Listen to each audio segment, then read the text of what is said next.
Carl Jung. Why awakening makes you feel tired of people. Loneliness does not come from having no people around you, but from being unable to communicate the things that seem important to you. Carl Jung once said this, revealing one of the deepest truths about spiritual awakening. When your consciousness expands, the world you once knew begins to feel unfamiliar.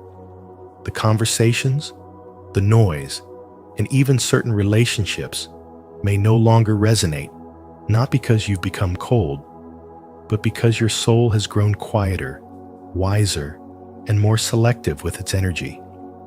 So, if you've been feeling tired of people lately, perhaps it's not disconnection, but transformation. Have you ever felt this shift yourself? Share your thoughts in the comments below. Your story might be the reminder someone needs today. 1.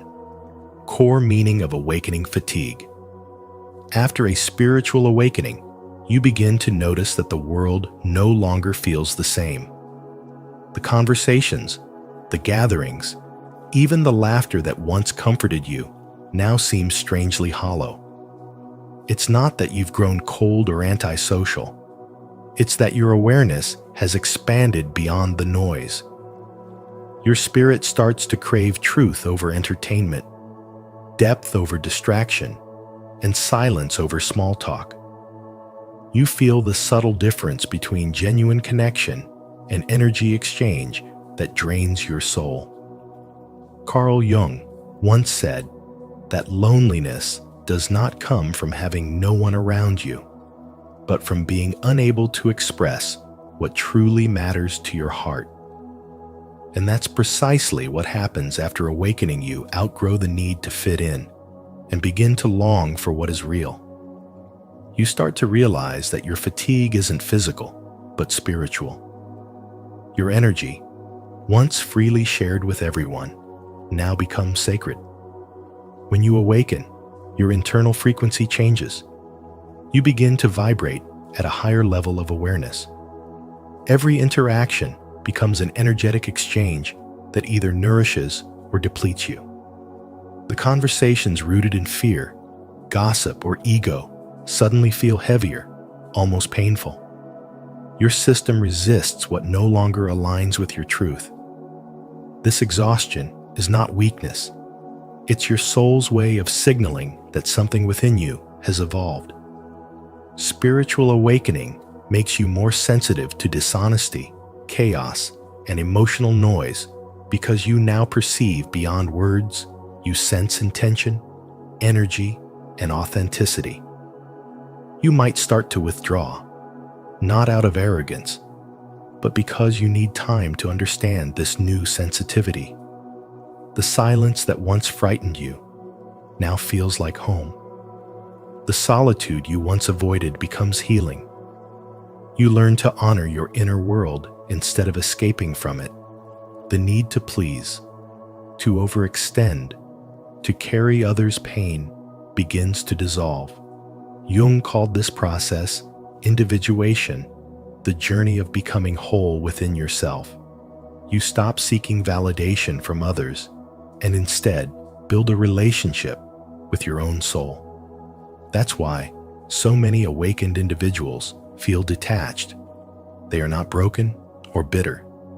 They are integrating a deeper level of truth that no longer fits into the old framework of social expectation.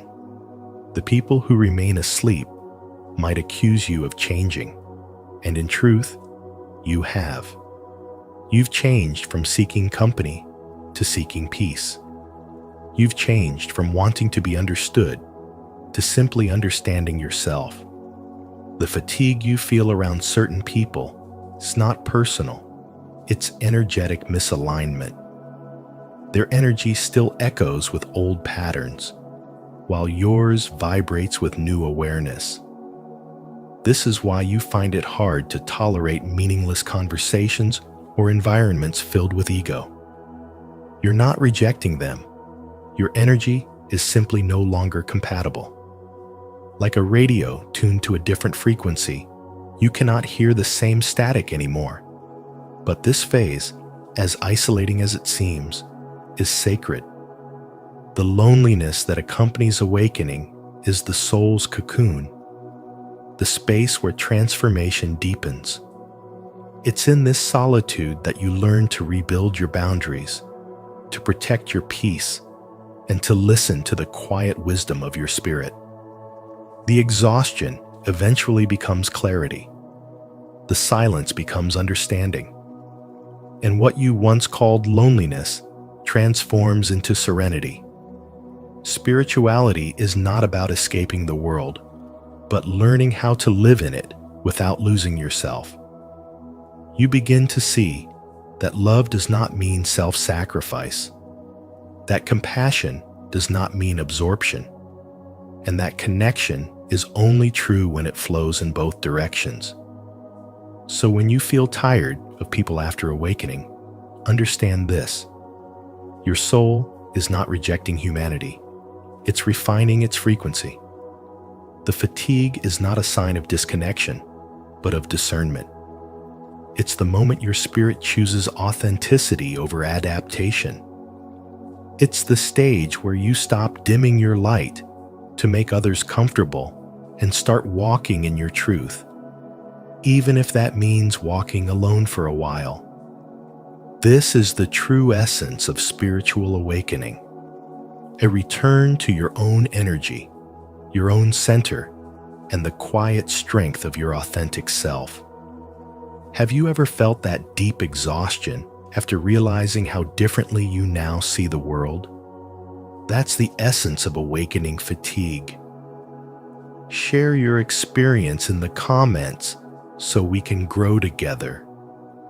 And if you haven't reached that stage yet, type "I'm awakening" to affirm your journey and join this path of spiritual wisdom and transformation. 2. Jung's explanation: individuation and the persona. Carl Jung called this process individuation, the sacred unfolding of your true self beneath the layers of who you were taught to be.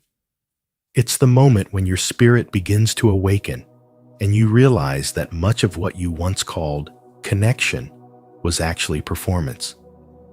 For so long, you've worn the persona, a mask crafted to keep you safe to please, to be accepted, to fit neatly into the expectations of others.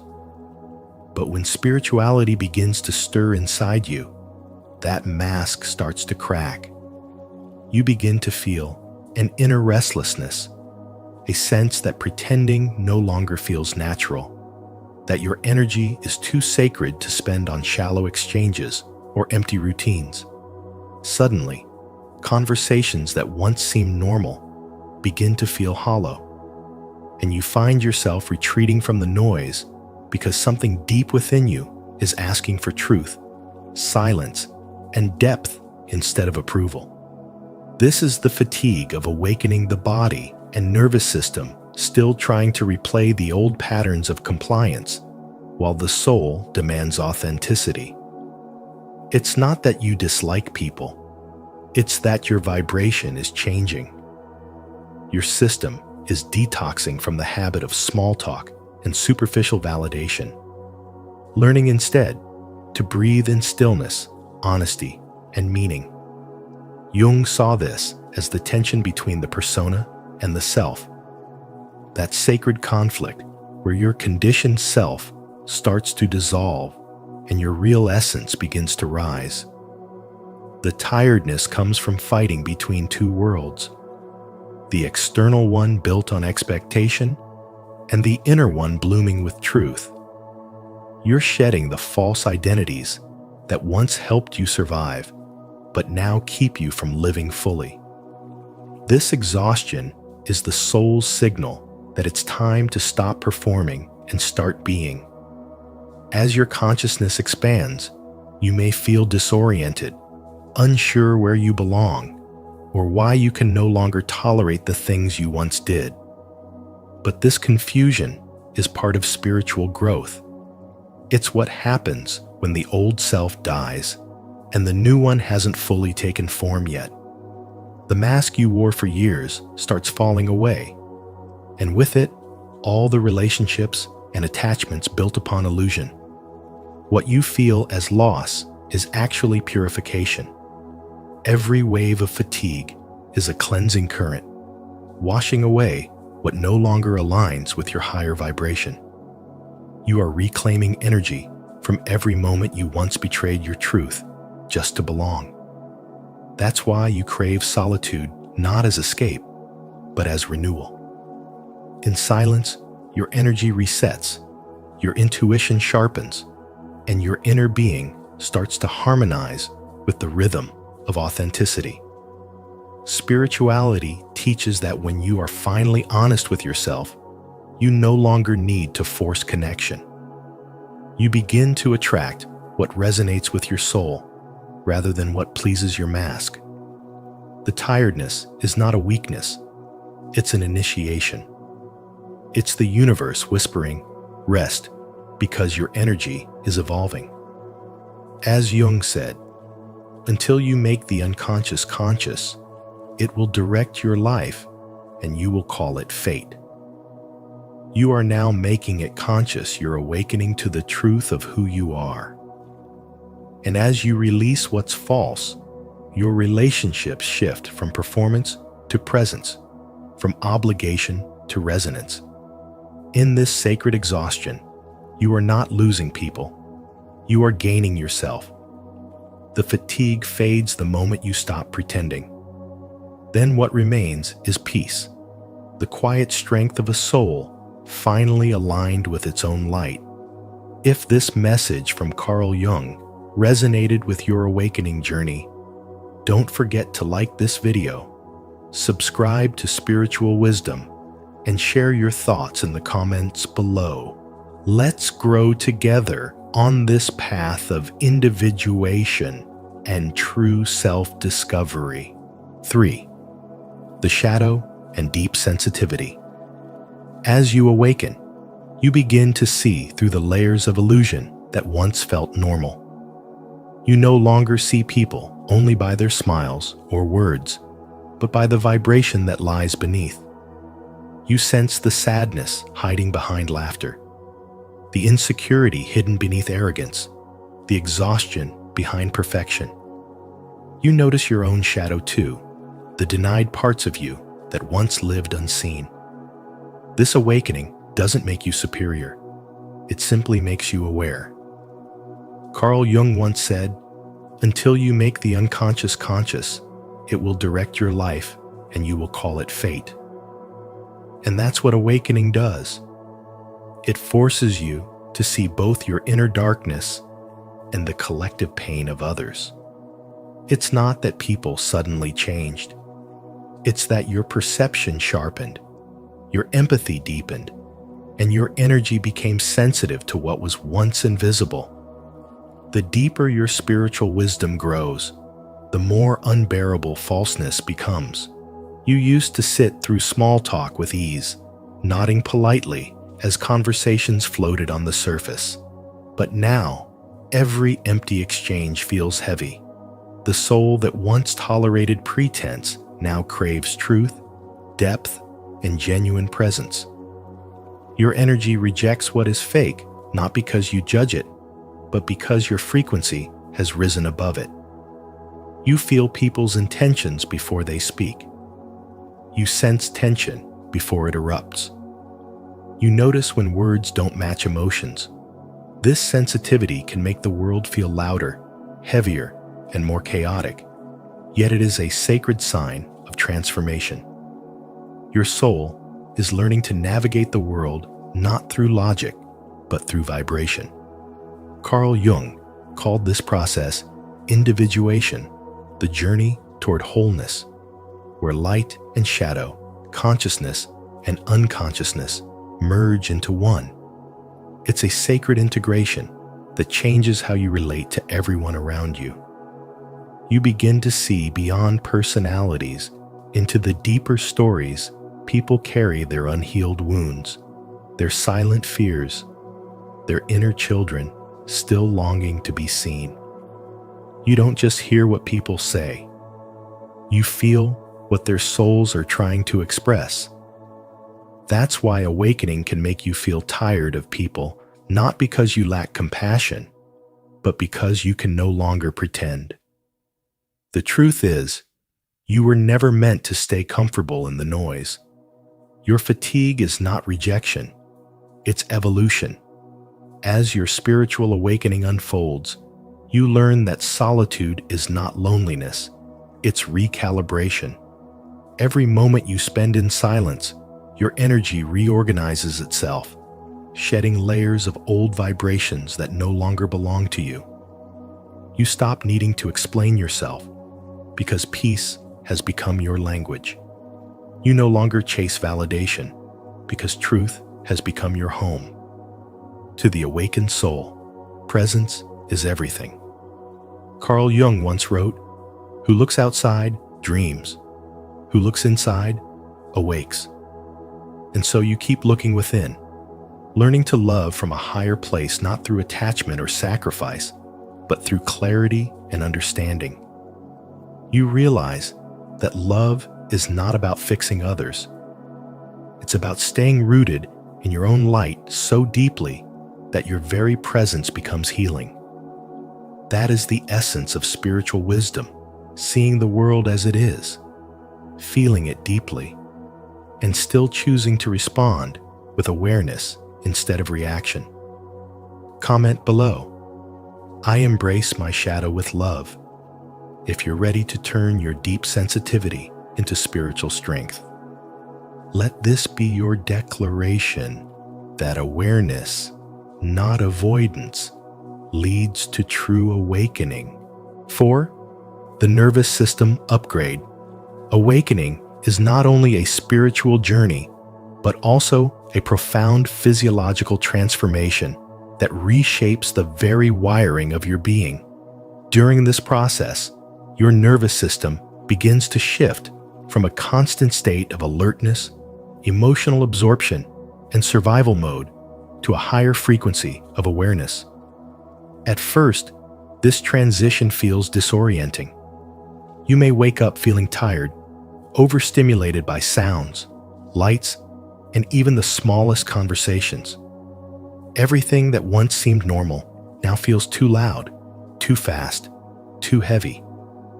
But this isn't a weakness, it's evolution. Your body is learning to operate in a new way, moving from reaction to observation, from emotional chaos to energetic clarity. The exhaustion is not a punishment. It's an initiation into a new way of being where your nervous system finally starts to synchronize with your expanded consciousness. For empaths, this shift can be especially intense. You've spent years absorbing the energy of others, unconsciously carrying their pain, their moods, their unspoken emotions as if they were your own. Your nervous system has been conditioned to absorb instead of witness, to rescue instead of rest. But spiritual awakening asks for something higher than it asks for mastery. It teaches you to feel without drowning, to care without collapsing, to love without losing yourself. The fatigue you experience during this transformation is your body's way of detoxing from years of energetic overload. You are no longer meant to live on adrenaline or emotional reactivity. You are learning to function from peace, not pressure. Carl Jung once said, "Until you make the unconscious conscious, it will direct your life and you will call it fate." This is the essence of your transformation, bringing unconscious emotional patterns into awareness so that your body, mind, and soul can finally operate as one. As your spiritual awakening deepens, you begin to notice subtle changes within. The same situations that once triggered you now seem lighter. You start observing rather than reacting, feeling rather than fixing. Your nervous system, once overstimulated, learns the art of regulation. You begin to sense the energy behind people's words, to recognize truth not by logic, but by resonance. You can walk into a room and feel whether peace or chaos lives there, not because you are absorbing it, but because your awareness has become refined. This heightened perception may at first feel isolating, but it's actually liberation. You are no longer controlled by external noise. You are anchored within your own frequency. The fatigue fades as your system learns to sustain higher consciousness without collapsing under its intensity. This is what Jung called individuation, the sacred process of becoming whole. It's not about rejecting others or withdrawing from life. It's about engaging with the world consciously, from a place of inner coherence. When your nervous system fully upgrades, you no longer need to protect your energy with walls.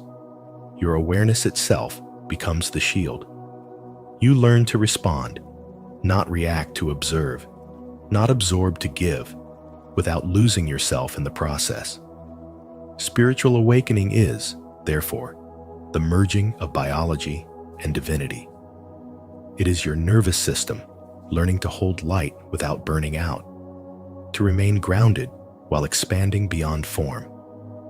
And with every breath, every quiet moment of awareness, your body and soul align more deeply, transforming overstimulation into serenity, exhaustion into clarity, and survival into conscious living. 5. Integration and new relationships. As you begin to integrate your shadow and awaken to who you truly are, your energy no longer fluctuates with every opinion or expectation around you. It stabilizes. You stop searching for safety in others because you have finally found it within yourself. The need to be rescued dissolves, replaced by a quiet confidence that you can hold yourself through any storm. This is the moment when spirituality stops being an idea and becomes a lived experience. You start to feel your own presence as your anchor, no longer defined by who approves of you, but by how deeply you stand in your truth. Carl Jung once said, "The privilege of a lifetime is to become who you truly are." And this is exactly what spiritual growth feels like, unfolding back into your own wholeness, piece by piece, layer by layer. When you reach this stage, solitude no longer feels like punishment. It becomes sacred realignment. You start to see that loneliness was never the absence of people, but the absence of connection to your authentic self. As you spend time in stillness, your inner frequency recalibrates. You stop craving noise, distractions, or shallow validation. You begin to listen to the language of your soul, the soft guidance that once got lost in the chaos of trying to please everyone else. This stillness purifies you, and as your energy becomes clear, you start attracting people who resonate with that same clarity. The relationships that now enter your life carry a different vibration. They are not built on performance, expectation, or dependency. They arise from mutual truth and emotional maturity. You find yourself surrounded by individuals who are not threatened by your authenticity, but inspired by it. These are soul-aligned relationships with people who meet you in honesty, not illusion. With them, you can breathe freely, speak openly, and exist without the pressure to be someone else.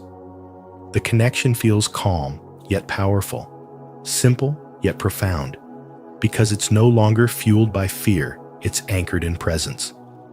As your spiritual growth deepens, you start noticing that some people naturally drift away. The bonds that were built on insecurity or shared wounds can no longer hold when your energy no longer vibrates at that frequency. It's not betrayal, it's evolution. You realize that you don't have to chase anyone or hold on to what's trying to leave. The universe is simply clearing space for what aligns with your new level of consciousness. You begin to understand that endings are not losses. They are doorways into deeper truth. Every goodbye teaches you to rely less on the external and more on your own center. Through this process, love itself transforms. It becomes less about possession and more about resonance. You stop needing others to complete you because you finally feel complete within. The people you now attract mirror that inner wholeness. They're not here to fill a void, but to walk beside you in mutual growth. You start to see that genuine connection doesn't drain you. It nourishes you. It doesn't pull you out of alignment. It grounds you even more deeply in it. And as you continue to embody this authenticity, your presence alone becomes magnetic. You no longer seek to be understood by everyone because you understand yourself. You no longer fear being alone because solitude feels like home. This is the quiet power of spiritual growth. The realization that the relationships meant for you will recognize your soul without you having to prove your worth. What you attract now is a reflection of your integration, your stability, and your truth. You no longer reach for love. You radiate it. Leave your likes and subscribe to Spiritual Wisdom, and turn on the notification bell so you won't miss any future insights about your awakening journey and deeper human connections. Type in the comments, "I am ready to attract relationships that align with my higher self." 6. The deeper lesson. Awakening, as Carl Jung revealed through his profound spiritual wisdom, is not about distancing yourself from people. It's about returning so deeply to your inner world that you can meet others from a place of peace, clarity, and authenticity. When you awaken, something within you shifts. You stop chasing validation, and you begin to crave truth. You no longer wish to fill the silence. Instead, you listen to it. You begin to see that the exhaustion you feel around people isn't hatred.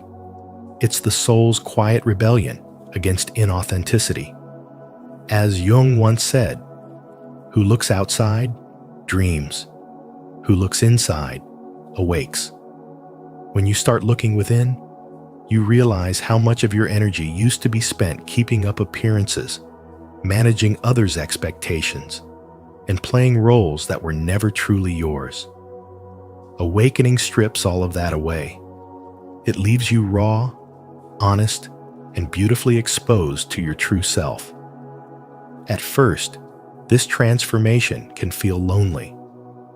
You'll lose some connections because the vibration of your new awareness no longer matches the frequency of those who thrive in illusion. But what you lose externally, you gain internally. You find the courage to sit with yourself, to feel without fleeing, to breathe without performing. Jung called this process individuation, the journey of becoming who you truly are beneath the masks. He said, "The privilege of a lifetime is to become who you truly are. And that privilege requires solitude, silence, and surrender." Feeling tired of people, then, is not a failure. It's evidence of your soul refining its resonance. You are no longer compatible with small talk because your heart longs for truth. You no longer resonate with gossip because your mind is learning peace. The more you awaken, the more you understand that your fatigue comes not from people themselves, but from the energy of pretense, the heaviness of falsehood, and the emptiness of shallow connection. You begin to crave stillness because that's where your spirit heals. You learn to interact not out of need or habit, but from wholeness. You listen with empathy, but without absorption. Love without attachment, and give without depletion. Slowly, you realize awakening does not separate you from humanity. It transforms how you relate to it. You stop projecting your wounds onto others and start recognizing their pain with compassion. You stop trying to fix everyone and begin respecting divine timing. You understand that everyone is walking their own path of awakening, even if they don't see it yet.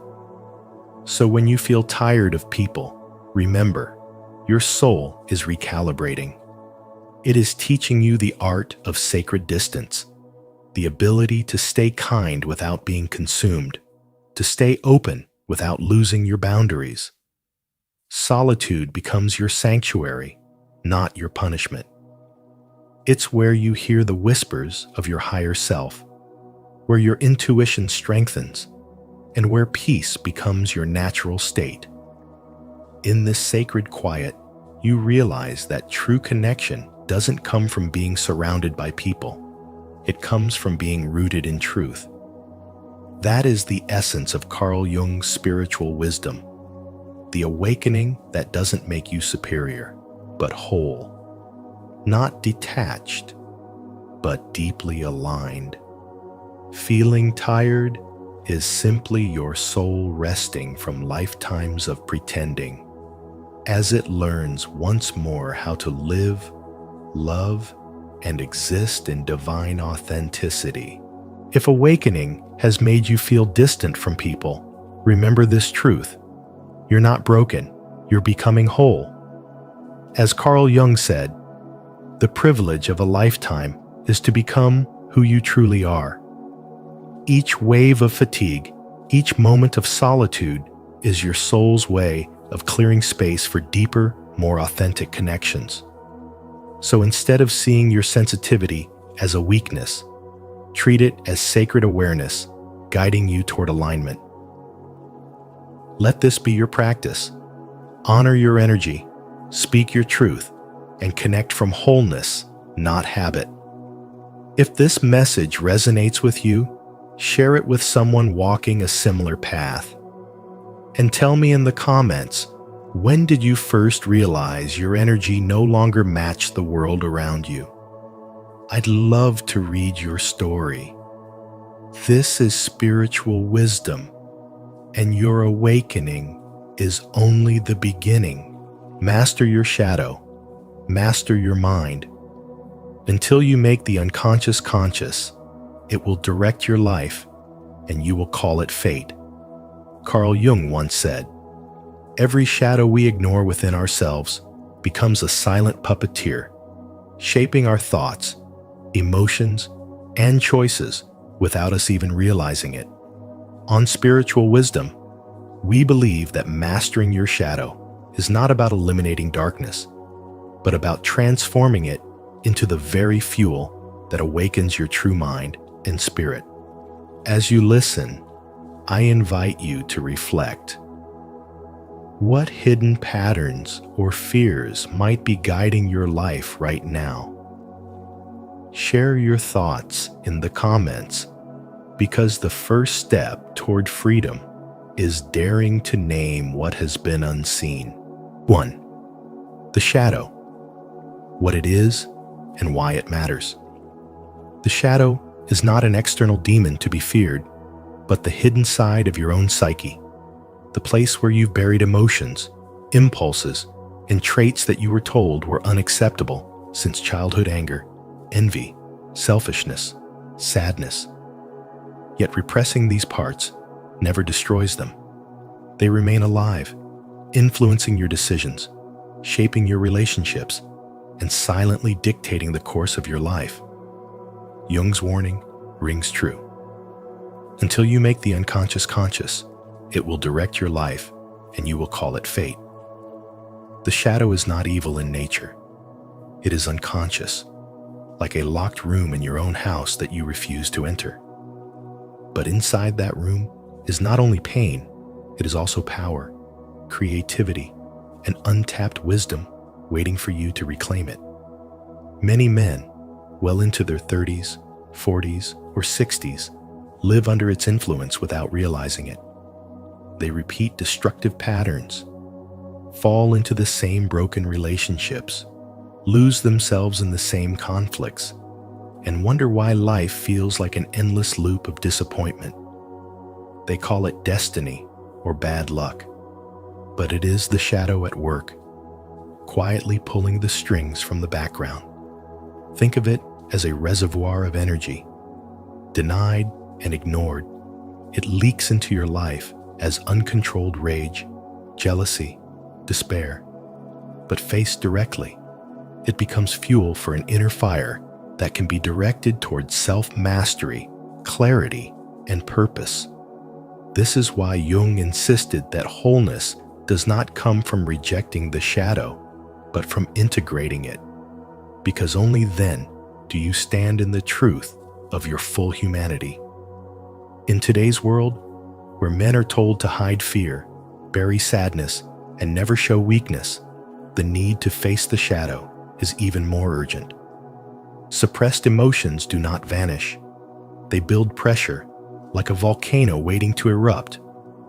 And when they do, they destroy families, careers, and inner peace.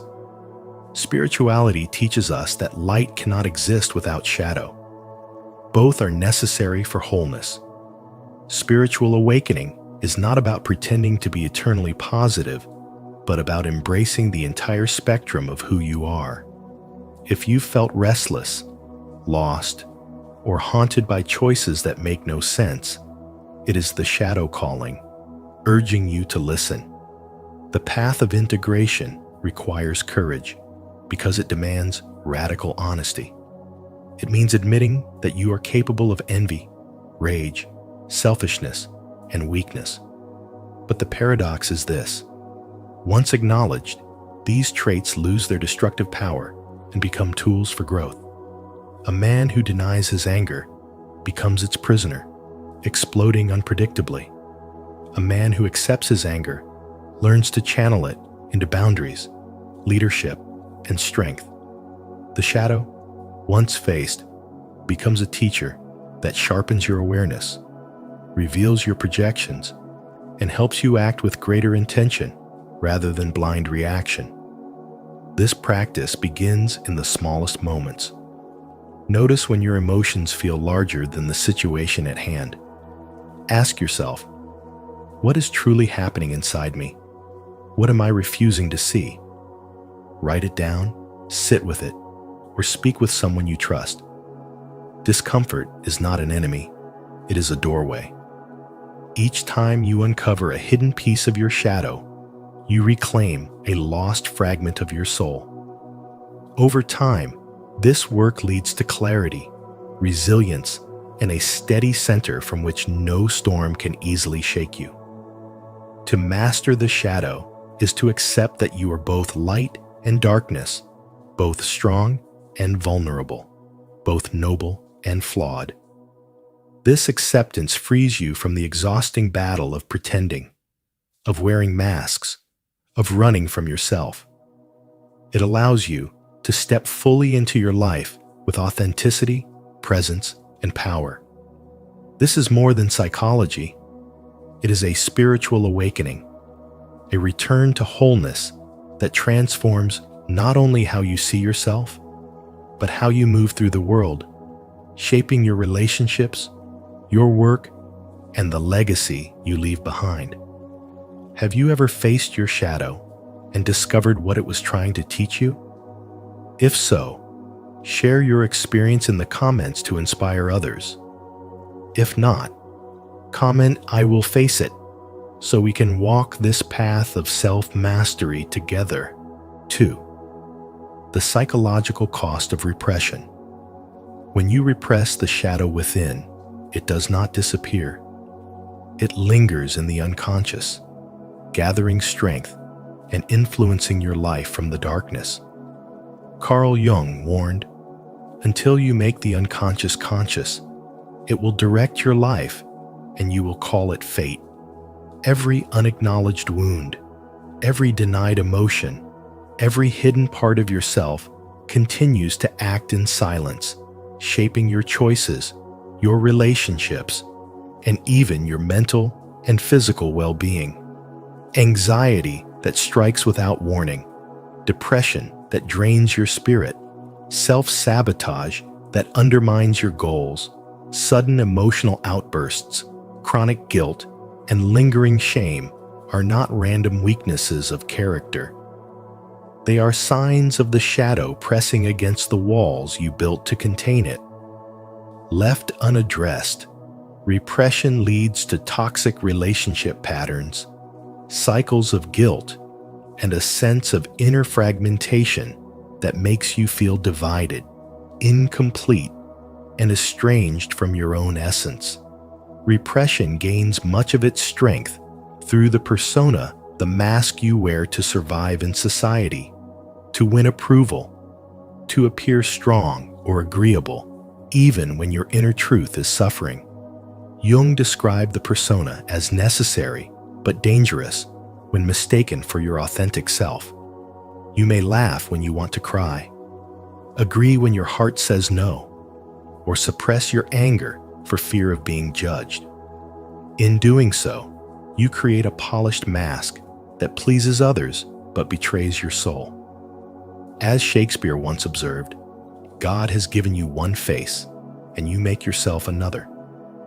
That second face may protect you for a time, but beneath it, your shadow grows restless, leaking into your dreams, your fears, your sudden overreactions, and the choices you regret but cannot explain. Repressed shadow energy behaves like a caged animal, unseen yet powerful, agitated, and waiting for any chance to escape.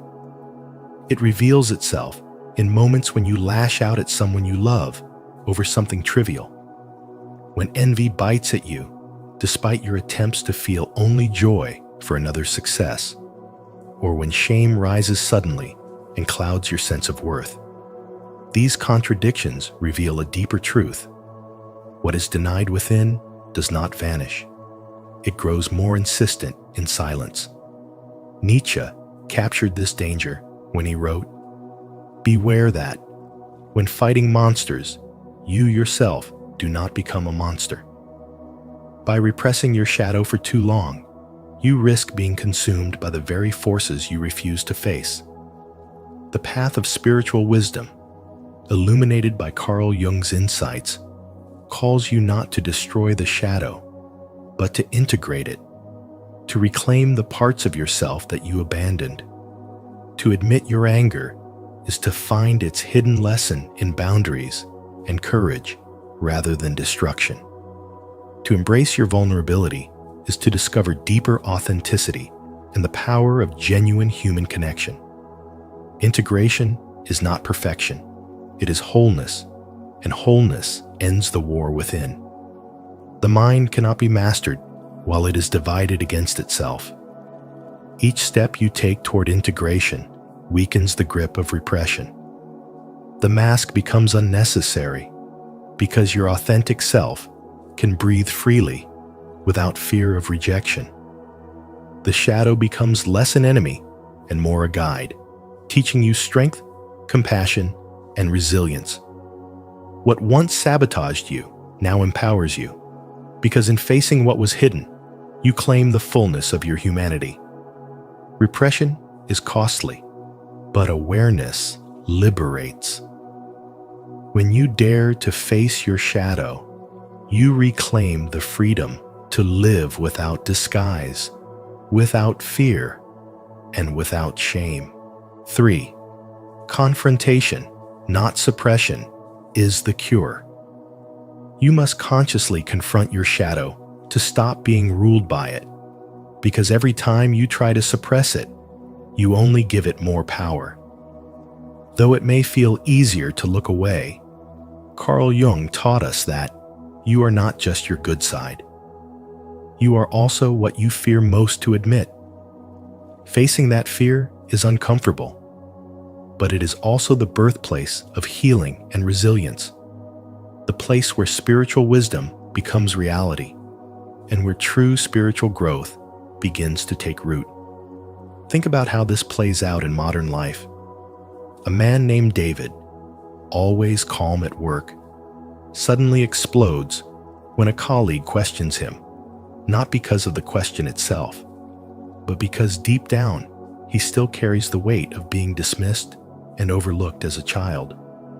The shadow memory of "I am not respected" fuels his anger, and until he turns inward to acknowledge it, the pattern repeats.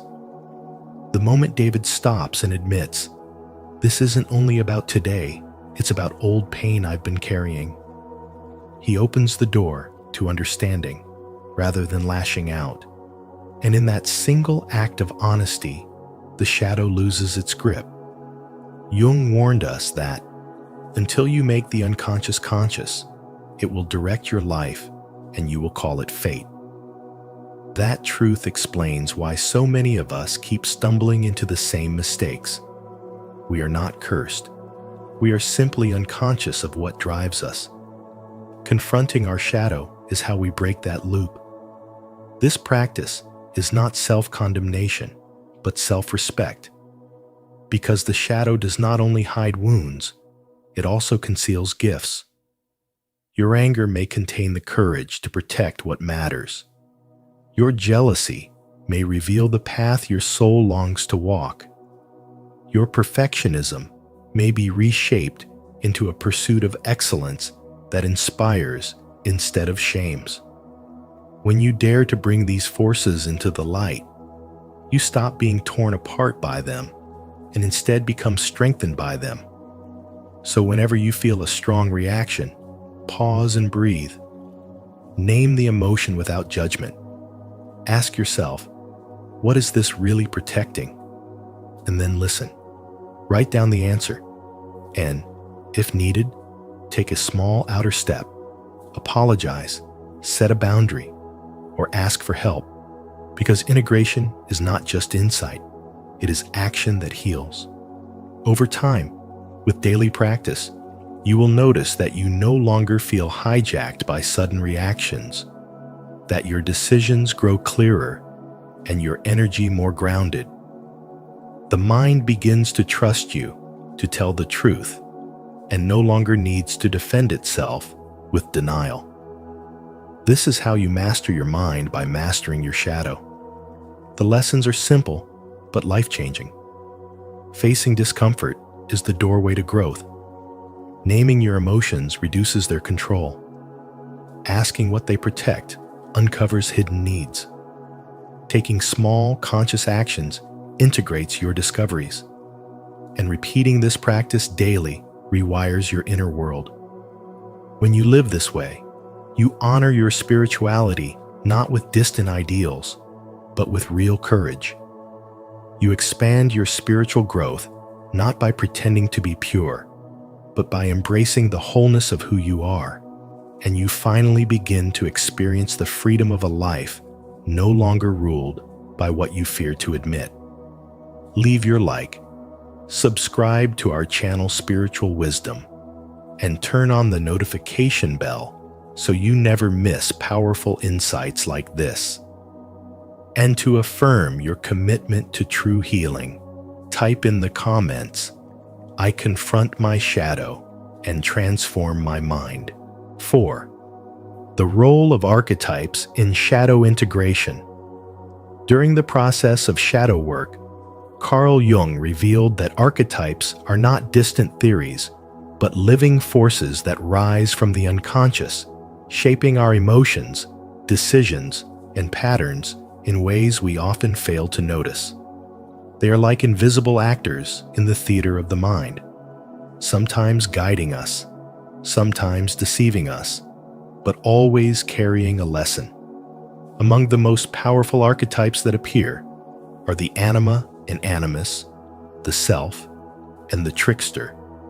And learning to recognize their presence becomes a turning point in both spirituality and spiritual awakening. For they can either illuminate your path or pull you back into the very darkness you are trying to escape.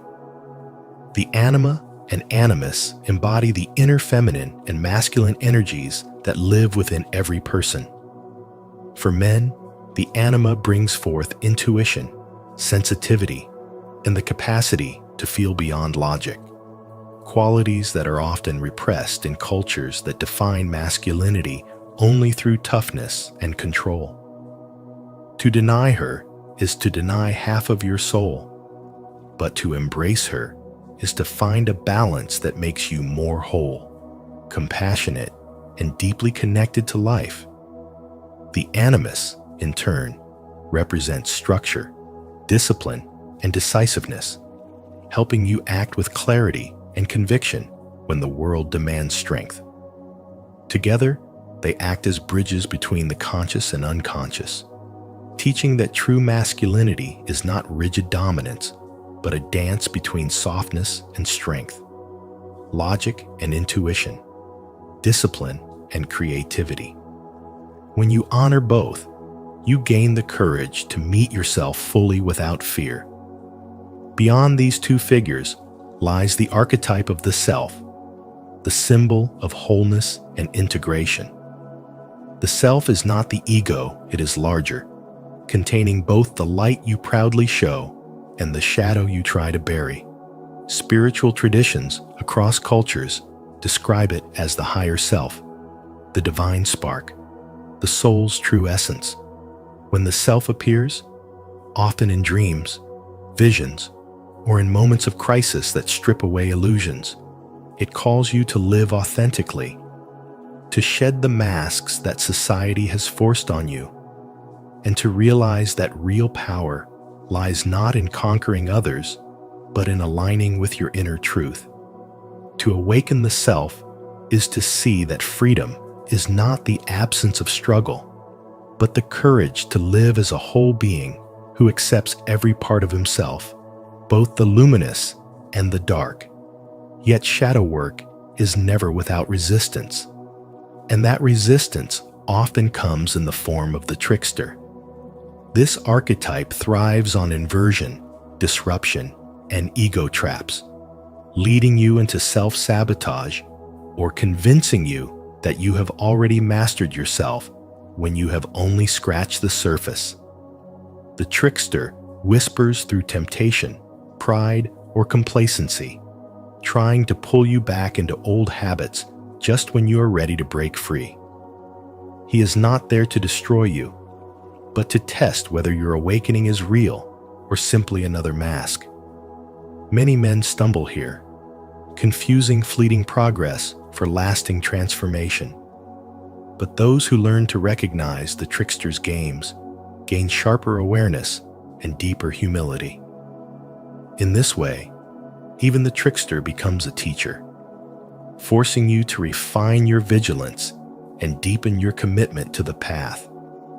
The anima and animus open the way to balance. The self points toward wholeness, and the trickster keeps you from arrogance and stagnation.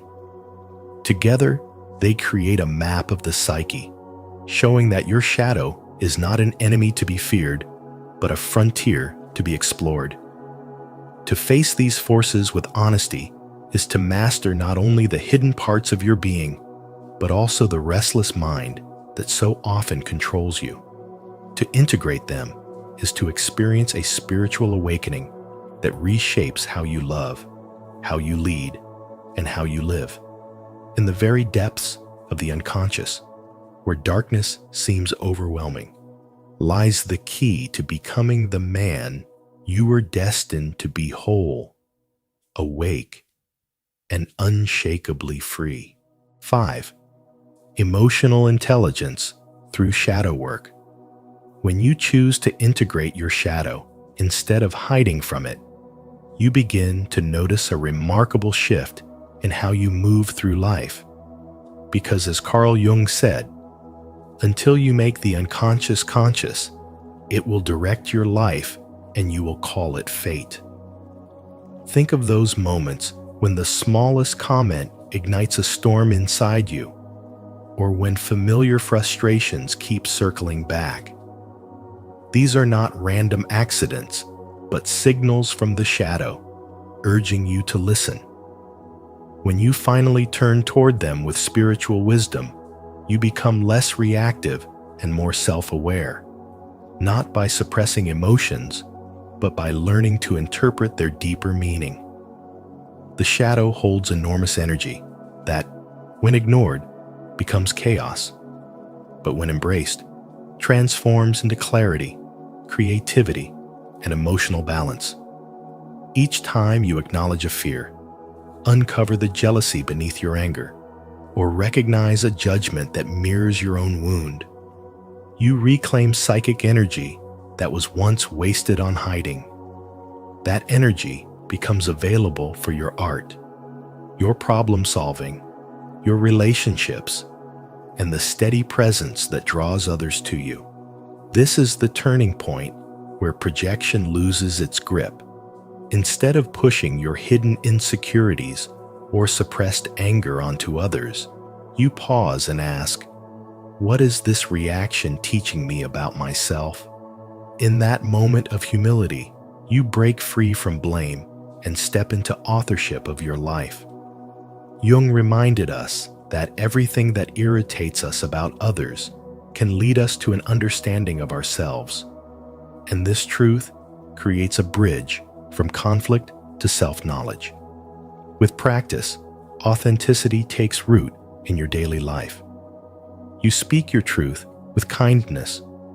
Feel your emotions without drowning in them. Set boundaries with calm strength, and discover that inner peace is not something to chase, but something that quietly arises when you stop pretending. Emotional strength, in this light, is not a hardened shield, but a supple resilience, the ability to hold grief without collapse, to welcome joy without clinging, to face criticism without breaking, and to admit mistakes without shame. Imagine a simple, everyday scenario. Your partner forgets a promise, your coworker interrupts you, or a driver cuts you off in traffic. Instead of reacting with instant heat, you can treat the surge within you as information, not instruction. By naming the feeling, tracing its root, and asking what it protects, you create space to respond with intention, whether that means calmly stating your need, setting a clear boundary, or choosing to reinterpret the situation with generosity. Slowly, these choices accumulate, and your mind no longer feels like a battlefield of impulses, but like a council where every part of you has a voice, and you, the conscious self, hold steady authority. Carl Jung also warned that one does not become enlightened by imagining figures of light, but by making the darkness conscious. This is the essence of shadow work, not running from darkness, but using it as raw material for growth. When you embrace this process, you transform hidden pain into wisdom, confusion into clarity, and inner tension into creative force. By bringing light into your own depths, you become less reactive and more aware.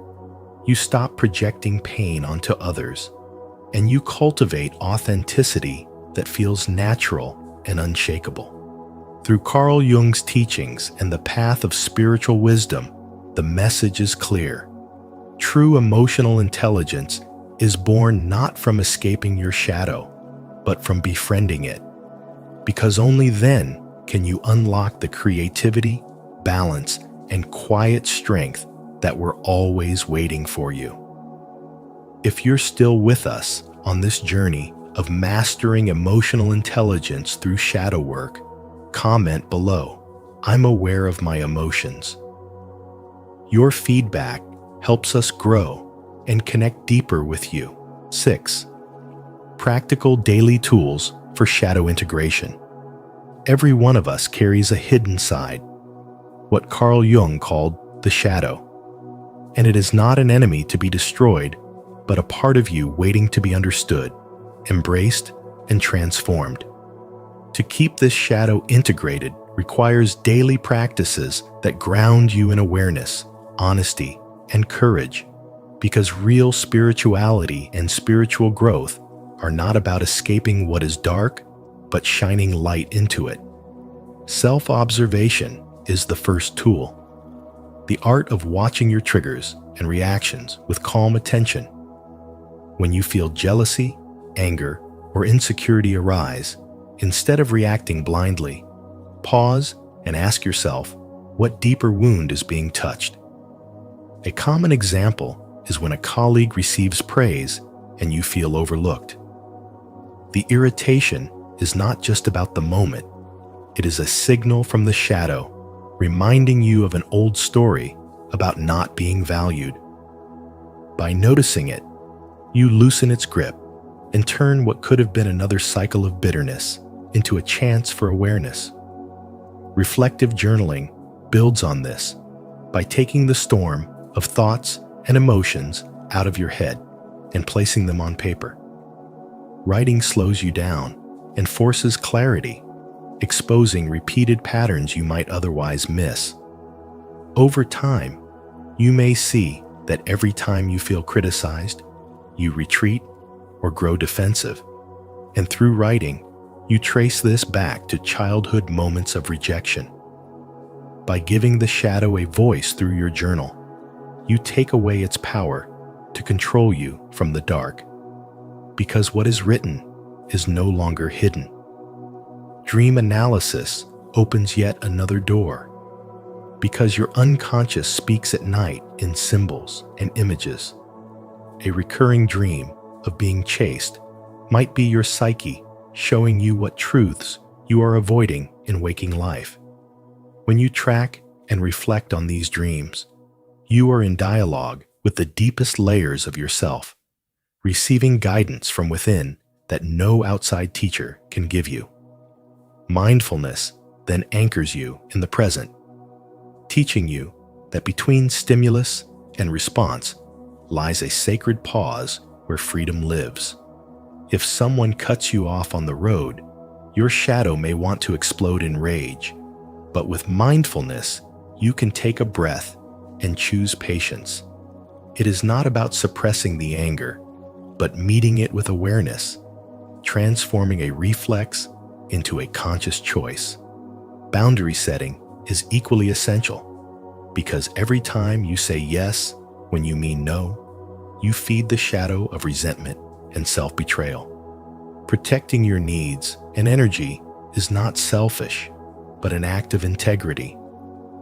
When you decline a request you cannot fulfill, you affirm your worth, and in doing so, you prevent hidden anger from festering in the unconscious. Periodic persona check-ins are the final practice, especially relevant in an age where social media constantly tempts us to project masks of success, happiness, or perfection. Asking yourself, "What am I hiding to fit in?" keeps you honest about the roles you play. Perhaps you always act strong when you feel weak, or pretend to be endlessly positive while sadness weighs on you. By noticing these masks, you begin to strip them away and allow your true self to emerge. As Jung said, the privilege of a lifetime is to become who you truly are. And that privilege is only possible when the shadow is welcomed instead of denied. The lesson is clear. Observe your triggers to reclaim freedom. Journal to uncover patterns. Study your dreams to hear your soul. Practice mindfulness to meet life with presence. Set boundaries to protect your worth, and question your masks to return to authenticity. These daily tools are not just practices, but pathways back to wholeness, reminding you that mastering the shadow is not about destroying darkness, but about integrating it into light. And in that integration lies the heart of true spirituality and spiritual growth. 7. This is a lifelong journey, not a quick fix. Shadow integration is not a quick solution that you can apply once and be done with. It is a lifelong journey, a discipline that requires patience, honesty, and courage. As you grow, new layers of your shadow surface, revealing aspects of yourself you thought were resolved, but are simply waiting for the right moment to show themselves. You may conquer one form of fear, only to discover another hidden beneath a new responsibility or relationship. You may believe you have overcome anger, only to realize it still lingers when life challenges you in unexpected ways. This is why Carl Jung insisted that the more you evolve, the more refined your awareness must become. Awareness must be sharpened like a blade, because only with clarity can you see the subtle ways your shadow still shapes your choices, your words, and your daily habits. Without this awareness, you risk being controlled by what you refuse to acknowledge. Jung warned that ignoring the shadow invites chronic psychological suffering, and you can see this truth all around you. The man who hides his insecurity behind arrogance ends up alone and misunderstood. The man who refuses to face his unresolved anger distracts himself with work, alcohol, or endless busyness. But inside, he is breaking down. Suppression does not eliminate the shadow. It makes it stronger, a silent master pulling the strings of your life from the dark. This is the tragedy of a man who avoids himself and becomes imprisoned by what he refuses to face. But when you dare to turn toward the shadow and confront it with honesty, something powerful happens. You reclaim your freedom, your strength, and your wholeness. You no longer live as a divided man, one part polished for the world, while another hides in shame and fear. You live as an integrated man, unafraid of the truth that resides within you. The rewards of this integration are profound.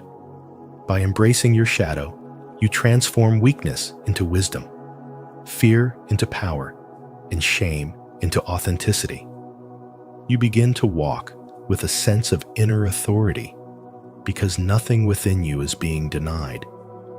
This is the essence of spirituality. It is not about pretending to be pure light, nor about escaping suffering, but about holding both your light and darkness in balance. True spiritual awakening comes when you no longer run from yourself, when you allow every part of your being to be seen, understood, and embraced. The shadow you fear is not your enemy, but the hidden doorway to your liberation.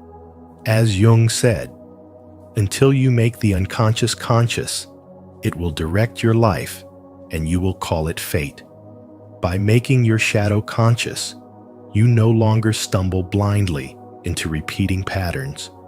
You rise above them and take control of your own destiny. This is the work of a lifetime, but it is also the path to becoming a whole and powerful man. 8. Final message: choose truth over comfort. Mastering the shadow, as Carl Jung revealed, is a one-way path. Once you uncover what has been buried in the darkness, you cannot turn back or unsee it. The shadow is not some distant concept. It is the hidden side of your own soul. The parts of you that you deny, repress, or try to bury beneath the polished mask of social acceptance. Yet these denied aspects do not disappear. They sink into the unconscious, shaping your life silently, creating patterns you may mistakenly call fate. Jung's warning echoes here. Until you make the unconscious conscious, it will direct your life and you will call it fate. Facing your shadow is not about destroying who you are. It is about reclaiming the lost fragments of your spirit and integrating them into your wholeness. Real transformation demands courage, for it asks you to confront not only the parts of yourself that shine, but also the ones that sting the anger, jealousy, grief, and longing you try to hide. These emotions linger like shadows, whispering from the depths, until you finally turn to face them. By stepping into this confrontation, you begin the true work of spiritual wisdom, where spirituality is no longer about light alone, but about making the darkness conscious and using it as a source of growth. One does not become enlightened by imagining figures of light, but by making the darkness conscious, Jung reminds us. And it is this courageous confrontation that opens the door to authentic awakening. The shadow, once feared as an enemy, becomes your greatest teacher. It strips away illusions, revealing the truth of who you are beneath every mask, every pretense, every desperate attempt to be accepted. In this raw honesty, you discover freedom. When you have faced the worst within yourself, you become emotionally unshakable. No insult, rejection, or opinion can destabilize you, because you have already walked through the fire of your own depths. You begin to live authentically, rooted in an aliveness that others can sense immediately. Those who walk this path radiate presence, because they no longer trade their truth for approval. They embody a life aligned with reality rather than illusion. To choose this journey is to choose truth over comfort. Comfort keeps you trapped in the same cycles, but truth liberates you, even if it first burns. This is the essence of spiritual awakening. It is not about ignoring what hurts, but about embracing it, transforming it, and allowing it to shape you into someone fully alive. The question you must ask yourself is simple. Do you want to remain in comfort, or do you want to live in truth? If you are ready, speak it into existence as a commitment to your own growth. Comment, "I am willing to face my shadow," as a declaration that you choose courage, authenticity, and awakening over the illusion of safety. Throughout this journey, we've explored Carl Jung's powerful insight that by facing and mastering your shadow, you unlock the key to mastering your own mind. True growth begins not by denying the darker parts of ourselves, but by integrating them, transforming hidden fears into wisdom and inner strength. As you step away from this video, I encourage you to reflect. What part of your shadow is asking to be acknowledged today? Share your thoughts in the comments below.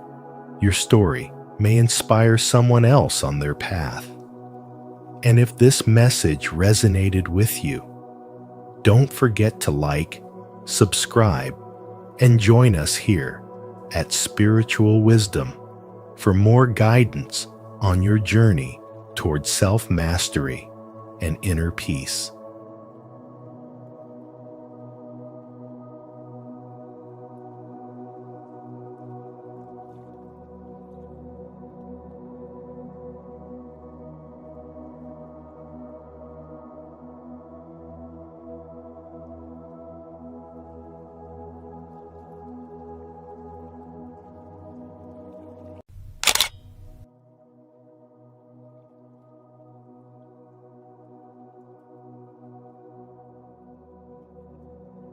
These 10 rare signs prove you're too intelligent for the average mind. Intelligence is not how much you know, but how deeply you understand. Carl Jung once said that true intelligence is the ability to hold two opposing ideas and still function with clarity, a sign of a mind that has transcended the ordinary. In today's video, we'll uncover 10 rare signs that prove you're not just smart, but profoundly aware, too intelligent for the average mind to easily comprehend. As you listen, reflect on how these traits show up in your daily life and how embracing them can lead to deeper happiness and self-mastery. Do you see yourself in these signs? Share your thoughts in the comments, and let's explore the depths of spiritual wisdom together here on Spiritual Wisdom. 1. You question everything. You question everything not to rebel, but to understand. You've never been the kind of person who simply accepts what's given. Instead, you doubt, analyze, and verify. This deep hunger for truth is not just a sign of intelligence, it's a mark of spiritual awakening. You can sense when something doesn't add up, even when everyone else seems convinced. You can feel when words lack substance, when systems are built on illusion, and when people speak from fear instead of understanding. You're not satisfied with surface-level knowledge because your soul longs for something real, something deeper than the comfort of conformity. Most people stop thinking when they find an answer, but you keep thinking until you find the truth. Your curiosity is not random, it's sacred. It's the silent whisper of your higher self urging you to see beyond appearances. You've learned that real intelligence is not memorizing what others believe, but daring to see what others ignore. You observe, reflect, and ask questions that pierce through layers of conditioning and social hypnosis. This ability to discern is what sets you apart. It's why ordinary conversations often feel shallow, and why superficial explanations never satisfy you. You crave authenticity because your mind and spirit are aligned with truth, not trends. This is the essence of spiritual wisdom, where intelligence and intuition unite to reveal what lies beneath illusion. But the path of the thinker is not always easy. When you question everything, you sometimes stand alone. People may mistake your curiosity for arrogance or your discernment for cynicism. Yet what they don't understand is that your skepticism is not negativity, it's consciousness. You don't reject ideas to feel superior. You reject falsehood to stay free. Carl Jung said, "There is no coming to consciousness without pain," and you know this firsthand.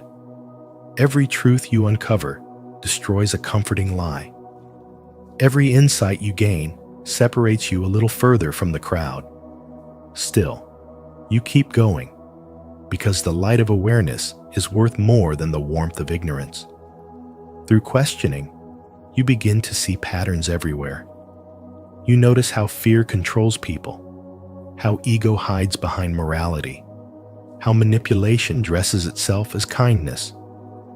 You sense the hidden energy behind words, the emotional motives beneath decisions, the invisible structures shaping the world. And that awareness becomes your inner compass. It helps you navigate life with clarity while others wander in confusion. It helps you trust your intuition as much as your logic, blending intellect and spirituality into one clear perception.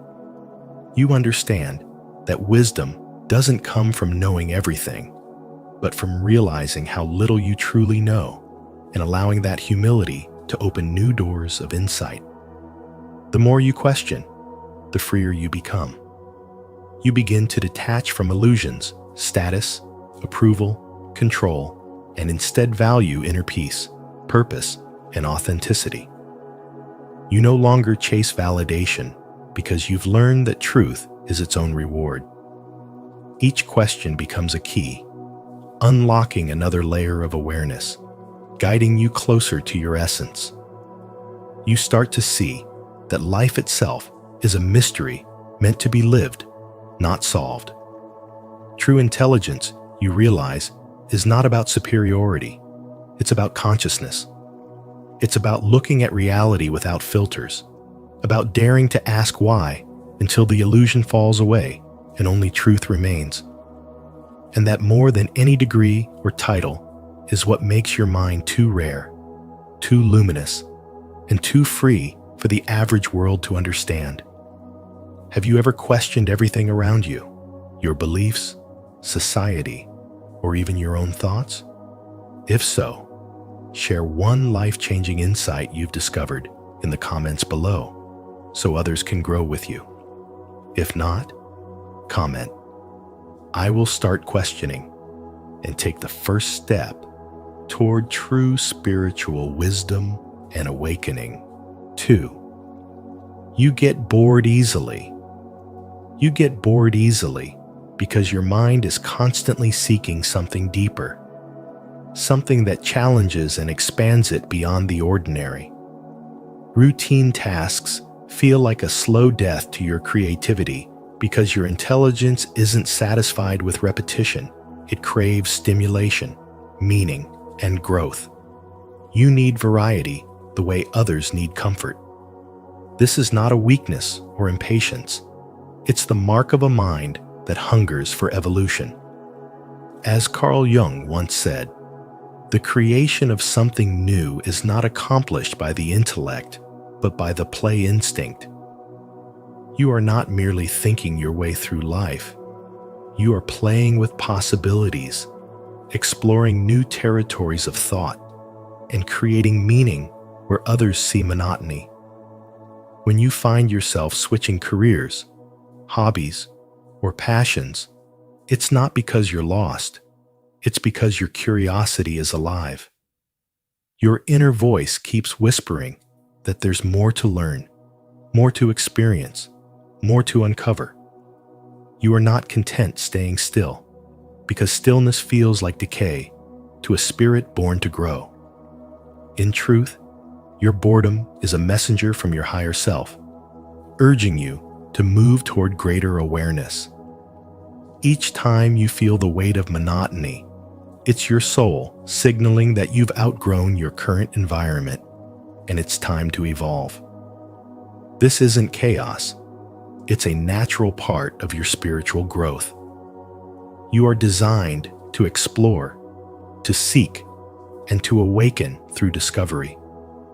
You sense when an experience has given you all it can, and once that lesson is absorbed, you instinctively reach for something new. That is the rhythm of intelligence aligned with spirituality, a constant movement between curiosity and understanding, expansion and integration. The danger only comes when you mistake boredom for emptiness, when you think there's something wrong with your inability to settle. The truth is, not everyone is meant to find satisfaction in routine. Some souls are meant to keep moving, to explore the edges of consciousness, and to turn that restless energy into creation. You are one of those souls, but this hunger for novelty can feel lonely. Others may call you inconsistent, ungrounded, or distracted because they don't understand that your restlessness is sacred. It's the spark of creation itself moving through you. The secret is to give that energy direction, to channel your curiosity into something meaningful. When you bring intention into your search for stimulation, every new idea becomes a step on your spiritual journey. You begin to see that the thrill of the unknown isn't about escaping boredom. It's about remembering who you are, an explorer of thought, a seeker of truth, a creator of new realities. Your mind seeks stimulation, but your soul seeks understanding. When these two unite, you find balance. You no longer chase newness just for excitement. You pursue it for growth. You stop running from boredom and start listening to what it's trying to tell you. Every restless thought becomes an invitation to look within, to awaken to a new dimension of your being. And in that awareness, boredom transforms into a powerful teacher.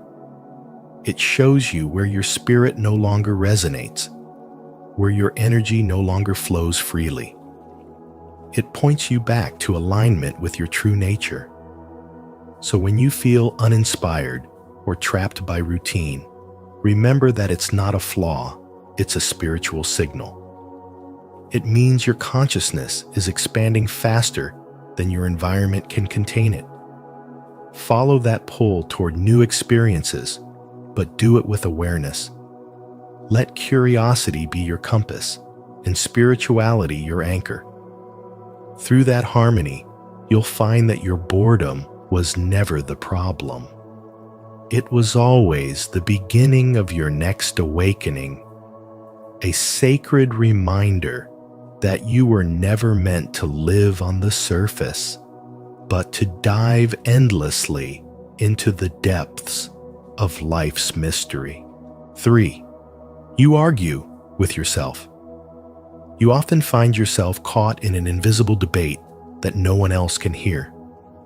Inside your mind, ideas clash and collide as you analyze everything from multiple perspectives. You question your own reasoning, challenge your conclusions, and rarely take things at face value. This doesn't mean you're confused. It means you're awake.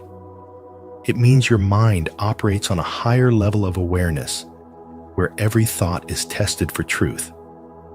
Carl Jung once said, "Thinking is difficult. That's why most people judge." But you think deeply.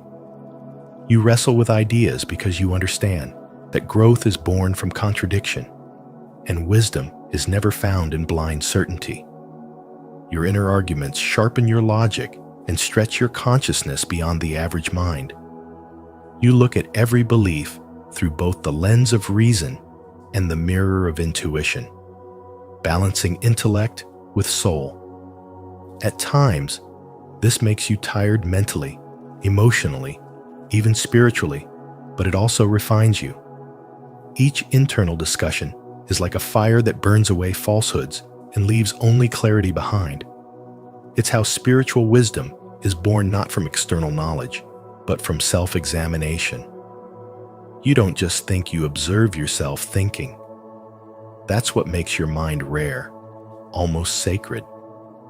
This habit of arguing with yourself reveals your devotion to truth over comfort. While others rush to conclusions, you linger in the question. You sit with uncertainty and use it as a teacher. Carl Jung believed that the pendulum of the mind oscillates between sense and nonsense, not between right and wrong.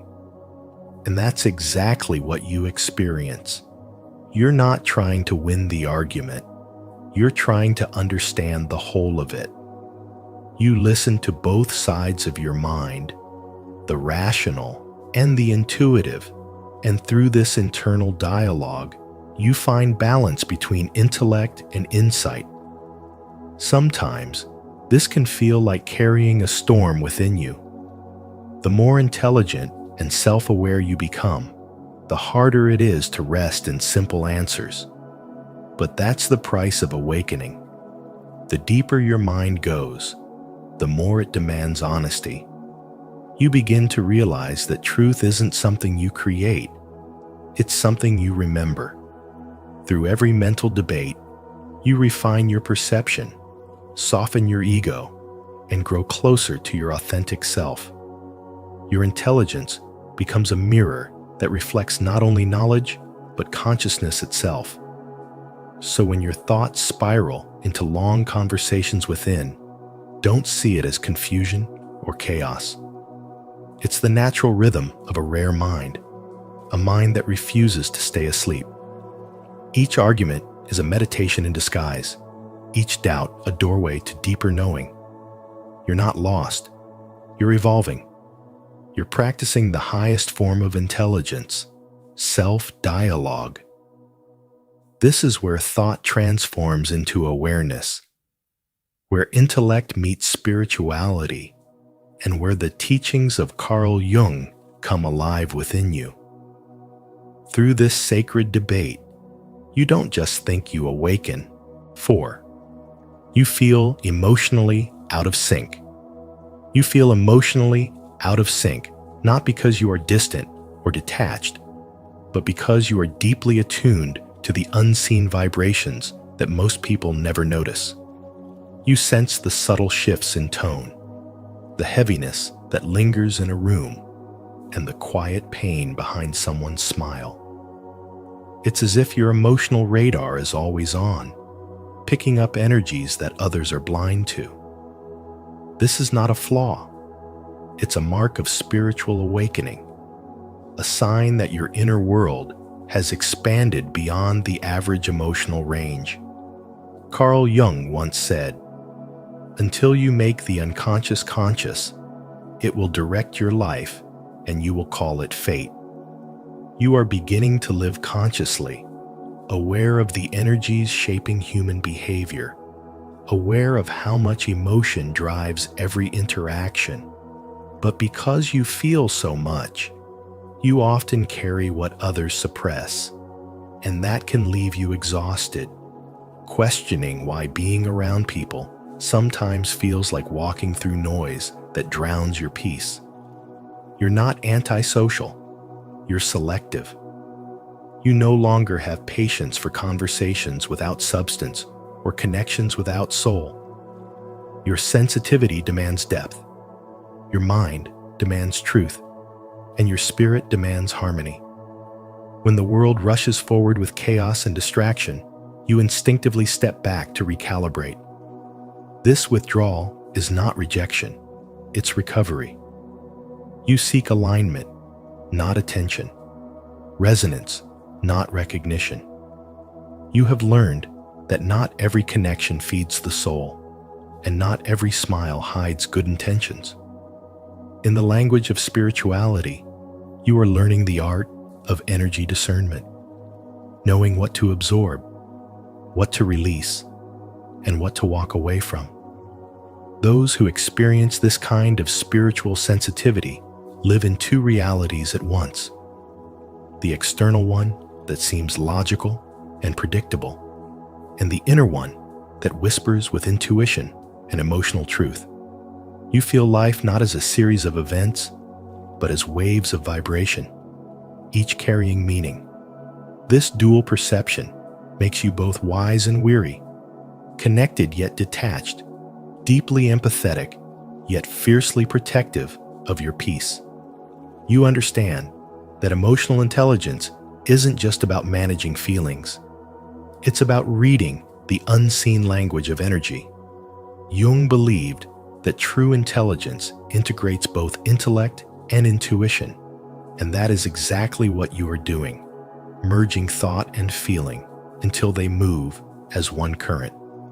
When others misunderstand you, when they call you too quiet, too intense, or too sensitive, know that it's because they live in the shallow end while you are swimming in the depths.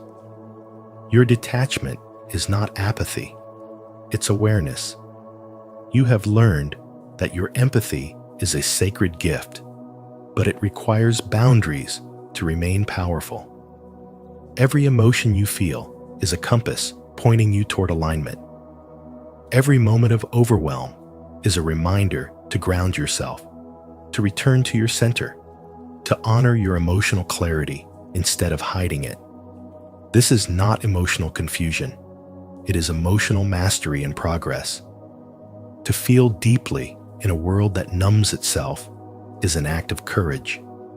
To sense energy is to speak the language of the soul. You are not out of sync. You are simply resonating at a higher frequency than most. And as your awareness expands, you'll realize that your sensitivity is not meant to isolate you, but to awaken you.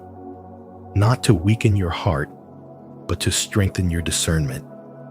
In that space of self-understanding, you begin to embody spiritual wisdom, learning that true intelligence is not about how much you think, but how deeply you feel, how clearly you see, and how gracefully you protect the energy that sustains your soul.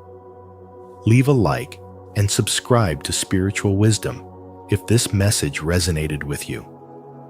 Turn on the notification bell so you never miss any video that nourishes your spiritual awakening and deepens your self-understanding. Type in the comments, "I choose emotional harmony and spiritual balance." 5. You struggle to relate. You struggle to relate because your mind operates on a completely different frequency. While most people speak in straight lines, your thoughts move in spirals layered, complex, and multidimensional. You don't just hear words, you absorb tone, energy, and hidden meaning. That's why conversations often feel hollow, as though you're playing a role in a play that no longer interests you. Carl Jung once said, "Loneliness does not come from having no people around you, but from being unable to communicate the things that seem important to you."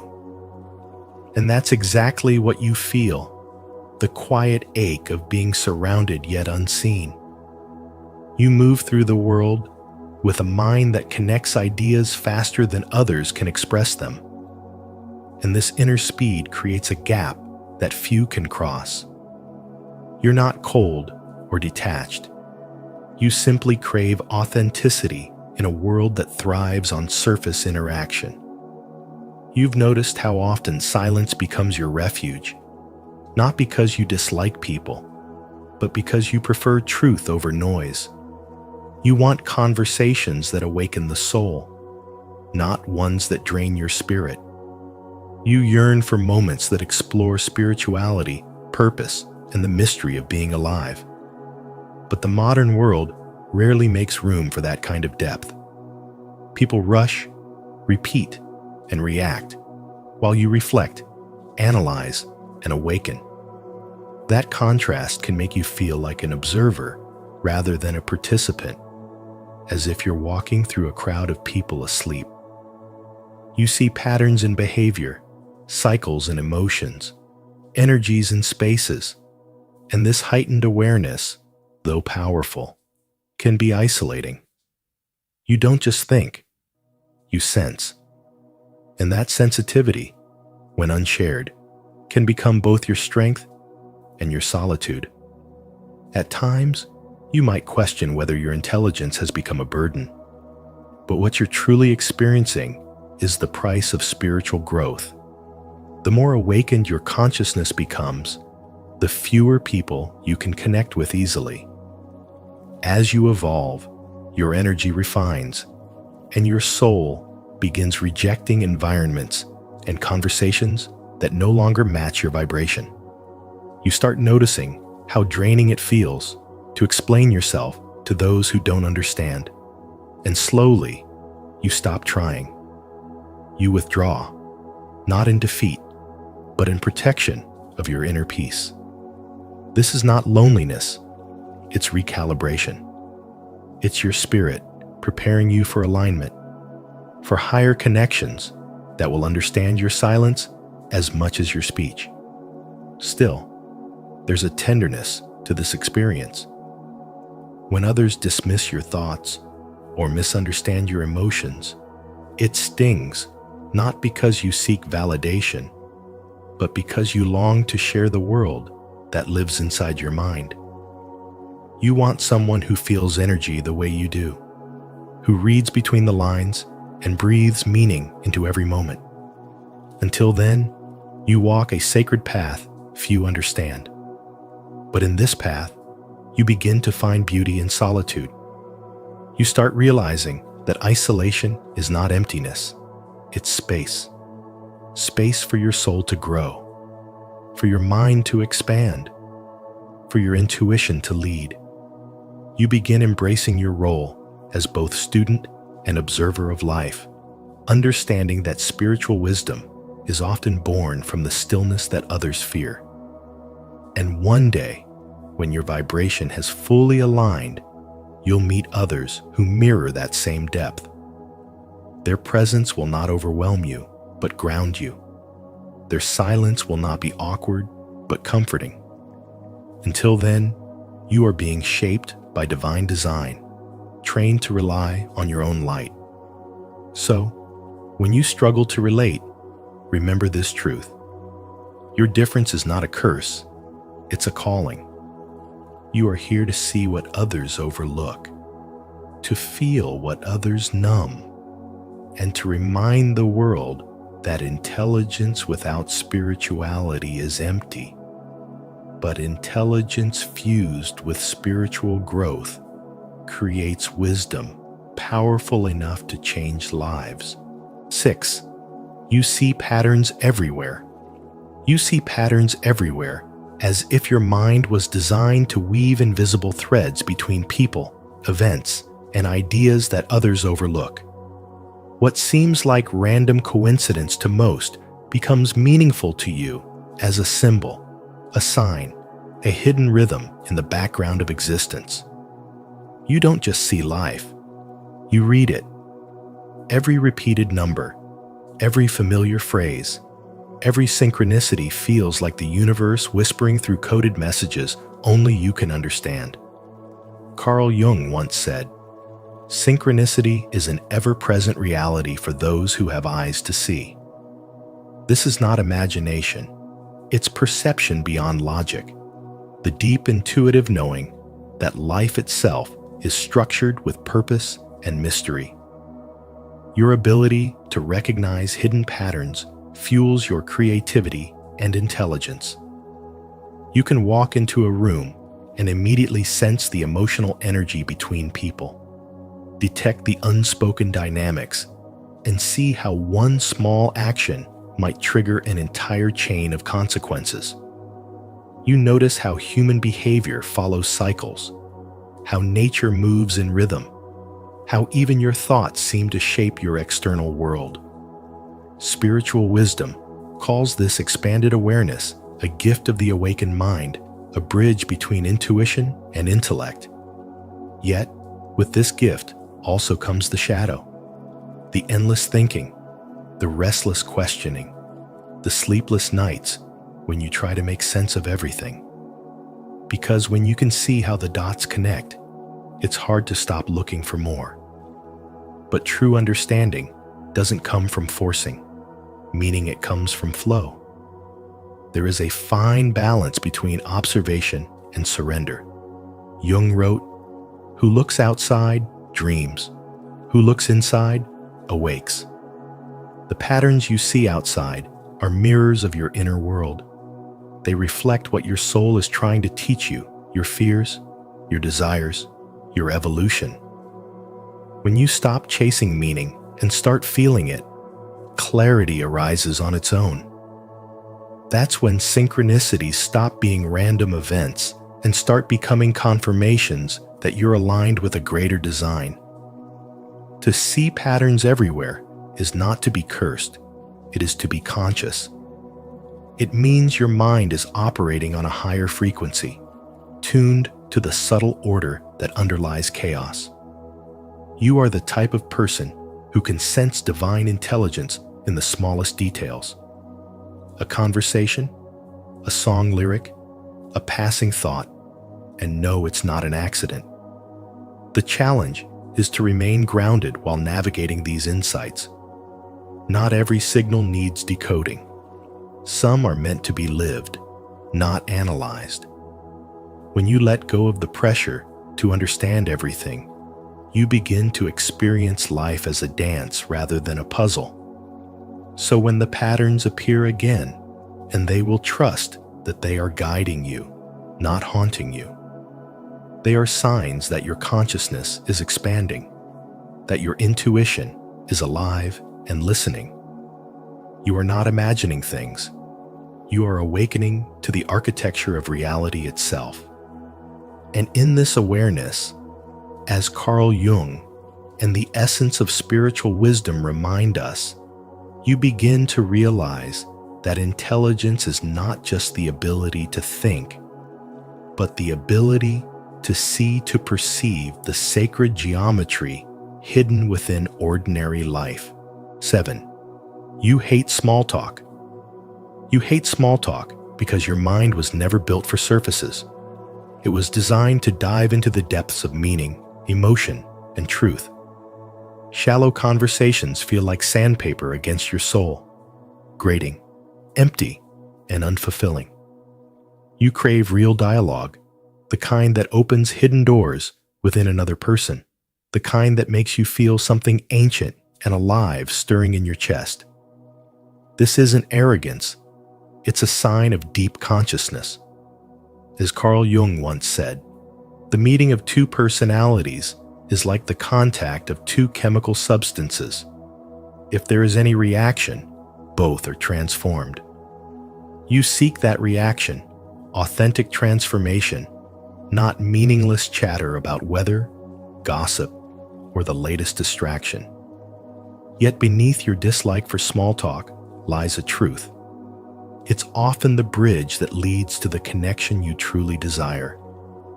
In spirituality and spiritual awakening, every word, no matter how trivial it seems, carries energy. Sometimes, a simple, "How are you?" is not a question. It's a cry for understanding, a signal from another soul longing to be seen. Learning to tolerate small talk isn't a sign of settling. It's an act of compassion. It's how you meet people where they are before you guide them into deeper waters. The wise know that awakening doesn't mean avoiding the shallow. It means finding depth in everything. A truly intelligent soul listens not to the surface of words, but to the vibration behind them, sensing fear, loneliness, or love hidden between lines that most ignore.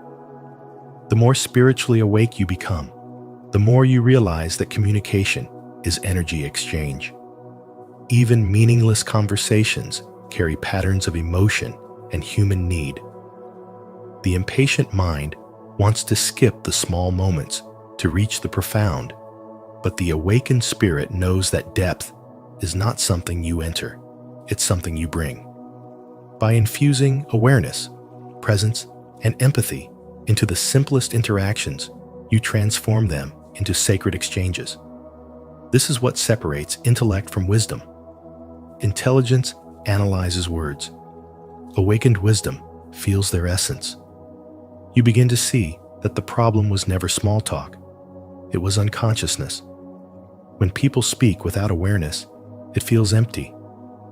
But when you are fully present, even silence between sentences hums with life. The awakened man doesn't wait for meaningful conversation. He creates it. He turns an ordinary discussion into a mirror of the soul, not by forcing depth, but by radiating authenticity. Every question becomes a prayer, every answer a revelation.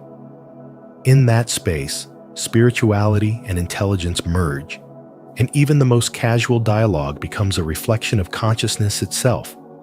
So while small talk may never thrill you, you start to see its hidden purpose. It's the soft opening before the symphony begins, the gentle knock before the door to another soul opens. When you engage with awareness, small talk becomes connection, and connection becomes awakening.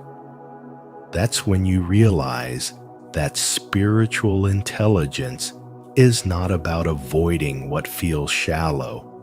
It's about transforming it into something meaningful, something alive, something divine. 8. You have a dark sense of humor. Having a dark sense of humor doesn't mean you're cruel or detached. It means your soul has learned how to turn pain into wisdom.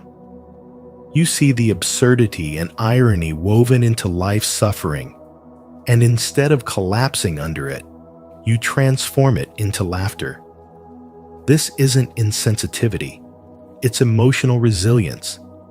It's the quiet sign of someone who has walked through darkness and come out seeing both the tragedy and the comedy of life. Carl Jung once said, "The brighter the light, the darker the shadow." And your laughter at life's shadow side is proof of your inner maturity. You've seen enough of life to know that pain is inevitable, but suffering is optional, and humor becomes your way of reclaiming your power. When you find humor in heartbreak, chaos, or human contradiction, it shows that your mind has evolved beyond ordinary perception. You're not mocking pain, you're mastering it. You understand that everyone carries wounds, but very few can look at those wounds and laugh without bitterness. That laughter is the mark of spiritual strength. It's the soul's way of saying, "I've been there, but I'm no longer defined by it." You've turned emotional scars into sacred symbols of growth. Through this lens, your humor becomes a form of spiritual awakening, showing that you can embrace life's messiness without losing your grace. Your ability to laugh at darkness also reveals a rare kind of intelligence, one that perceives paradox as truth. You know that life is both tragic and beautiful, cruel and compassionate, meaningless and divine. You see both sides and refuse to choose between them. That awareness itself is the essence of spiritual growth. You no longer try to escape the contradictions of existence. You accept them as part of the greater dance between light and shadow. Your laughter becomes the bridge that connects both worlds, the human and the divine. People who misunderstand you might think your humor is inappropriate or strange, but that's only because they haven't yet faced their own darkness. What they call dark is actually the result of your healing. You've learned to laugh at what once broke you, to see beauty in what once frightened you. That's not avoidance, it's transformation. Every time you find humor in pain, you're performing a kind of spiritual alchemy, turning sorrow into insight and wounds into wisdom. It's your way of saying that even the heaviest experiences can be softened by awareness and love. A dark sense of humor, then, is not about denial, but acceptance. It's a sign that you've reached a level of consciousness where you can look at suffering and still smile. It means you've stopped running from your shadow and started dancing with it. In doing so, you teach others that spirituality isn't about pretending everything is light. It's about learning to find light within the darkness. That is the power of your laughter. It's not mockery, it's mastery. It's not ignorance, it's illumination. And in that laughter lies the quiet wisdom of a soul that has truly awakened. 9. You overthink happiness. You often overthink happiness because your mind refuses to accept it at face value. Instead of simply feeling joy, you analyze its source, its duration, and its meaning, as though you're studying a fragile flame that might vanish at any moment. You sense that joy is temporary, that life constantly shifts between light and shadow. And so even in your happiest moments, a quiet awareness lingers the knowledge that nothing lasts forever. Carl Jung once said, "Even a happy life cannot be without a measure of darkness." And that truth resonates deeply within you. Happiness, to you, isn't about constant laughter or an endless pursuit of pleasure. It's about understanding the balance between chaos and calm, gain and loss, joy and sorrow. Because you are attuned to life's impermanence, contentment sometimes feels like sand slipping through your fingers. Yet that very awareness gives birth to spiritual wisdom. You understand that happiness is not something to chase, but something to create, something woven into moments of meaning, purpose, and presence. You find satisfaction not in the temporary highs of comfort, but in the quiet fulfillment that comes from creation, reflection, and truth. When others rush to escape their emptiness with noise and distraction, you sit with silence and listen. You feel the subtle rhythm of life, and you know that true happiness whispers, and it never shouts. You see, intelligence and spiritual awakening often come with the gift of depth, and with that depth comes an awareness that pleasure alone cannot fill the soul. You no longer find joy in surface-level excitement or shallow validation. Instead, your heart yearns for alignment, for the harmony between your thoughts, actions, and spirit. The ordinary person seeks happiness outside themselves, but you've realized that happiness born from the external world fades quickly. Real joy is internal, born from living in truth, from expressing your authentic self, and from turning pain into purpose. When you analyze your happiness, it isn't because you're ungrateful. It's because you want to understand the architecture of meaning. You sense that life's beauty lies in contrast, that joy feels profound precisely because you've known sorrow. And in that understanding, you embody Carl Jung's teaching that wholeness is achieved not by rejecting pain, but by integrating it. You transform suffering into art, heartbreak into compassion, and solitude into strength. Every moment of reflection refines your consciousness and deepens your connection to life itself. You may feel misunderstood at times because your happiness doesn't look like everyone else's. You don't need constant stimulation or validation. You find peace in creation, in learning, in quiet moments where your mind and soul merge into awareness. That's where true happiness lives, not in excitement, but in clarity. And when you stop overanalyzing and start allowing yourself to feel, happiness becomes effortless again. You realize it was never lost, only buried beneath layers of thought. So when your mind starts to dissect joy, pause and breathe. Let yourself feel the simple miracle of being here alive, aware, and awake. You don't need to control happiness or explain it. You only need to experience it fully, as it is. Because happiness, in its truest form, isn't a goal to reach, it's the natural state of a soul at peace with both its light and its darkness. 10. You feel like an outsider. Even when surrounded by people who love you, there are moments when you feel strangely apart, as if you're watching life unfold rather than truly living it. This sense of separation is not a flaw, it's awareness. You are not disconnected from the world, you are simply perceiving it from a higher vantage point. Your solitude is not loneliness, but a sacred retreat, a place where your deep mind recharges and your spirit realigns.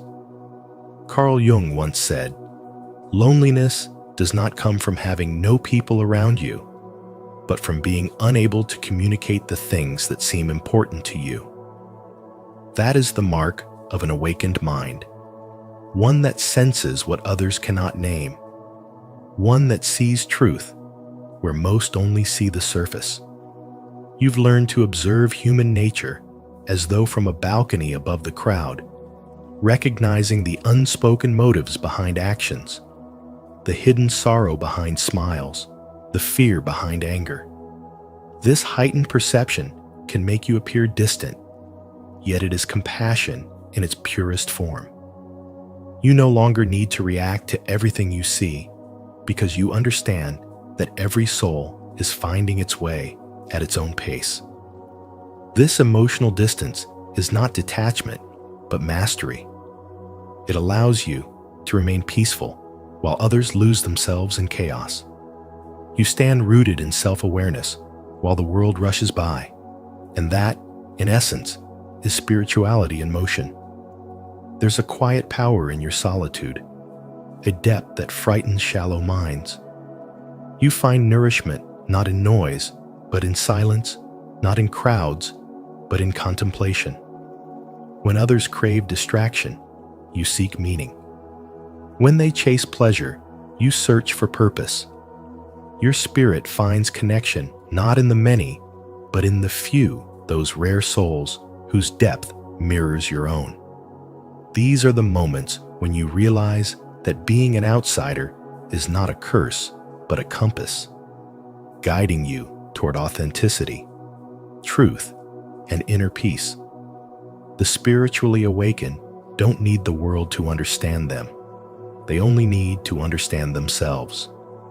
You are not meant to blend in with the ordinary because your consciousness has outgrown it. The very detachment you once resisted becomes your sanctuary. You no longer crave to be heard. You are content to simply know. You no longer chase validation. You carry quiet certainty within. This is the essence of spiritual awakening: to walk among others while no longer being lost among them, to love deeply yet remain free, to see life not as chaos, but as a profound mirror of the soul. You are not an outsider. You are evolution in human form, an awakened mind moving gracefully through a world still learning how to see. To embrace your unique path and honor the depth of your individuality, take a moment to declare it. Comment below. I embrace my difference as a reminder that being an outsider is often the mark of true spiritual awakening and uncommon intelligence. Your words may inspire another rare soul to finally feel seen. And that brings us to the end of today's journey through the mind of the rare and extraordinary. True intelligence isn't about how much you know. It's about how deeply you understand, how courageously you think, and how compassionately you live. If today's message spoke to your soul, don't forget to leave a like, share this video with someone who needs it, and subscribe to Spiritual Wisdom for more insights inspired by Carl Jung and timeless truth.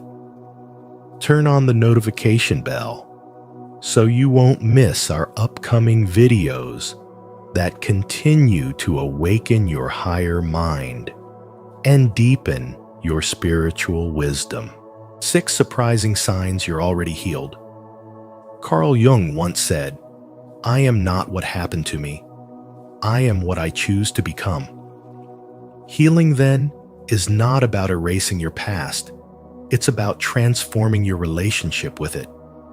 Every scar, every heartbreak, every silent night you've survived has shaped the strength that now lives within you. In this video, we'll uncover 6 surprising signs that you're already healed, even if you haven't realized it yet. As you listen, reflect on your own journey, how far you've come, how much lighter your soul feels, and how your energy has quietly shifted. Which of these signs speaks most deeply to you? Share your thoughts in the comments below, and let's grow together on this path of spiritual wisdom and self-awakening. 1. You no longer chase closure. You've stopped chasing after closure because you finally understand that peace doesn't come from explanations. It comes from acceptance. You no longer wait for someone to apologize or justify why they hurt you, because deep down, you've realized that no amount of words can rewrite what already happened. Instead, you've found strength in silence and wisdom in surrender. You've learned that closure is not something someone gives you. It's something you build within yourself. The moment you stopped needing answers was the moment your healing began. The storm that once raged inside you has softened, not because the past disappeared, but because you've changed the way you hold it. You now see that people don't leave to break you. They leave to awaken you. Every departure carries a hidden lesson, and every ending is a doorway to a deeper understanding of who you are. When you no longer seek validation from those who walked away, it's because you've remembered your worth. Spirituality has taught you that life is not about getting everything explained. It's about allowing experiences to expand your soul. Pain was once your teacher, but now it's your proof that transformation is real. You've moved from questioning, "Why me?" to understand, "For me." And in that shift, something sacred happened. You began to rise beyond the need for closure. into the calm awareness that your spirit is whole, even when life feels incomplete. Through this spiritual awakening, you've learned that closure doesn't mean the story is over. It means you've reached peace without knowing how it ends. You stopped reopening old wounds just to see if they still hurt, and instead began nurturing the parts of you that chose to survive. The energy you once used to chase answers now fuels your growth. You've realized that forgiveness isn't for them, it's for your freedom. You no longer carry the weight of unfinished conversations, because silence itself has become your answer. This stillness, this gentle acceptance, is the quiet revolution of your healing, the sign that you've finally come home to yourself. If this message resonates with you, take a moment to affirm your growth. Comment below, "I no longer chase closure," and let the world know that you've stepped into peace and emotional freedom. 2. You no longer need to be understood. You've reached a level of spiritual growth where you no longer need to be understood because you've released the old craving for validation. You've outgrown the urge to explain yourself to those who are determined to misunderstand you. There's a deep calm that rises within you when you realize that your worth is not up for negotiation. It is self-defined, rooted in truth, and untouched by the projections of others. You've learned that people don't see you as you are. They see you through the lens of their own unhealed pain, their fears, and their limitations. As Carl Jung said, everything that irritates us about others can lead us to an understanding of ourselves. And through this understanding, you've begun to see clearly that when others judge or reject you, they're often wrestling with parts of themselves they have yet to face. You no longer feel the need to justify your light to those who prefer their shadows. You no longer chase clarity from people who thrive in confusion. Instead, you've chosen peace over explanation, truth over performance, and alignment over approval. The misunderstandings that once tore at your spirit now pass through you like wind through open hands. You understand that energy is sacred, and not every misunderstanding deserves your defense. You've become selective with your words and intentional with your silence, because silence too can be a declaration of strength. You have realized that true spirituality is not about convincing the world. It's about staying centered in your own frequency, even when the world doesn't understand your song. There is power in this detachment, but it's not coldness, it's emotional maturity. It's the quiet recognition that not everyone has earned the right to know your depths. You've stopped performing for acceptance because you've accepted yourself fully. That's what healing truly looks like. It's no longer about fixing who you are. It's about embracing who you've become. You've learned that peace is far more precious than being right, and the need to be understood fades once you understand yourself deeply enough. The projections of others no longer trigger you because you see them for what they are, reflections of someone else's inner war, not yours. Now, you move through life with a softer strength, one that doesn't need to prove, defend, or persuade. You've made peace with being misunderstood because authenticity often threatens the comfort of those still living in illusion. You no longer dim your light just to make others feel safe in their shadows. You let your truth shine quietly, knowing that those meant for you will recognize your energy without needing an explanation. And when they don't, you no longer shrink. You simply keep walking, carrying your light like a lantern through the fog. That's what spiritual growth truly is. The art of knowing who you are so completely that misunderstanding no longer wounds you. It refines you. And when you reach that point, you realize healing was never about changing who you are. It was about remembering that you were whole all along. If you're ready to rise above the need for validation, comment, "I'm at peace" below. Your reflection helps us grow together in this journey of healing and spiritual wisdom. 3. You stop romanticizing the past. You know you've reached a deep level of healing when you can look back at your past without romanticizing it, without wishing to return to it, without that aching sense of loss that once colored every memory. The past stops being a wound and becomes a wise teacher. You can finally see everything that happened, the heartbreaks, the betrayals, the disappointments, not as punishments, but as lessons that shaped your awakening. Carl Jung once said, "Until you make the unconscious conscious, it will direct your life and you will call it fate." And that's exactly what you've done. You've brought light to your hidden patterns, recognized the cycles that kept repeating, and chosen to step out of them with awareness. What once had control over you no longer defines you, because through spiritual wisdom, you've transformed what was once pain into power. There was a time when nostalgia felt like comfort, when you replayed old moments and wondered if life would ever feel the same again.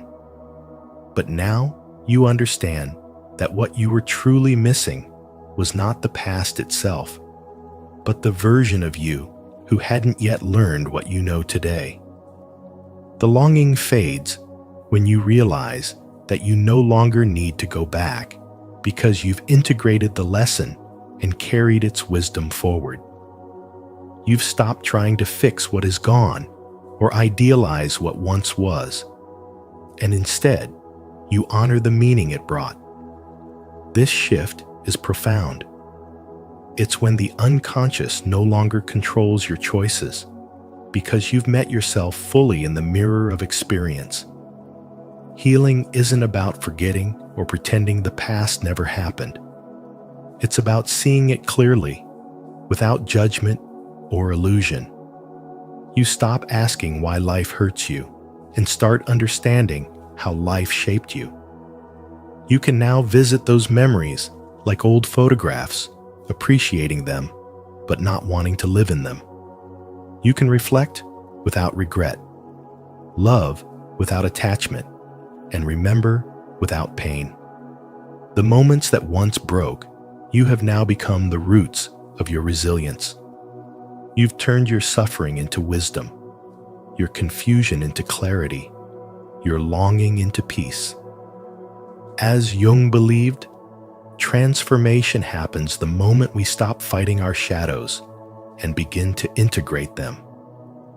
And that's where you are no longer trapped in the emotional gravity of what was, but free to exist in the lightness of what is. To stop romanticizing the past is to reclaim your energy from everything that once drained it. You no longer chase closure from others because you've given it to yourself. The past no longer whispers, "Come back," because your soul has moved forward with grace. And in this quiet strength, you realize healing didn't come with fanfare. It came in your silence, your acceptance, your ability to look back and smile. That's the real power of spiritual wisdom, to remember everything and still feel peace. If this message resonated with you, don't forget to like, subscribe, and share your thoughts in the comments below. Let's continue uncovering the wisdom behind healing and moving beyond the past together. 4. Solitude feels like home. Silence no longer feels like emptiness. it feels like peace. When you reach this stage of your spiritual awakening, solitude stops being a punishment and becomes a sacred sanctuary. The quiet no longer threatens you because you've learned to face your shadow without fear. You've met the darker corners of your mind with compassion instead of resistance, realizing that every part of you, both the light and the dark, belongs to the same wholeness. In this state, solitude becomes self-connection, not loneliness.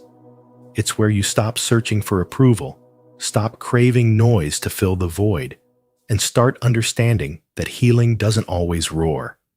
Sometimes it arrives in whispers. Carl Jung once said, "Who looks outside, dreams. Who looks inside, awakes." And in your silence, you've awakened. You've turned inward and discovered that the parts of you you once ran from were never enemies. They were forgotten fragments of your soul waiting to be embraced. You begin to see that wholeness is not about becoming perfect, but about accepting yourself as you are, unfiltered and unmasked. You no longer measure your worth by how others see you, because solitude teaches you that peace is an inside job. The world's noise fades into the background, and what once felt like unbearable stillness now feels like coming home to yourself. You notice that in this calm, your mind clears, your intuition sharpens, and your heart becomes your compass. You understand that in spirituality, healing isn't about escaping pain, but transforming your relationship with it. The same silence that once amplified your wounds now becomes the medicine that soothes them. You stop running from the darkness because you realize that the light was hidden inside it all along. You begin to cherish moments of stillness, the way one cherishes rare treasures. You sit with your thoughts and find that they no longer control you. They simply pass through you like clouds across a vast sky. There is no more battle between who you are and who you think you should be. You realize that solitude isn't about isolation. It's about integration. You no longer need to prove anything or fix everything. You understand that healing is not the absence of pain, but the transformation of it into wisdom. You no longer chase people, validation, or noise to feel alive. Instead, you connect with the divine rhythm that exists within your own being. You breathe differently, speak with more purpose, and walk through life with quiet confidence. You start to see everything through softer eyes. You forgive more easily, listen more deeply, and love without expectation.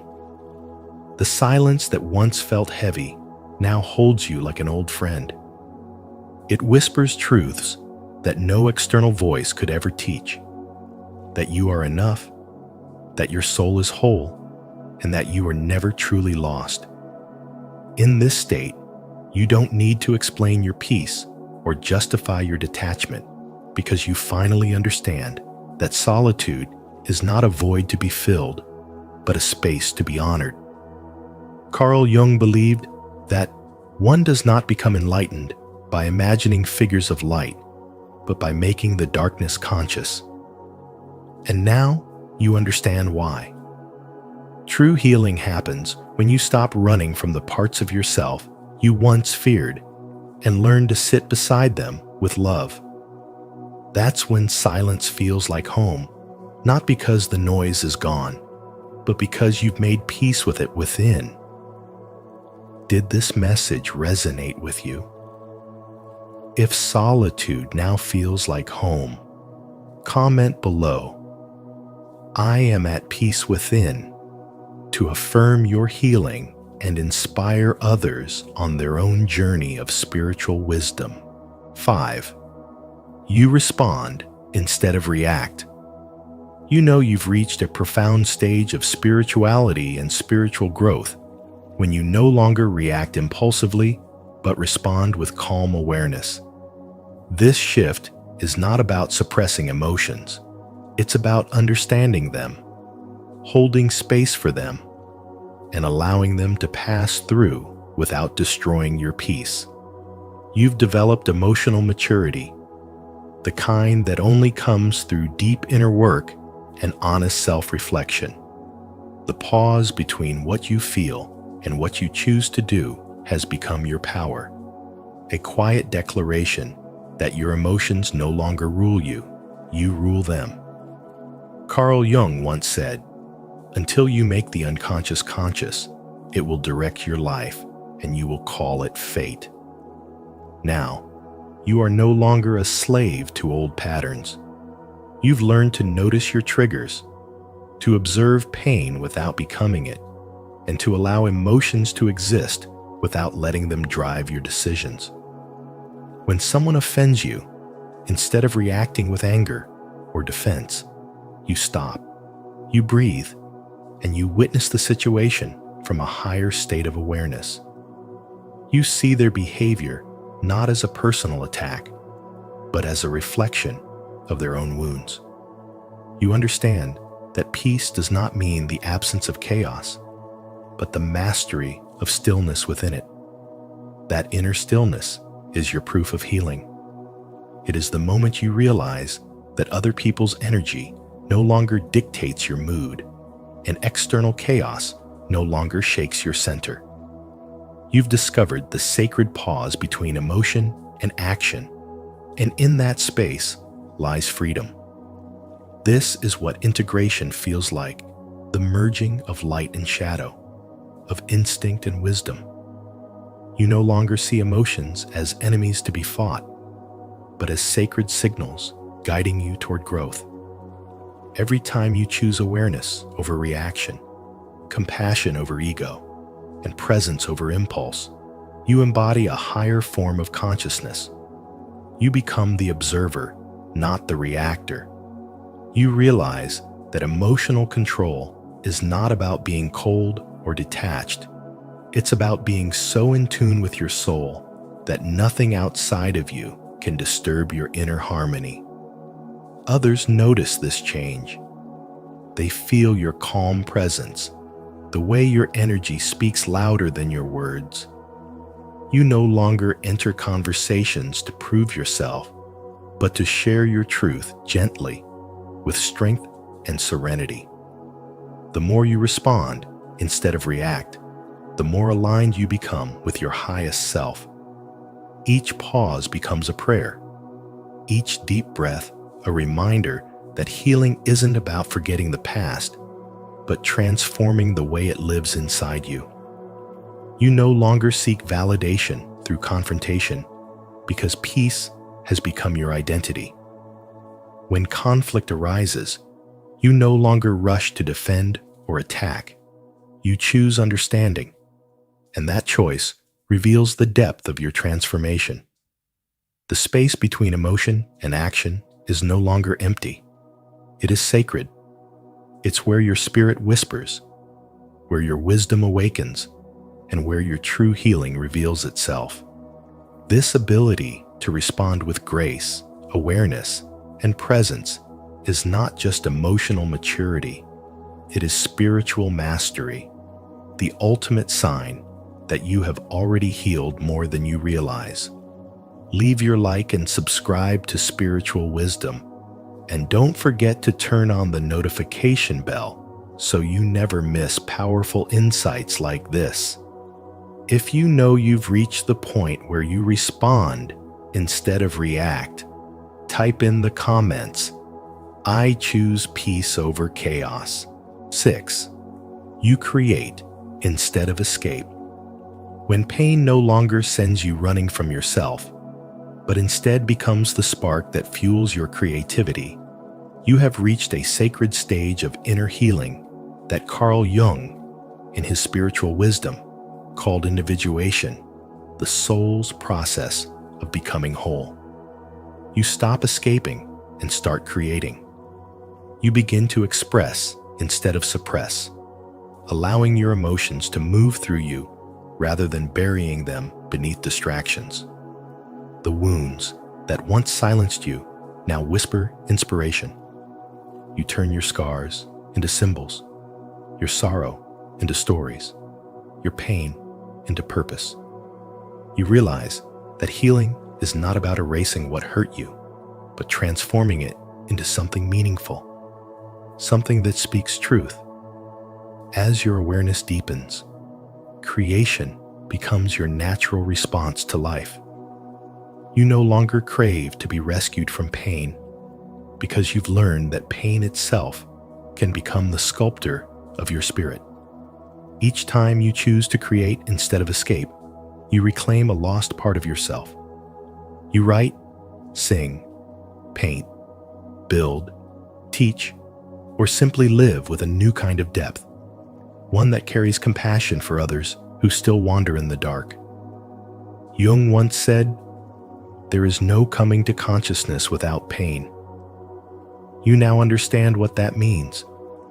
Every creative act is a conversation between your darkness and your light, a bridge between the fragmented self and the whole. You start to see beauty, even in what once broke you. The anger that once consumed you becomes fuel for passion. The sadness that drowned you turns into empathy. The silence you once feared becomes the stillness where inspiration is born. You begin to live as an artist of your own soul, turning ordinary experiences into moments of reflection and revelation. And slowly, without even realizing it, your life becomes your greatest masterpiece, painted not with perfection, but with honesty. In this space, creativity is no longer about performance or applause. It becomes your way of praying. Every word you write, every action you take, becomes an offering to existence. Through this, you realize that emotions are not meant to be caged. They are energy, sacred and alive. When directed with consciousness, they become powerful tools for transformation. You no longer resist the waves of emotion. You surf them with grace. And in doing so, you awaken something ancient within the soul's capacity to turn chaos into order, pain into power, and suffering into wisdom. Through the lens of Carl Jung's spiritual wisdom, this is the true sign that you are already healed. Your pain no longer controls you. It creates through you. You no longer fear what you feel because you have learned to channel it into art, meaning, and purpose. You are no longer a victim of your story. You are its author.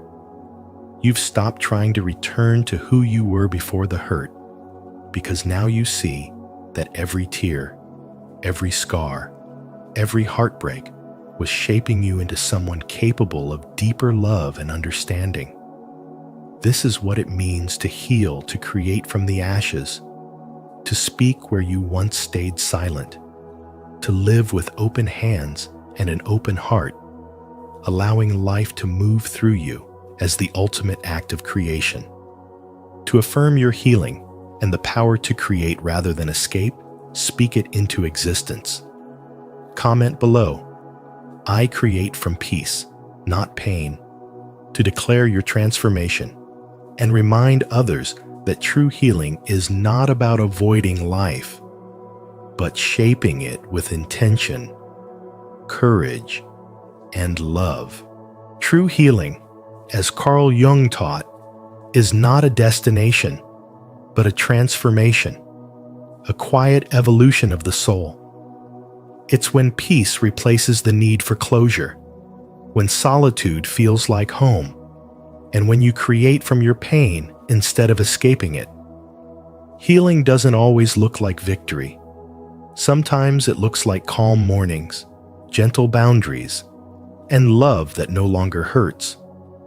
So tonight, take a deep breath and honor how far you've come, because you've already healed more than you realize. Which of these signs resonated most with you? Share your thoughts in the comments. And don't forget to like, subscribe, and follow spiritual wisdom for more insights to help you grow in peace, strength, and self-awareness every day.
The empath's turning point: choosing self over sacrifice. The privilege of a lifetime is to become who you truly are. Carl Jung. Have you ever wondered what might happen if, for once, you stopped giving everything away and chose yourself instead? This isn't selfishness, it's spiritual awakening. The empath's turning point is the moment you realize that love without boundaries is not love at all, but surrender. Today, on Spiritual Wisdom, we explore what unfolds when the empath finally says enough and reclaims their own soul. As you listen, reflect on your own journey. How often have you sacrificed your peace to maintain someone else's harmony? Share your thoughts in the comments below. What does choosing yourself mean to you? 1. The empath's old identity, the sacrificial vessel. For much of their life, the empath walks through the world as a vessel of sacrifice, absorbing the unspoken pain, guilt, and projections of others while mistaking that burden for love. They are conditioned to believe that to serve is to be worthy, that to give until it hurts is the highest form of compassion. Yet, beneath this illusion of virtue lies a quiet exhaustion that seeps into the soul a sense of living as a mirror for everyone but themselves. Their identity becomes entwined with the needs and emotions of others, and they confuse self-erasure with spiritual nobility. Every act of self-denial is praised as kindness, every boundary ignored as proof of purity, and slowly, their own light begins to fade beneath the weight of everyone they've tried to save. This is the empath's old identity, the sacrificial vessel that believes love must always mean loss. They carry the emotional debris of the world, hoping that through their suffering, others might find peace. They become experts at reading faces, soothing tempers, and silencing their own truth for the sake of harmony. But spirituality is not about dissolving into others. It is about remembering the sacredness of the self. Carl Jung's spiritual wisdom teaches that true awakening begins when we stop projecting our light outward and begin to reclaim it inward. For the empath, this realization is both painful and liberating, the moment when they finally see that healing others cannot come at the expense of destroying themselves. The empath's awakening often begins in stillness, that quiet ache when they can no longer pretend that constant giving feels like grace. They start to question the beliefs that once governed them. Why must love require suffering? Why must compassion demand silence? In this questioning, the illusion begins to fracture. They see that absorbing another's pain does not transform it. It only multiplies the suffering within both souls. They understand that boundaries are not betrayals of love, but acts of spiritual alignment, allowing energy to flow where it belongs instead of stagnating in sacrifice. This moment of clarity feels like death, the death of the false self that once believed salvation was found in servitude, but in truth, it is the birth of consciousness. As their spirituality deepens, the empath begins to embody a higher form of compassion, one grounded in awareness, not exhaustion. They no longer confuse empathy with absorption or silence with peace. Instead, they realize that the most powerful healing presence is one that radiates balance, not depletion. Their energy shifts from rescuing to resonating, from pleasing to being. They no longer seek to prove their worth through pain, but to express it through authenticity. And through this inner transformation, their relationships evolve. They stop attracting those who feed on their light and begin connecting with those who honor it. This is the true spiritual awakening of the empath. The moment they choose themselves without guilt, the moment they learn that self-love is not the opposite of compassion, but its foundation. Their empathy becomes clear, their spirit stronger, and their presence lighter. They cease to be the sacrificial vessel and become the awakened soul, one who loves not to be needed, but to be whole. Through this shift, they discover that choosing self over sacrifice is not selfishness, but the purest form of spiritual wisdom. For only when the empath's own cup overflows can their love truly heal the world.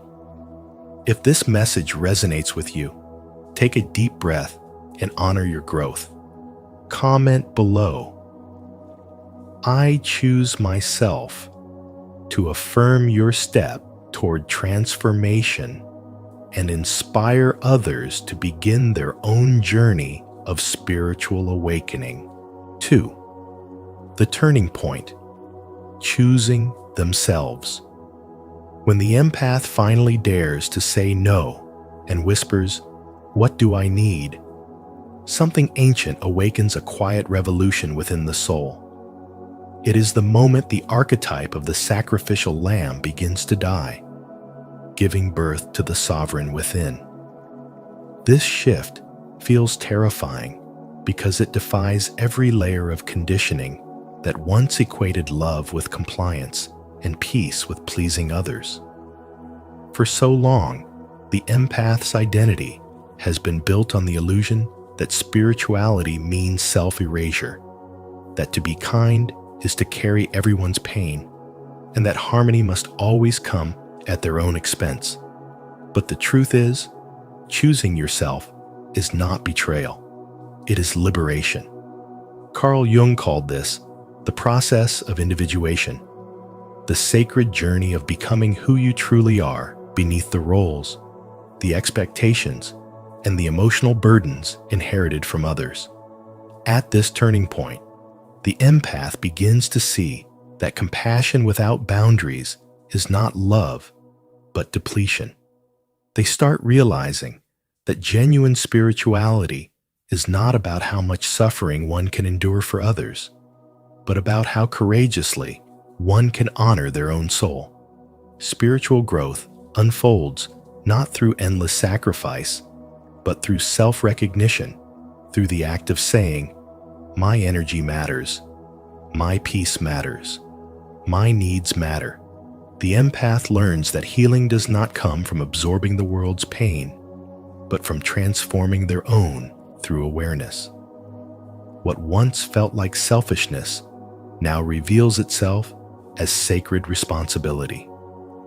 To tend to your inner light is not to withhold it from others, but to ensure it never burns out.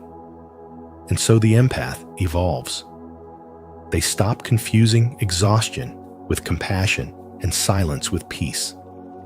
They no longer chase the approval of those who only take without giving. Instead, they begin walking toward relationships that honor reciprocity, conversations that feed their soul, and spaces where their spirit can breathe. They learn the art of saying yes, from authenticity, and no, without guilt. Each boundary they set becomes an act of love, not against others, but for themselves. The same sensitivity that once felt like a curse now becomes their greatest gift, for it allows them to feel life deeply without being consumed by it. Through this awakening, the empath's heart no longer seeks validation in being needed. They begin to understand that love without self-respect is not love at all, and that saving others while losing oneself is not noble, but tragic. By choosing themselves, they don't lose their empathy, they refine it. Their love becomes rooted, their energy sovereign, their presence magnetic. They discover that true spirituality is not about martyrdom, but embodiment, about walking as a whole being, radiant and aware, no longer defined by others' chaos. And as they rise into this awareness, the empath transforms from a silent sufferer into a conscious creator, learning at last that to choose oneself is to honor the divine pulse that beats within all life. Do you feel this truth awakening within you? If you do, affirm your turning point by commenting below. I choose myself and I rise. 3. Breaking the savior complex. The empath comes to see that much of their compassion has never been unconditional. It was a quiet negotiation, a hidden transaction whispered beneath every act of care. If I keep you whole, I won't be abandoned. For years, they lived as emotional healers, carrying burdens that were never theirs to hold, mistaking sacrifice for love and exhaustion for devotion. Carl Jung once said, "Until you make the unconscious conscious, it will direct your life and you will call it fate." And so, the empath's turning point arrives when they begin to see the unconscious roots of their kindness, realizing that behind their endless giving was a child afraid of being unloved, unseen, or left behind. What once felt like selflessness now reveals itself as a survival strategy, a way to feel worthy through fixing others, a way to keep love from slipping away. As this illusion dies, a sacred rebirth begins. The empath no longer seeks validation through the wounds they mend, but through the peace they protect. They understand now that genuine compassion is not about losing themselves in another's suffering, but about holding love without attachment. It is no longer about drowning to save someone who refuses to swim. It is about standing on solid ground and offering a hand without losing your balance. This shift marks the birth of spiritual wisdom, the deep knowing that loving others doesn't mean abandoning yourself. As the saying goes, you cannot pour from an empty cup. The empath learns that setting boundaries is not cruelty, but clarity, not rejection, but reverence for life's natural order. Every boundary becomes an act of self-respect, a quiet declaration that says, "My energy is sacred." They begin to realize that love without discernment becomes martyrdom, and that empathy without limits turns into emotional bondage. Jung believed that the highest privilege of a lifetime is to become who you truly are, and this realization becomes the empath's compass. To become whole, they must stop confusing rescue with love and begin to trust that each soul must walk its own path of awakening. Their compassion transforms it, no longer suffocates. It liberates. It no longer begs to be needed. It simply flows. This journey is not painless. The ego trembles as the old identity crumbles, whispering that without being the savior, they will be forgotten. But through the discomfort, a profound truth emerges that the one who always needed saving was never the world, but the empaths themselves. They realize that healing others cannot replace healing their own wounds, and that true love is not self-sacrifice, but self-awareness in motion. It is the balance between open-heartedness and discernment, between feeling deeply and knowing when to let go. And so the empath stops mistaking their worth for how much they give. They no longer chase peace through fixing chaos, nor measure love by the weight of what they carry.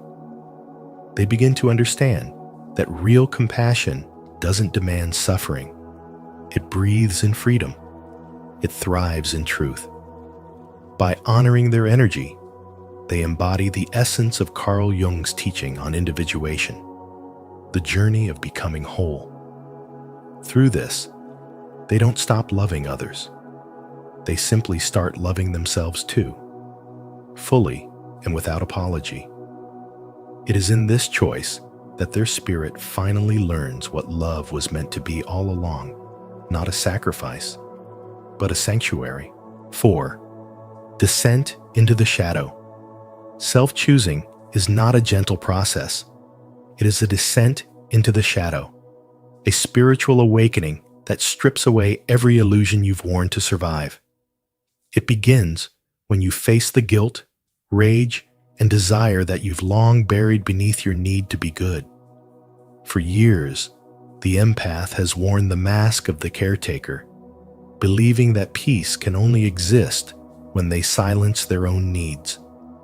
But true spirituality demands honesty, and honesty demands confrontation with the parts of yourself you've been taught to reject.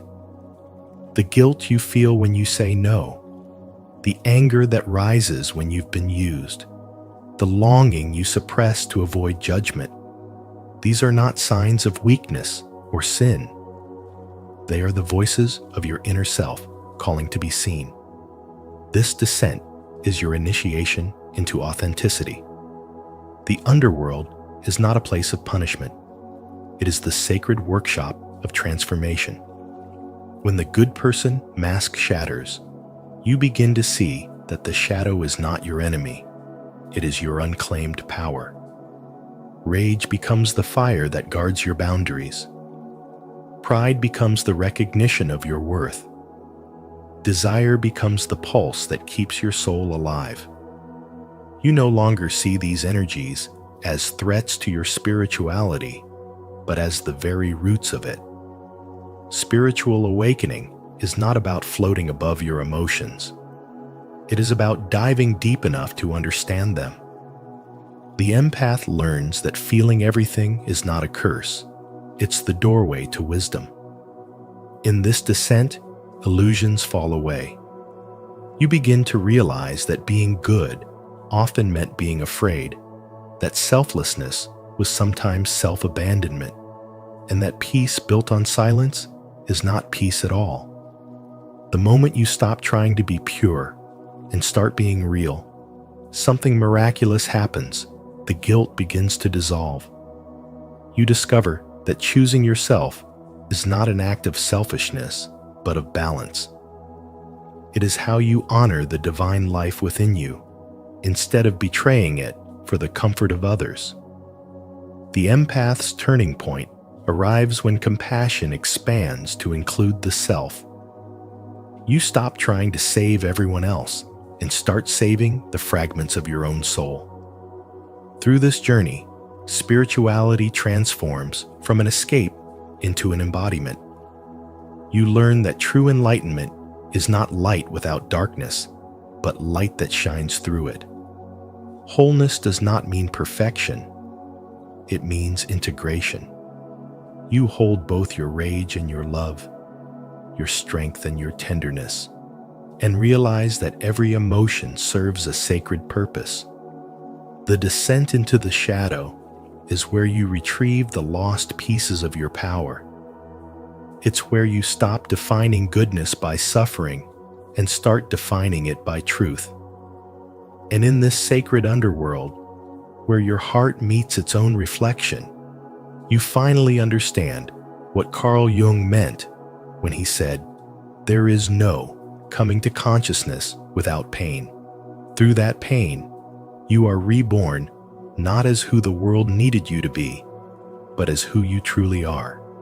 Leave your like and subscribe to Spiritual Wisdom, and turn on the notification bell so you won't miss the next awakening message. Let this journey through the shadow remind you of your hidden light. Type in the comments, "I embrace my shadow and rise in truth." 5. Birth of the Sovereign Soul. Emerging from the darkness, the empath transforms into the sovereign soul, no longer a victim of emotions nor a savior of others. Through the fires of awakening, they learn that sensitivity without awareness is chaos.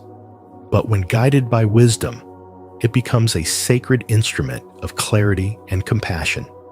Each no they utter is no longer born from fear, but from self-respect. Every boundary they create becomes a declaration of inner authority, a silent testament to the truth that spiritual growth requires both love and discipline. In this state, guilt loses its grip, and the empath begins to embody a calm, unshakable presence, a quiet power that needs no approval to exist. They realize that for years, they mistook sacrifice for virtue and pain for purpose, believing that love meant carrying everyone else's burden. But now, they understand that real spirituality is not self-abandonment disguised as compassion. It is awareness rooted in balance. To give without measure is not kindness, it is unconsciousness. To feel without discernment is not empathy, it is absorption. And so the empath begins to see that healing does not come from absorbing the wounds of others, but from embodying wholeness within themselves. They stop chasing validation from those who drain their light, and instead learn to draw strength from their own inner stillness. Their peace no longer depends on the moods or needs of others. It becomes their natural state, guarded yet open, soft yet strong. Carl Jung once said, "The privilege of a lifetime is to become who you truly are." For the empath, this means no longer existing as a mirror of others, but as a being of light with its own reflection. They learn that saying no is not rejection, but redirection is a way of honoring their soul's boundaries.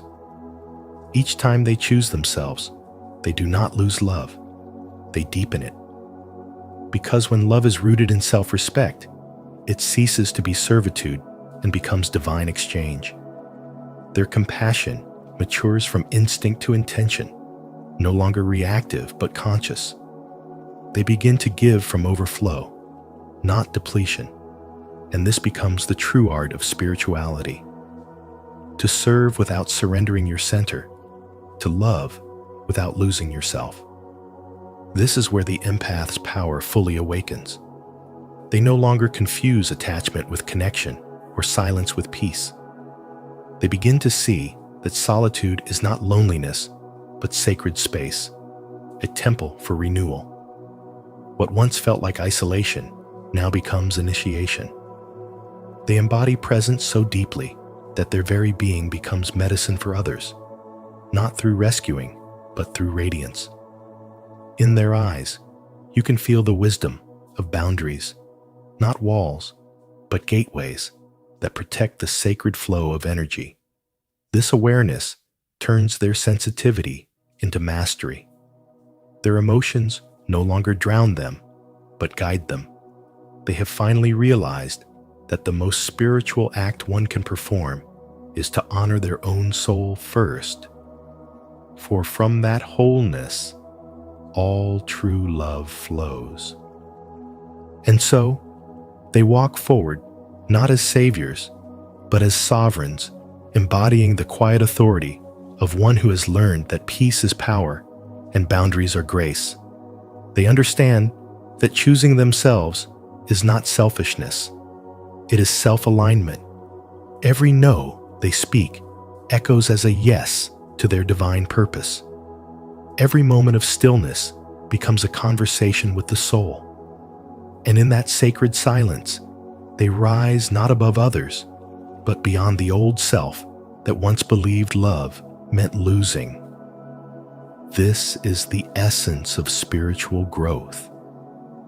To love consciously, to give wisely, and to live as the awakened empath, sensitive, sovereign, and free. 6. The rebirth of love. True love is no longer dependency, absorption, or sacrifice. It is a radiant exchange between two complete beings who can give without depletion, love without losing themselves, and stand in intimacy without disappearing.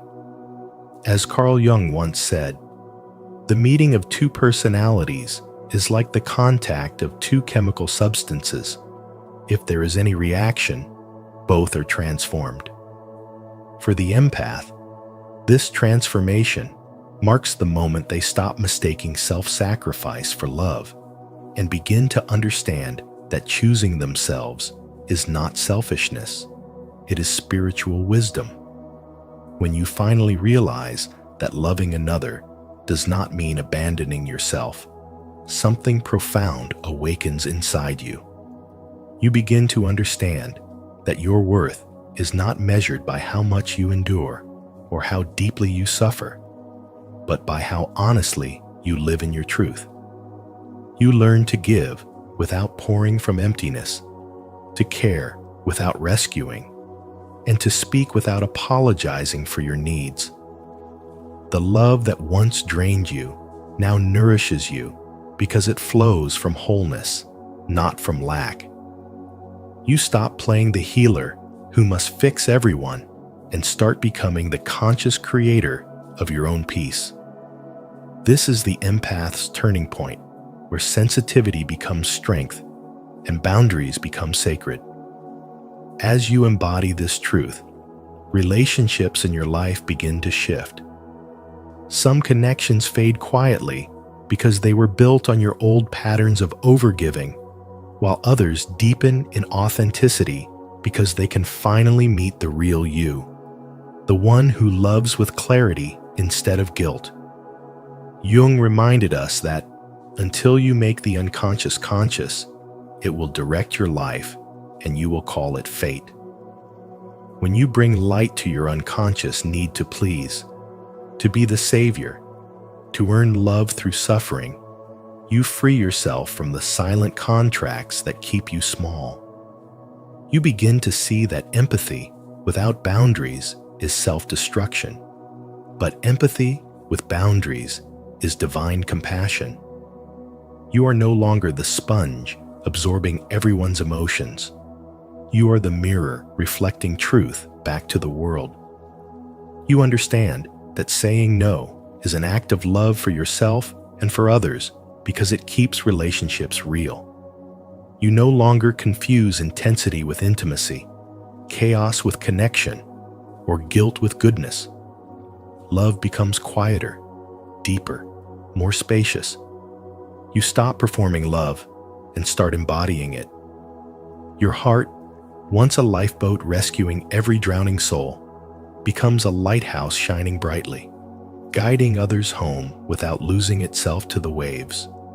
You honor your energy as sacred currency, your attention as prayer, your peace as proof of alignment. The people meant for you will rise to meet your vibration, and those who can't will drift away, not in anger, but in truth. What remains are relationships rooted in respect, reciprocity, and real presence. And this is where rebirth happens. You return to yourself not as a fragmented giver, but as a whole, being capable of the purest kind of love, one that does not demand suffering to prove its sincerity. This is the evolution of the empath, the realization that to love deeply, you must first be free. It is here that Carl Jung's wisdom comes alive, because by choosing yourself, you do not love less, you love more consciously. You love from abundance, not fear, from awareness, not obligation. And that, at its core, is what true love was always meant to be. Let's make this moment of rebirth a collective one. Comment below. Love begins within me, to affirm your own healing and renewal. And every time you see someone write that in the comments, reply or leave a heart to remind them they're not alone on this journey. Together, through spiritual wisdom and compassion, we can create a space where love is not taken for granted, but reborn in each of us. If you believe in this shared awakening, type 1, so we'll know how many hearts are ready to spread light. 7. Integration and wholeness. By embracing both light and shadow, the empath steps into a profound stage of spiritual awakening, realizing that the road to wholeness is not about rejecting parts of themselves, but weaving them together in harmony. Anger no longer burns uncontrollably. It becomes protection, a guardian of personal boundaries that keeps sacred energy from being drained. Desire, once suppressed or misunderstood, transforms into a creative fire that fuels vision, passion, and divine purpose. Vulnerability, often mistaken for weakness, reveals itself as the deepest strength, the quiet courage to remain open in a world that teaches defense. In this balance of opposites, masculine and feminine, light and dark, the empath no longer fears their own depths, but moves within them with grace and clarity. This integration marks the turning point where empathy evolves into spiritual wisdom. No longer lost in the emotions of others, the empath learns to discern the ability to feel without absorbing, to understand without carrying. They realize that not every sorrow belongs to them, not every chaos demands their healing, and not every wound requires their sacrifice.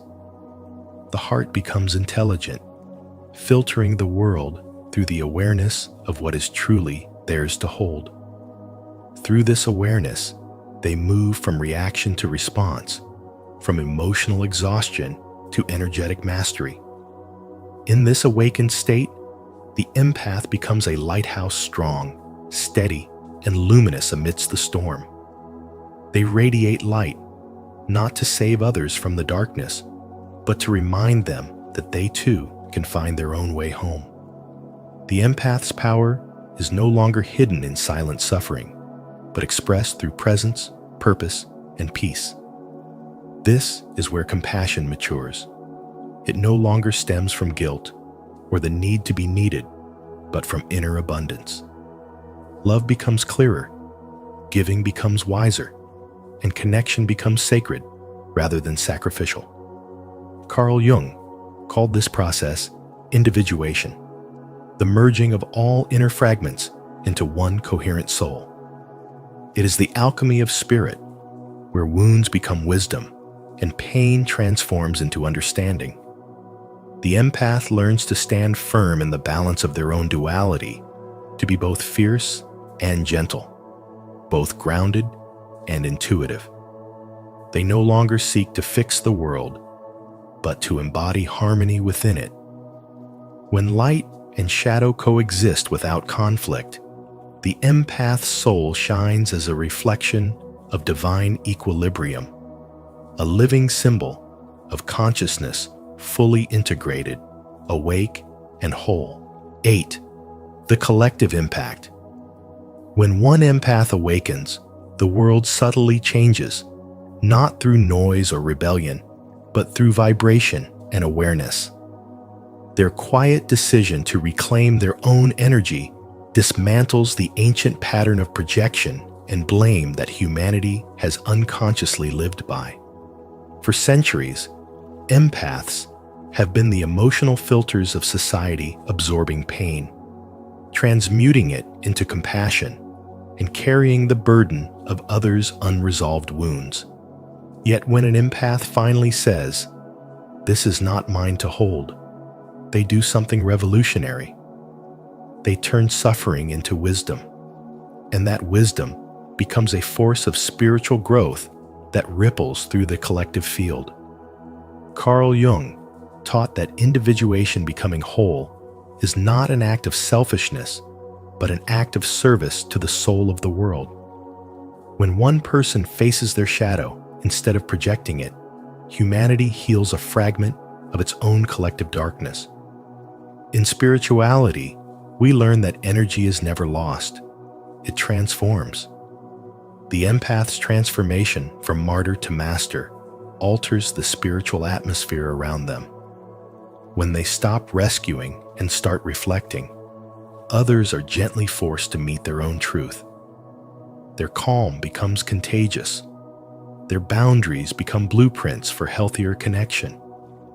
Each healed empath becomes a mirror of possibility, showing others that self-ownership is not isolation, but liberation. They remind us that love cannot bloom where self-betrayal lives, and that real peace requires courage, not compliance. Through this turning point, the empath no longer sacrifices themselves on the altar of harmony. They embody harmony within, and that inner coherence radiates outward, restoring balance to the world. The collective impact of one awakened empath is profound. Their nervous system becomes a tuning fork for integrity. Their words carry the frequency of truth rather than guilt, and their presence teaches by silent example. They no longer enable dysfunction through endless giving. They elevate relationships through authenticity. Their transformation invites others to step out of dependency and into empowerment. Like a ripple on still water, their self-respect expands, touching family, community, and culture. This is how spiritual growth moves one healed heart at a time, reshaping humanity's emotional architecture. The empath's light, once dimmed by exhaustion, now illuminates the path for others to reclaim their power and remember that to heal oneself is to serve the collective. Because in the grand tapestry of life, the wholeness of one thread strengthens the fabric of all. When the empath finally chooses themselves, life begins to unfold in a new light, not through self-sacrifice, but through self-respect. Choosing yourself isn't about rejecting love. It's about discovering what true love actually means: love that flows from authenticity, not fear. Remember, the world doesn't need another martyr. It needs awakened souls who can love without losing themselves. As you walk this path, may you find the courage to listen to your inner voice, to protect your peace, and to honor the truth that your light shines brightest when it's your own. So tell me, are you ready to choose yourself today? Comment below, "I choose myself," and let this be your declaration of freedom and self-sovereignty. Don't ignore this. Carl Jung believed messages arrive when the soul is ready. Until you make the unconscious conscious, it will direct your life and you will call it fate. Carl Jung. Every moment, life whispers messages through symbols, synchronicities, and inner nudges that only a ready soul can truly hear. In today's video on spiritual wisdom, we'll explore why Jung believed that divine messages arrive only when your spirit has reached a certain level of awareness, when you're finally prepared to understand what life has been trying to show you all along. So ask yourself, have you ever noticed certain signs, people, or situations reappearing at the exact right time? almost as if the universe is speaking directly to you. Share your thoughts in the comments below, and let's uncover together the deeper language of your soul. 1. Synchronicity and divine timing. According to Carl Jung, nothing in your path is ever random. Every coincidence that stirs something deep within you is what he called synchronicity, a sacred alignment between your inner world and the external reality. It's the universe's way of whispering that your soul is ready, that your unconscious is opening a door to transformation. In spirituality, this is what we call divine timing, the moment when your psyche has quietly reached the threshold of readiness. When the soul matures enough to handle the truth, life begins to mirror that awareness back to you through meaningful signs. Suddenly, you notice how everything starts to connect: an old song that plays when you need comfort, a phrase in a book that answers your silent question, or a person who enters your life just when you need guidance. These are not accidents. They are messages, fragments of a larger intelligence communicating with you in symbols instead of words. Spiritual awakening is not a loud revelation, but a subtle unfolding, like the dawn slowly dissolving the darkness. Jung taught that until you make the unconscious conscious, it will direct your life and you will call it fate. And so, synchronicity becomes the bridge between who you think you are and who your soul is trying to become. The timing of it all is never forced. It flows precisely when your consciousness has expanded enough to integrate what was once hidden. That is why the right message only appears when you can truly understand it. Before that moment, it would have passed unnoticed, like rain on stone.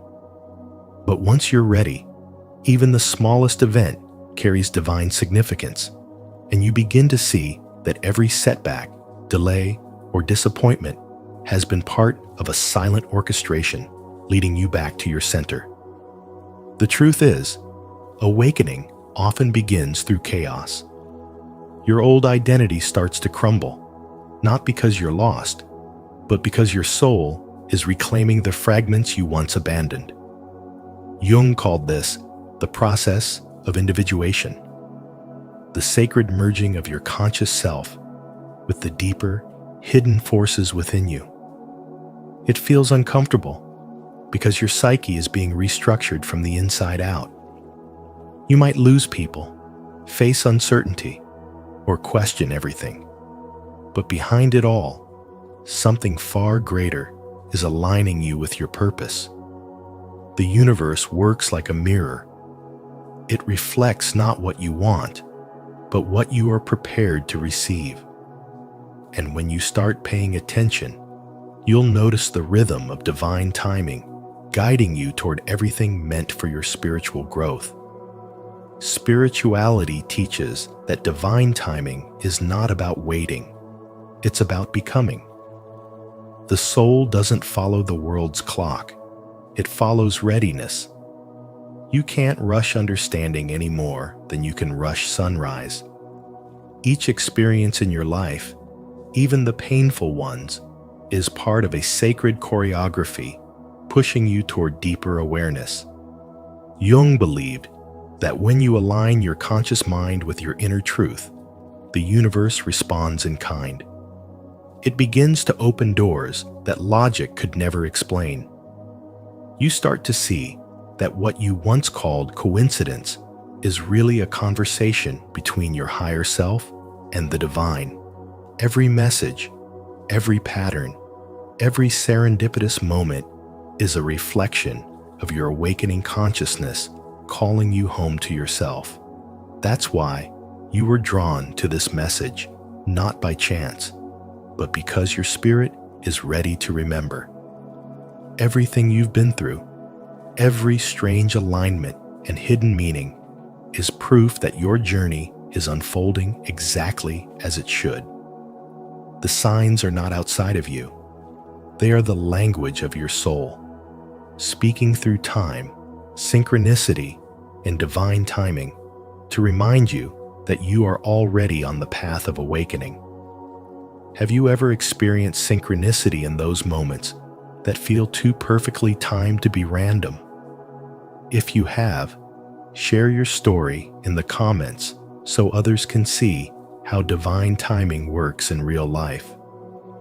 If not, comment, "I'm ready to see the signs," and let's open our hearts together to the messages the universe is sending. 2. Critical mass of suffering. Your pain is not punishment. It's precision medicine for your soul. What you feel right now, the heaviness, the ache, the exhaustion, it's not a cruel twist of fate, but a carefully designed awakening from your unconscious.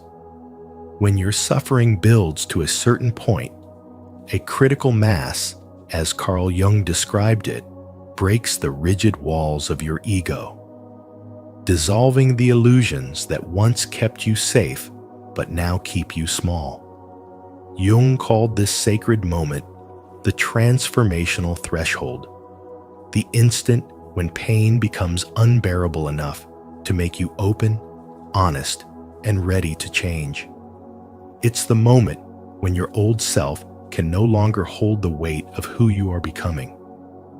In the language of spirituality, this is not destruction, but initiation. Life, in its profound intelligence, uses suffering as the sculptor's chisel, carving away everything that's not true so the deeper essence of who you are can finally emerge. At first, this feels like collapse, a breaking apart of your familiar identity, a dissolving of meaning. You may feel lost, confused, or abandoned by the very life you trusted. Yet this inner dismantling is not chaos. It's order trying to find expression through you. Every heartbreak, every disappointment, every moment of despair is a message from your unconscious, a quiet insistence that something within you must evolve. The body feels it as tension, the mind as anxiety, the heart as sorrow. But these are not random experiences. They are sacred signals guiding you toward spiritual growth. When you ignore the whispers of your soul, when you suppress truth for comfort, or stay too long in what has expired, life will amplify the lesson. The gentle knock becomes a thunderous storm, not to harm you, but to wake you. At this point, your ego begins to crack open. The masks you've worn for survival start to fall away. You can no longer pretend to be fine when you're breaking inside. This is where true spirituality begins, not in light, but in darkness. Not in strength, but in surrender. Jung once said, "There is no coming to consciousness without pain." That is the essence of this passage. The darkness you're facing now is not your enemy, it's the gateway. Within it lies the opportunity to reclaim what you've disowned, to meet the parts of yourself that have been waiting patiently to be seen. Pain, then, becomes sacred ground, the crucible in which the false self burns away, so the authentic soul can rise. In these moments, you must resist the temptation to escape. Don't numb it, don't rush it, don't label it as failure. Instead, listen. Every emotion, every sleepless night carries a message. Where have you been untrue to yourself? Where have you silenced your own needs to please others? Where have you denied your calling out of fear? This is the voice of your soul, whispering beneath the pain. It's calling you back home. Spiritual awakening often begins where the ego ends, when you have no strength left to pretend, only the willingness to be real. So if you find yourself standing in the ruins of what once was, understand this: it's not the end. but the preparation for rebirth. You are not being punished. You are being purified. Suffering clears the debris of the past, creating fertile soil for something greater to grow. When you stop asking, "Why is this happening to me?" and start asking, "What is this teaching me?" you begin to see pain as purpose. That shift in perception is the beginning of transformation. Your suffering is a sacred invitation to rise to see with deeper clarity, to live with greater authenticity, and to love with fuller presence. In the grand journey of spirituality, pain is never the final destination. It's the passage that delivers you to truth. And when you understand that, you realize that even your darkest moments were never working against you. They were working for you, guiding you toward the light you were always meant to become. 3. The sacred void. You are standing in what Carl Jung called the sacred void, the invisible space between the death of your old self and the birth of your true self. It's the in-between, the pause between breaths, where life feels uncertain, silent, and stripped of meaning. Yet this emptiness is not a mistake. It's sacred ground. It's where your illusions dissolve, your false identities fall away, and your soul prepares for its next evolution. You might feel lost, restless, or desperate for clarity, but the void is not here to punish you. It's here to purify you. Jung once said, "In all chaos there is a cosmos. In all disorder, a secret order." The void is that secret order disguised as nothingness. It forces you to stop running, to stop pretending, and to face yourself without distraction or disguise. This is the stage of spiritual wisdom where true transformation begins, not when you understand everything, but when you surrender to what you cannot yet see. You are being emptied of everything that is not aligned with your higher self. Every relationship, identity, and belief that once gave you comfort now fades, not because life is cruel, but because your soul no longer fits inside them. The ego panics because it measures life by control and certainty, but the soul measures by truth and expansion. And to expand, you must first release. Jung taught that psychological death always precedes rebirth. What feels like an ending is simply the soul reorganizing itself for a deeper beginning. When you find yourself in this space of confusion or numbness, don't rush to fill it with noise or distractions. The void is not an empty space. It's a womb. It's where your new consciousness gestates.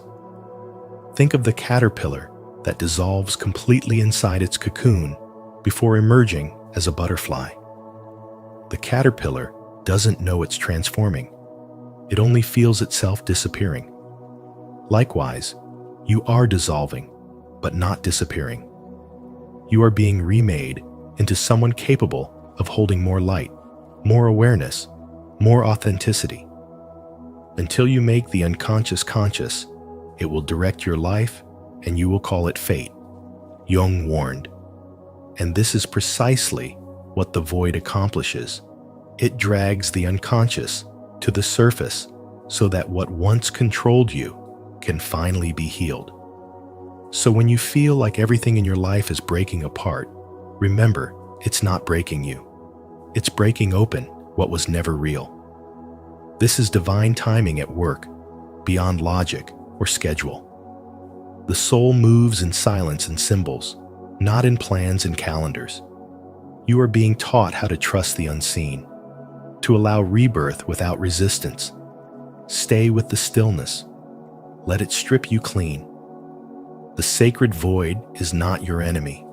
It's the threshold of your awakening. It's the quiet before the dawn, the dark soil before the bloom, the sacred silence before the music begins again.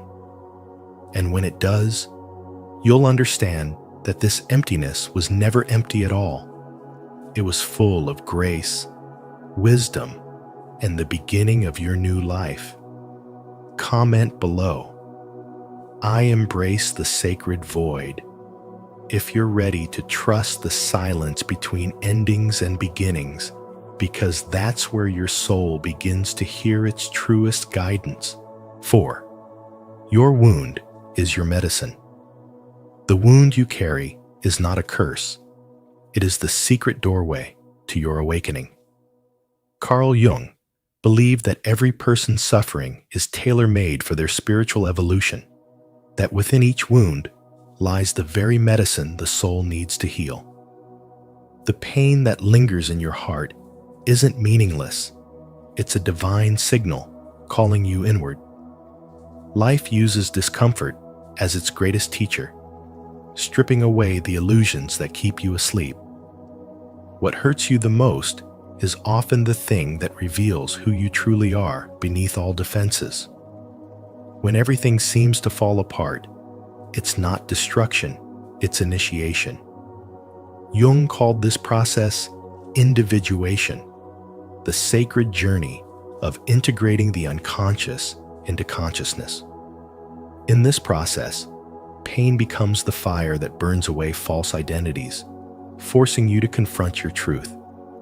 It dismantles your ego's walls, exposing what's real and raw inside you. This is why spirituality and spiritual awakening often begin not in light, but in darkness. Only through the wound can you access the wisdom hidden in your shadow.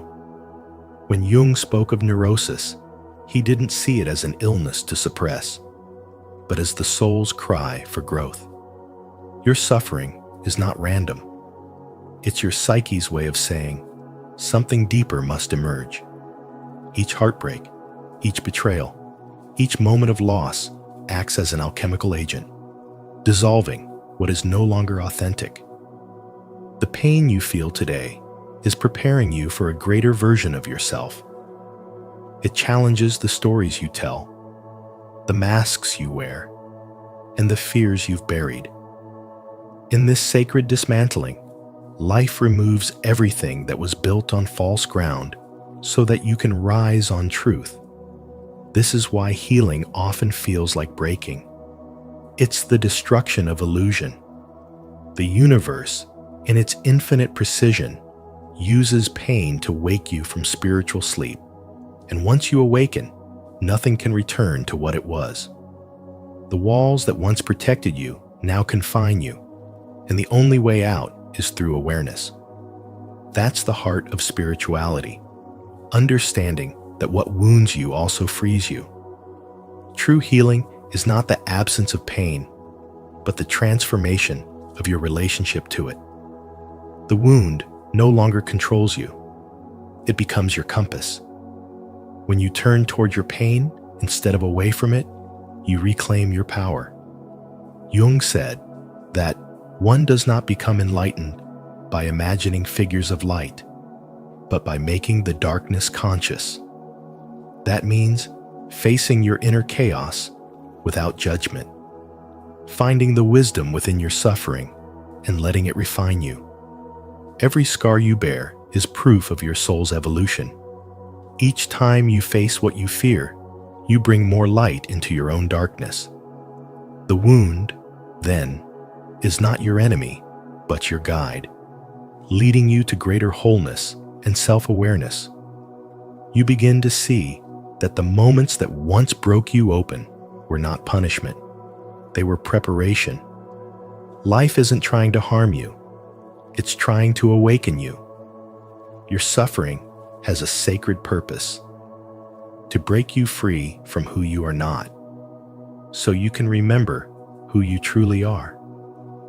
And when that realization dawns, you understand the deepest truth of spirituality, that the medicine you've been seeking was always hidden inside the wound itself. 5. From madness to sanity. You're not losing your mind. You're finally reclaiming it. What once felt like madness is the sacred return to your natural state of clarity, in a world that has made confusion and numbness the standard. The chaos around you isn't new. You're simply becoming aware of it for the first time. To see through illusions, to feel so deeply that you can no longer hide behind old masks, to question the patterns that everyone else calls normal. This is not insanity, it's awakening. You are no longer hypnotized by the noise of the world, and that disconnection feels terrifying only because you've been conditioned to mistake numbness for peace. Carl Jung said, "In all chaos, there is a cosmos. In all disorder, a secret order." You are that secret order unfolding, your inner world reorganizing itself around truth rather than conformity.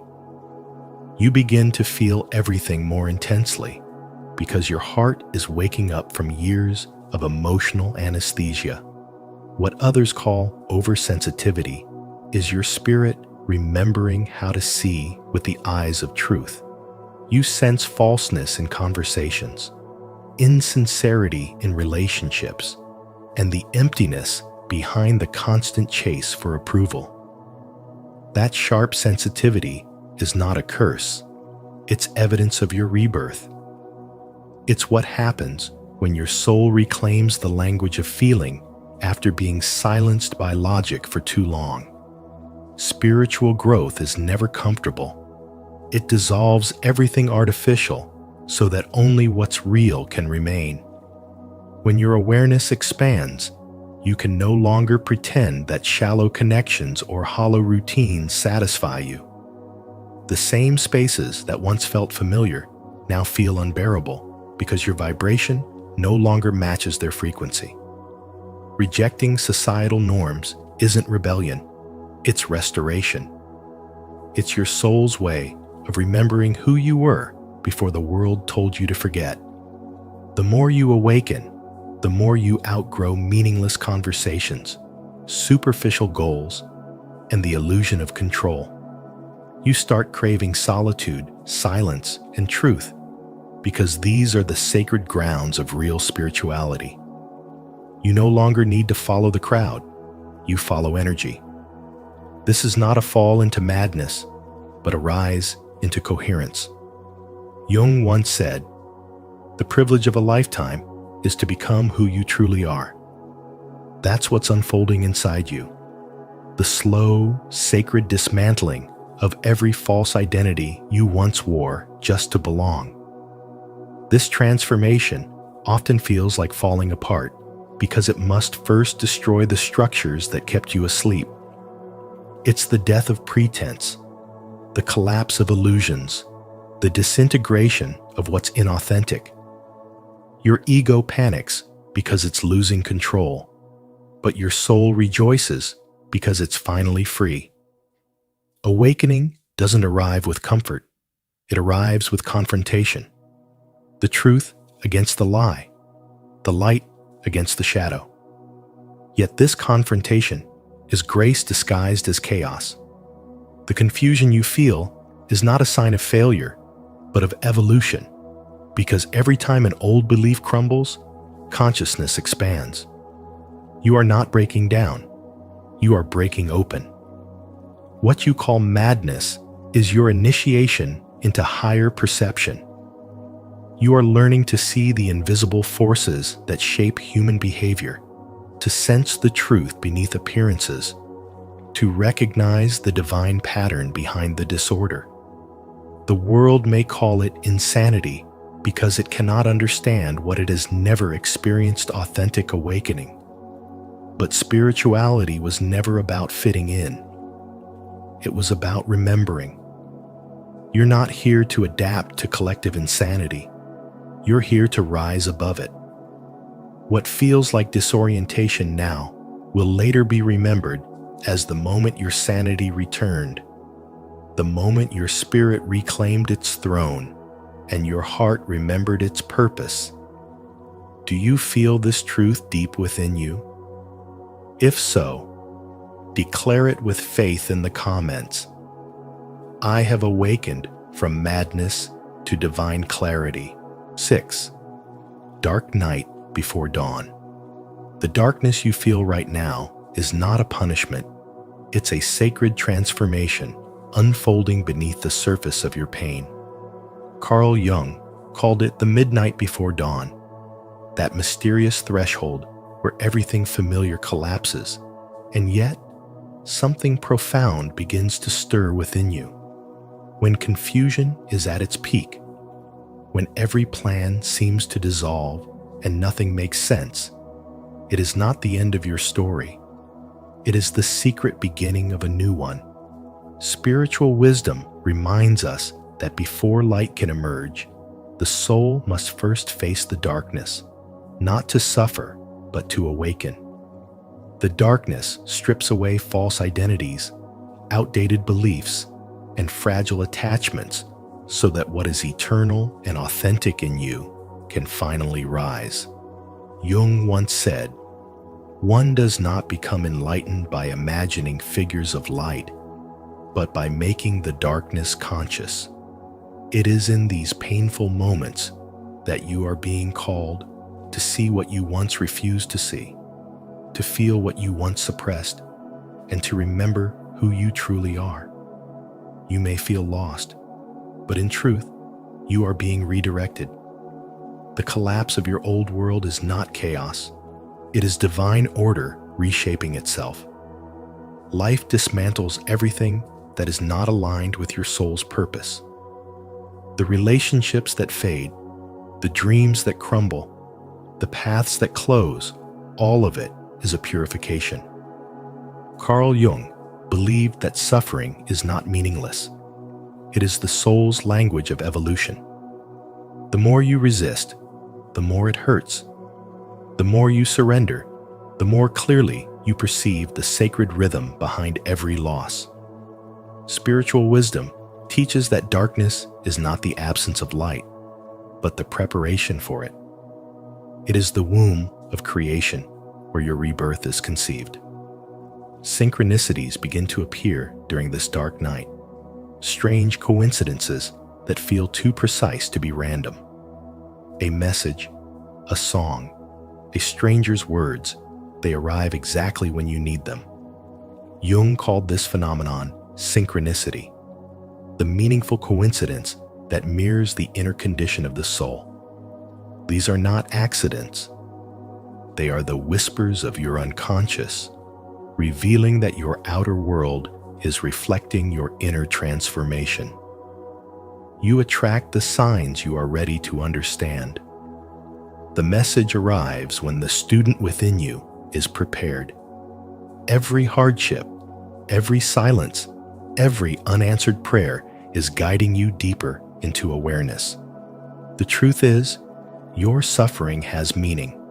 It is dismantling your illusions of control and revealing a larger intelligence moving through your life. What feels like loss is often liberation. What seems like destruction is divine reconstruction. The darkness is teaching you to see without eyes, to trust without proof, and to love without condition. It is the soul's initiation into wisdom, compassion, and authenticity. So when everything feels like it's falling apart, remember that only the false can crumble. The real you, the eternal, luminous you, cannot be destroyed.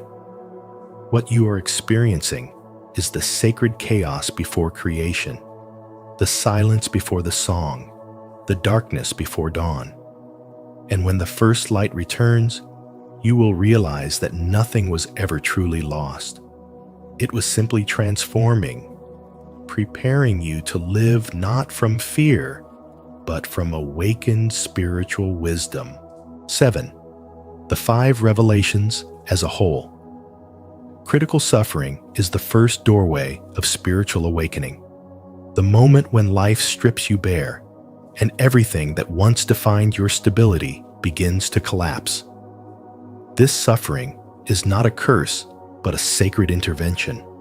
Carl Jung believed that the soul will manufacture whatever pain is required to awaken consciousness. When your world begins to fall apart, it's not because you are being punished, but because truth is demanding entry. The cracks in your life are not your destruction. They are your initiation. Through them, the light of awareness begins to pour in, forcing you to confront illusions that no longer serve your evolution. Suffering becomes the alchemical fire that burns away false identities, leaving behind the raw essence of who you truly are. In this crucible, the ego screams, but the soul whispers, "Now you are ready." Then comes the sacred void, a place where silence replaces chaos. Nothing feels familiar anymore. You are no longer who you were, but not yet who you're becoming. This emptiness terrifies the mind because it cannot define it. Yet this very nothingness is holy ground. Jung saw this phase as the descent into the unconscious, where the psyche reorganizes itself around a deeper truth. The void teaches you patience, humility, and surrender. It is where the noise of your old life fades, so that the subtle voice of spirit can finally be heard. In this stillness, you begin to sense that absence is not loss. It is space being cleared for something greater. The sacred void is not your end, it's your gestation. From that silence emerges the third revelation, specific medicine. Every wound carries within it a message and a cure. The pain that once shattered you now becomes the teacher that rebuilds you. Jung once wrote, "The wound is the place where the light enters you." And in spirituality, that truth reveals its full power. Your heartbreak, your failures, your deepest shame, all of them contain the exact wisdom you need for healing. The universe wastes nothing. When you stop avoiding your pain and instead meet it with awareness, it transforms into medicine uniquely tailored to your soul. What once poisoned you becomes your antidote. This is how suffering turns to purpose, and how darkness reveals its hidden generosity. As you begin to heal, you enter the fourth revelation, the return to sanity. After surviving your inner storms, you no longer chase illusions or live in reaction. You see clearly that peace is not found in control, but in alignment. Jung called this individuation the process of becoming whole. You no longer identify with extremes. Instead, you embrace both your light and shadow as sacred companions. True sanity is not about perfection, but integration. You stop denying your humanity and start loving it. You respond instead of react. You listen before you speak. And you understand that wisdom is the ability to hold opposites without losing your center. And then, without fanfare, arrives the disguised dawn. The world looks the same, yet everything has changed because you have changed. The dawn doesn't shout. It glows quietly through the cracks of your awareness. You realize that the darkness was never against you. It was shaping you. The suffering was medicine. The void was preparation. The healing was divine timing. Jung believed that messages from the unconscious arrive only when the soul is ready, and this realization itself is proof that you are. The disguised dawn is your rebirth disguised as ordinary life, your quiet return to light after walking through the night of your soul. It is the moment you finally understand that your spirituality was never about escaping pain, but about transforming it into wisdom. Leave a like and subscribe to Spiritual Wisdom. Then turn on the notification bell so you never miss new insights that awaken your soul and guide your spiritual journey. Comment below, "My soul is ready to receive divine revelations." 8. Synchronicity as confirmation. Carl Jung believed that when synchronicity appears, it is not random chance, but a sacred signal that your inner and outer worlds are beginning to align. The very fact that this message has reached you means your transformation is near, and something deep within you already knows that change is inevitable. When Jung spoke of synchronicity, he described it as a meaningful coincidence that arises at pivotal moments of spiritual growth. Moments when the old self begins to dissolve and a new consciousness quietly emerges. What feels like chaos, uncertainty, or emotional collapse is not the end of you, but the beginning of something higher taking shape. You are not breaking down. You are breaking through. This is your psyche's way of confirming that you are ready to enter a new stage of spirituality, one that requires surrender and trust in the unseen. The universe is not working against you. It is responding to your soul's readiness.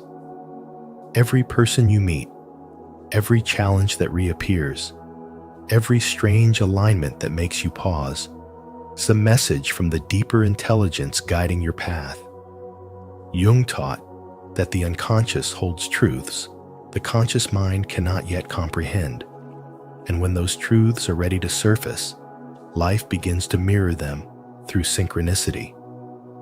You might see recurring numbers, symbols, or names. You might cross paths with someone whose words echo your hidden thoughts. These are not coincidences. They are confirmations that your spiritual growth has reached a threshold moment. The divine is communicating with you through timing, reflection, and rhythm, reminding you that what seems external is actually an extension of your inner world. Do not resist this process, even when it feels like everything familiar is dissolving. The ego calls it destruction, but the soul calls it evolution. You are shedding the identity that no longer serves your higher purpose, and this shedding often comes with confusion and emotional intensity. But remember, confusion is simply consciousness rearranging itself. Jung said, "Until you make the unconscious conscious, it will direct your life and you will call it fate." What this means is that your repeated patterns, your recurring lessons, are not punishments. They are invitations to awaken. Each synchronicity is a spark of awareness calling you to see beyond logic and into divine order. Stay with the process, because even when the night feels longest, dawn is already forming. The pain you feel is the tension between who you were and who you are becoming. When you stop questioning why and start trusting when, everything begins to make sense. The universe is whispering that your soul is ready for expansion, that your spirit has outgrown old limitations. So breathe, surrender, and know that every alignment, every coincidence, every subtle message is confirmation that you are on the right path of spirituality and spiritual growth. The darkness is not punishment, it is preparation.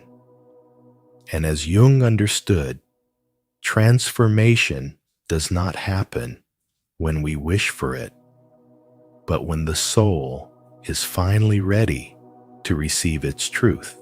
When Jung said, "Synchronicity is an ever-present reality for those who have eyes to see," he meant exactly this moment. You didn't stumble upon this message by chance. Your soul called it in. Every crisis, every collapse, every sleepless night you've endured has been preparing you for this precise awakening. The pain you once feared was never meant to destroy you, but to reveal the version of yourself that could finally see truth without illusion. So don't rush to fill the void. Sit with it, breathe through it, and trust that what feels like the end is only the beginning of your transformation. If this message resonated with your journey, comment below. I'm ready for my awakening. Share your synchronicity story. and let someone else know they're not alone. Remember, every time you listen with awareness, the universe speaks through you. Keep walking with spiritual wisdom and let your soul lead the way.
Five unmistakable signs you've outgrown your old life. Carl Jung once said, "Who looks outside, dreams. Who looks inside, awakens." There comes a moment in life when you can no longer fit into the version of yourself that once felt safe. The friendships, habits, and even dreams that used to define you begin to lose their meaning, not because something is wrong, but because your soul has expanded beyond them. In this video, we'll explore the 5 unmistakable signs that you've outgrown your old life and are being called into a new chapter of spiritual awakening. As you listen, reflect on where you are in your own journey. Have you felt this quiet pull toward change? Share your experiences in the comments below, and let's grow together on spiritual wisdom. Sign 1. Old surroundings no longer feel like home. Familiar places, routines, and relationships begin to lose their warmth. Not because you've become distant or arrogant, but because something deep within you has evolved. What once felt like home now feels too small, too predictable, too repetitive for the soul that has tasted growth. You walk into the same spaces, yet they no longer resonate. You listen to the same conversations, yet they no longer reach your heart. This is not a rejection of your past, but an acknowledgement that your inner world has expanded beyond it. You've entered a stage of spiritual awakening where comfort begins to feel like confinement, and what used to soothe you now subtly suffocates you. It's as if your spirit is whispering that there's more truth, more depth, more authenticity waiting beyond the familiar walls you once called home. As your spirituality deepens, you realize that your energy no longer fits the old environment that once mirrored your former self. The friends you used to connect with may still laugh about the same things, but your laughter no longer carries the same spark. The hobbies that once excited you now feel hollow. The ambitions that once fueled you now seem shallow. You're not broken, you're awakening. Carl Jung described this as the process of individuation, the journey of becoming who you truly are, not who the world told you to be. The world around you hasn't changed, but your perception of it has. You begin to see through the surface of things, the forced smiles, the empty noise, the illusion of belonging, and your soul quietly refuses to participate in what no longer feels real. The discomfort you feel is sacred. It's the universe's gentle nudge urging you toward growth. The restlessness that keeps you awake at night is not anxiety. it's expansion. Your spirit is preparing you to move from the known to the unknown, from imitation to authenticity. You start craving stillness, truth, and simplicity because your soul no longer finds nourishment in chaos or shallow pleasures. You begin to sense that your old life was a classroom and you finally graduated. There's no bitterness in this realization, only clarity. You can love what was and still outgrow it. You can be grateful for the past and still know it's time to move on. This is the essence of spiritual awakening, the quiet recognition that what once felt like safety has become a cage.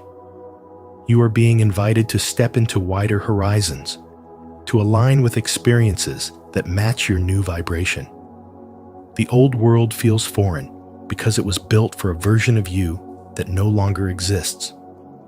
And so, as you outgrow your old life, you are not losing anything real. You are shedding the layers that once kept you small. The people, places, and habits that fall away are simply making space for what truly belongs to your awakened self: peace, purpose, and truth. Do your old surroundings no longer feel like home to you? If yes, comment yes. If not, comment no. And if it happens only sometimes, comment sometimes. Sign 2. You crave solitude, not attention.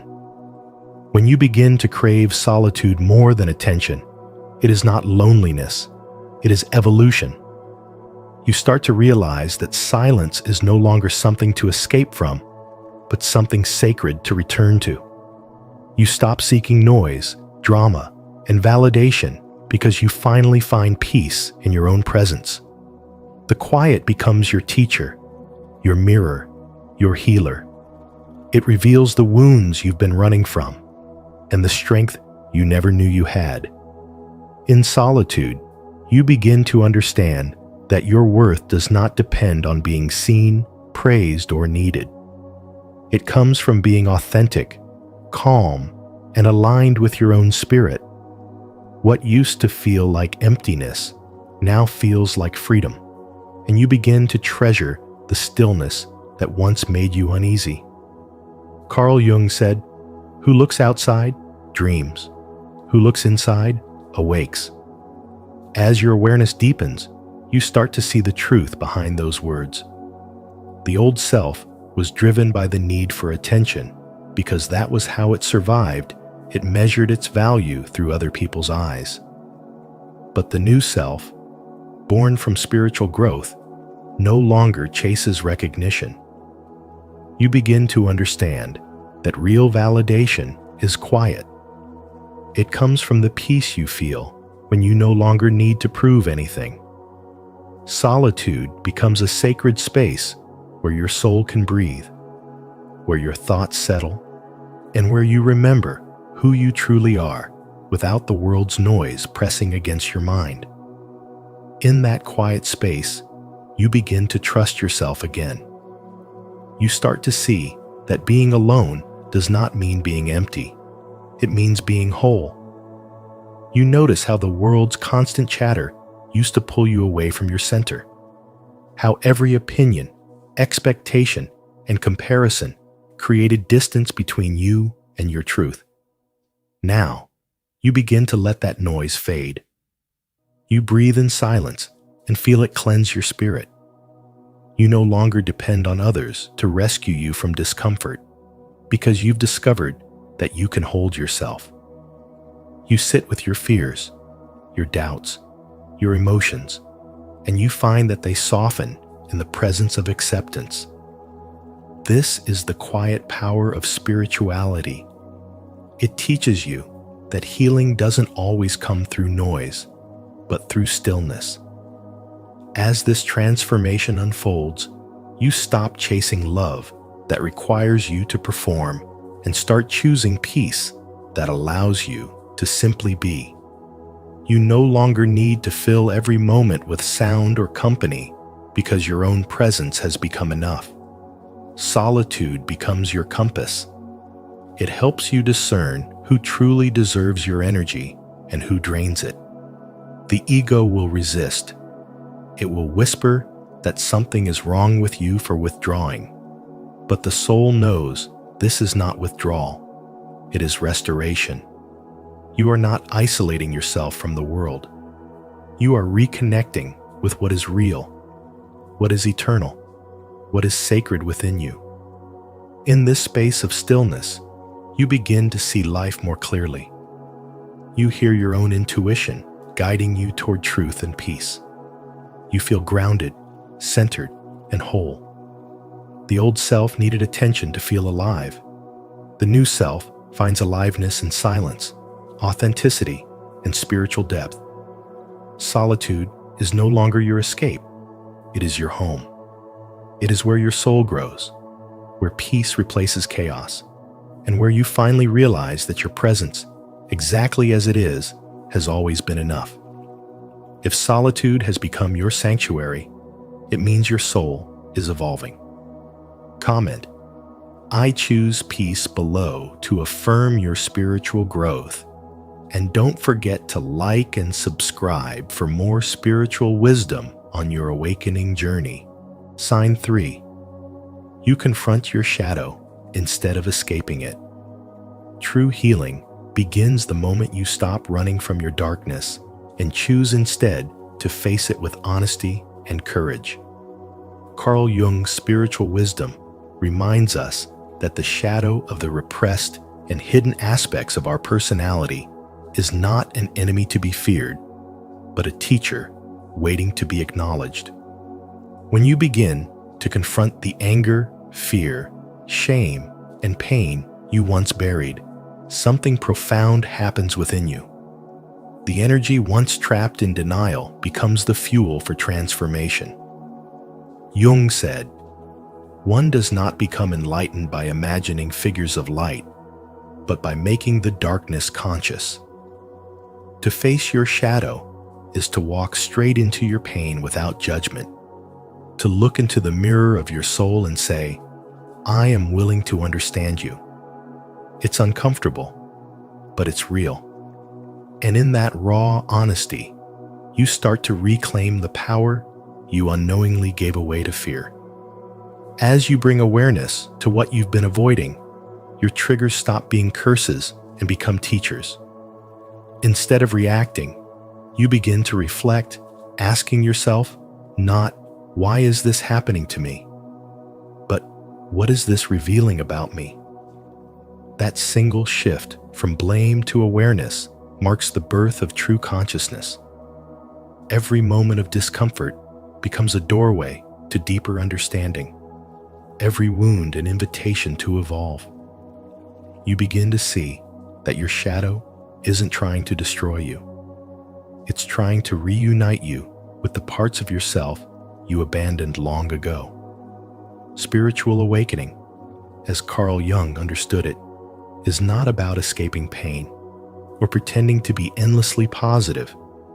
It's about embracing the totality of your being, both light and dark, and allowing that union to heal you from the inside out. When you integrate your shadow instead of rejecting it, you begin to move beyond duality. Emotions once labeled as negative reveal their hidden purpose. Anger becomes clarity and strength. Fear sharpens your intuition. Pain deepens your compassion. Shame dissolves into humility. You realize that nothing within you was ever meant to be suppressed. It was meant to be understood. Until you make the unconscious conscious, it will direct your life and you will call it fate, Jung warned. This is why so many people repeat the same patterns. They are living under the influence of an unseen self. But the moment you choose to face that inner darkness with awareness, fate transforms into freedom. The deeper you descend into your hidden self, the more you rise into authenticity. The false masks fall away, the pretenses fade, and what remains is the truth. This process is not glamorous. It's raw, emotional, and sacred. You might feel moments of chaos, even grief, as the old version of you begins to dissolve. But that chaos is not destruction, it's rebirth. Through it, you come to realize that every shadow was simply light in disguise, waiting for your recognition. You stop trying to be only good and start becoming whole. That is the essence of Carl Jung's spiritual wisdom. You cannot find the light by denying the dark. When you finally make peace with your shadow, you discover the quiet strength of someone who has met every part of themselves and chosen love over fear. If this message resonates with you, remember to subscribe and turn on the notification bell. Your journey of shadow integration and true spiritual awakening continues with every insight you uncover. Sign 4. You respond with awareness instead of reacting. When you've truly begun to outgrow your old life, something subtle yet extraordinary happens. You stop reacting and you start responding. The old patterns that once controlled you begin to dissolve as awareness replaces instinct. You no longer explode in anger, rush to defend your ego, or feel the need to win every argument. Instead, you pause. You take a deep breath and allow the moment to reveal what it's trying to teach you. What once triggered chaos within now becomes a quiet signal of where healing still needs to happen. Emotional maturity is not about becoming emotionless. It's about mastering the sacred space between stimulus and response. As Carl Jung beautifully taught, individuation, the process of becoming whole, begins when you become conscious of your own patterns and start choosing wisdom over impulse. This is where spirituality meets psychology, where your spiritual awakening takes root in everyday life. You begin to realize that peace is more valuable than being right, that understanding holds more strength than judgment, and that awareness is the highest form of intelligence. The people who once irritated you now become mirrors reflecting your inner world, showing you where your soul still seeks balance. When someone disrespects you, you see the lesson instead of the insult. When life delays your plans, you sense divine timing instead of injustice. You no longer chase control because you trust the deeper current guiding you. Your reactions slow, your clarity deepens, and your soul begins to breathe freely. In this awakened state, you learn to observe yourself in real time. You notice when your heart tightens, when your breath shortens, when your ego wants to fight back, and instead of acting blindly, you hold that energy with compassion. That pause becomes your power. You start to feel that growth isn't about perfection, but presence. You understand that no one can steal your peace unless you hand it over. You stop seeking validation from others because you found something far more fulfilling: inner alignment. It's not about suppressing emotion, it's about channeling it into conscious action. You realize that a calm mind can still speak truth, that silence can still set boundaries, and that detachment can coexist with love. This transformation marks a sacred turning point in your spiritual awakening. It's the moment you stop being a product of your environment and start being a creator of your experience.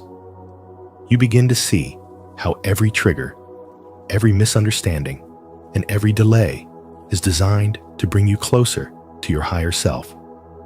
The world around you doesn't change immediately, but your perception does. And that shift changes everything. You find freedom in your ability to choose awareness, and with every mindful response, you rewrite the story of your life. That is when your spirituality stops being theory and becomes embodied truth, where you no longer just talk about peace, You live it, breathe it, and radiate it in every interaction. That is how you know you've outgrown your old life. You no longer react from the chaos of who you were, but respond from the wisdom of who you're becoming. If you're still here and truly resonating with this message, drop a comment below saying, "I'm aware." Your words remind us that consciousness is growing one soul at a time. Sign 5. You're at peace with not knowing what's next. You begin to feel an inner peace that doesn't come from knowing, but from trusting. The need for certainty dissolves like mist at sunrise, and in its place comes quiet faith in the unfolding of life. You stop trying to predict the future or control the outcome, because deep within, you've realized that control is the very thing that keeps you anxious and small. Instead, you surrender to the rhythm of existence, allowing the current of life to carry you where you are meant to go. Endings no longer terrify you. They begin to feel like redirections, gentle nudges from the universe, whispering that it's time to evolve. What once felt like chaos now feels sacred, a vast open space where your next self is being born. Carl Jung once wrote, "Until you make the unconscious conscious, it will direct your life and you will call it fate." And that truth begins to echo within you. You start to notice that every time you release your grip on what should be, something wiser within takes over. The unconscious starts guiding you not through logic, but through intuition, synchronicities, and inner knowing. You begin to see that the path ahead doesn't require sight. It requires trust. You stop labeling transitions as losses because you understand that the death of the old is the birth of the new. The job that ended, the relationship that faded, the dream that dissolved, none of it was punishment. It was preparation. Each ending carved space for your becoming. Each silence taught you to listen. And each detour revealed how divinely orchestrated your journey truly is. True spirituality is learning to let go of the illusion of control. It's the quiet courage to sit in the unknown and still call it holy. You no longer chase light through other people because you've discovered that you are the source of it. You stop waiting for clarity to feel safe because your safety now comes from within. You find beauty in uncertainty, poetry in change, and grace in surrender. The unknown stops being something to fear. It becomes your teacher. It strips away your need to know and gives you the strength to simply be. It humbles the mind, but elevates the soul. And so, peace begins to take root, not because everything is certain, but because you no longer need it to be. You can breathe in the middle of unanswered questions, and you can walk forward even when the path is still unfolding beneath your feet. You no longer rush to fix what feels uncomfortable. You let life reshape you through it. You learn that peace isn't the absence of storms, but the calm within them. You no longer demand to see the full map. You trust the compass of your heart. The unknown becomes your sacred ally, a field where faith and surrender meet, and where you finally understand that you were never lost. You are simply being guided home to yourself, to that quiet truth within that whispers, "You are the light," and that is enough. To affirm your faith in life's unfolding mystery, comment below, "I trust the unknown." Your words remind others that true peace begins when we stop needing all the answers and start walking calmly into what's next.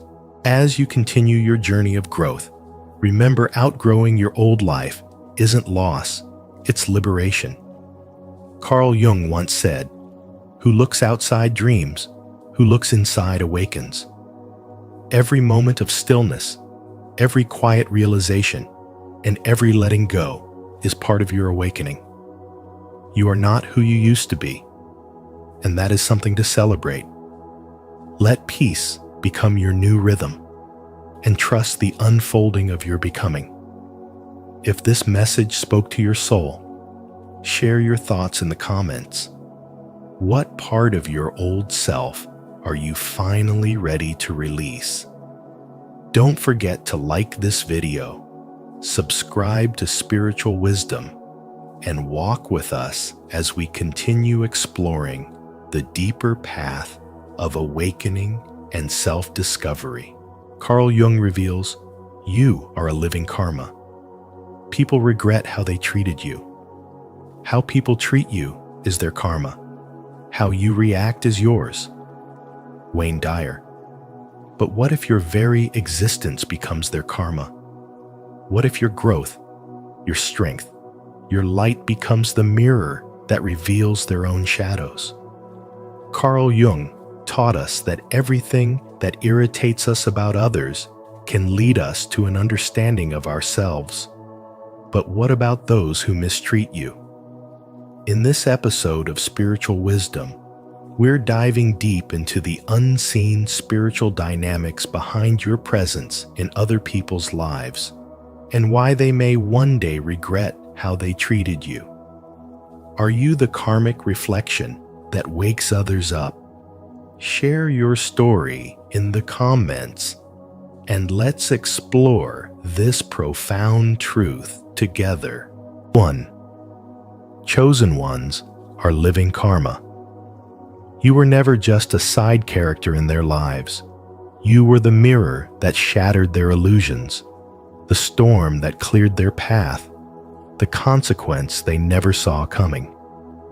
Every encounter with you was a sacred contract, an energetic agreement written not in ink, but in truth. Those who honored your light were elevated doors opened, clarity arrived, blessings poured in. But those who tried to manipulate you, betray you, or diminish your presence were unknowingly writing their own karmic downfall. Because you didn't just show up with love, you showed up with divine precision. Your presence wasn't convenient, it was catalytic. You walked into rooms with the energy of raw honesty, exposing facades, unraveling masks, and forcing people to confront what they spent years suppressing. The pain they tried to project onto you was their own wound echoing back. They didn't reject you. They rejected the parts of themselves that your purity made impossible to hide. And in doing so, they ignited a karmic chain reaction that would echo through their relationships, their mental clarity, their peace, and their spiritual direction. You weren't sent to entertain people's egos. You were sent to awaken souls. The moment you stepped into your spiritual awakening, everything about you became a vibration of accountability. You couldn't be around deception without it surfacing. You couldn't stay silent in the face of lies without your silence becoming thunder. People either evolved with you, or life forced them to evolve through loss. Your energy was never random. It was designed to hold a spiritual frequency that made falsehoods collapse under the weight of presence. Carl Jung taught us that people will do anything, no matter how absurd, to avoid facing their own souls. And that's what happened. Your very existence became an invitation to heal, to grow, or to destroy themselves, trying to avoid the mirror you held up. Those who tried to reduce you to a disposable chapter now reread your presence as a sacred scripture they misjudged. You were the lesson they didn't want, but now crave. And no apology, no closure, no revision can erase what their actions etched into karma. Your purity never needed to prove itself. It simply revealed the impurity around it. The discomfort people felt in your presence was never about your energy being too much. It was about their masks cracking under the heat of your authenticity. Some chose transformation and were blessed. Others chose resistance and were broken. Not because you wanted revenge, but because the universe doesn't allow deception to flourish around divine frequency. Your spiritual awakening was their spiritual consequence. You weren't their punishment, you were their opportunity. And now, they live with the echo of your absence. They watch your light stretch beyond their reach, and in that distance, they meet themselves. Let them remember. Let them carry that weight. Your path now is elevation, not explanation. Keep rising. Let your growth be karma. Let your peace be the proof. Let your spiritual wisdom be the silence that speaks louder than regret. Comment below. I am a mirror of truth.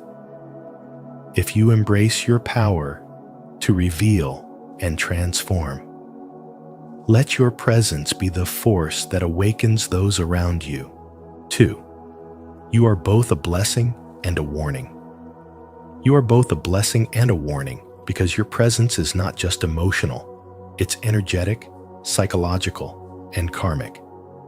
Carl Jung reminded us that people will do anything, no matter how absurd, to avoid facing their own souls.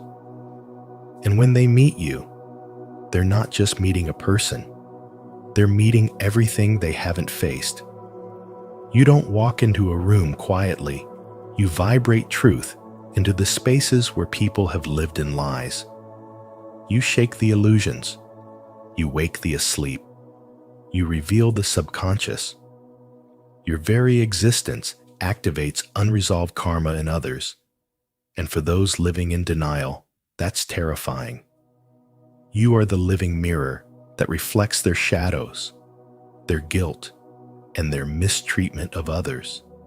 You're not here to punish, but you are here to reveal. And sometimes, the most spiritual thing you can do is not allow someone back into your life just so they can avoid learning the lesson your absence is meant to teach. Your silence speaks volumes, and your distance is not cruelty. It's divine intelligence. People will regret how they treated you, not because you raised your voice, but because you removed your energy. You are not revenge, you are realization. You are not rage, you are resonance. You are not here to play small, so others feel secure in their illusions. You are here to shake the foundation of falsehood.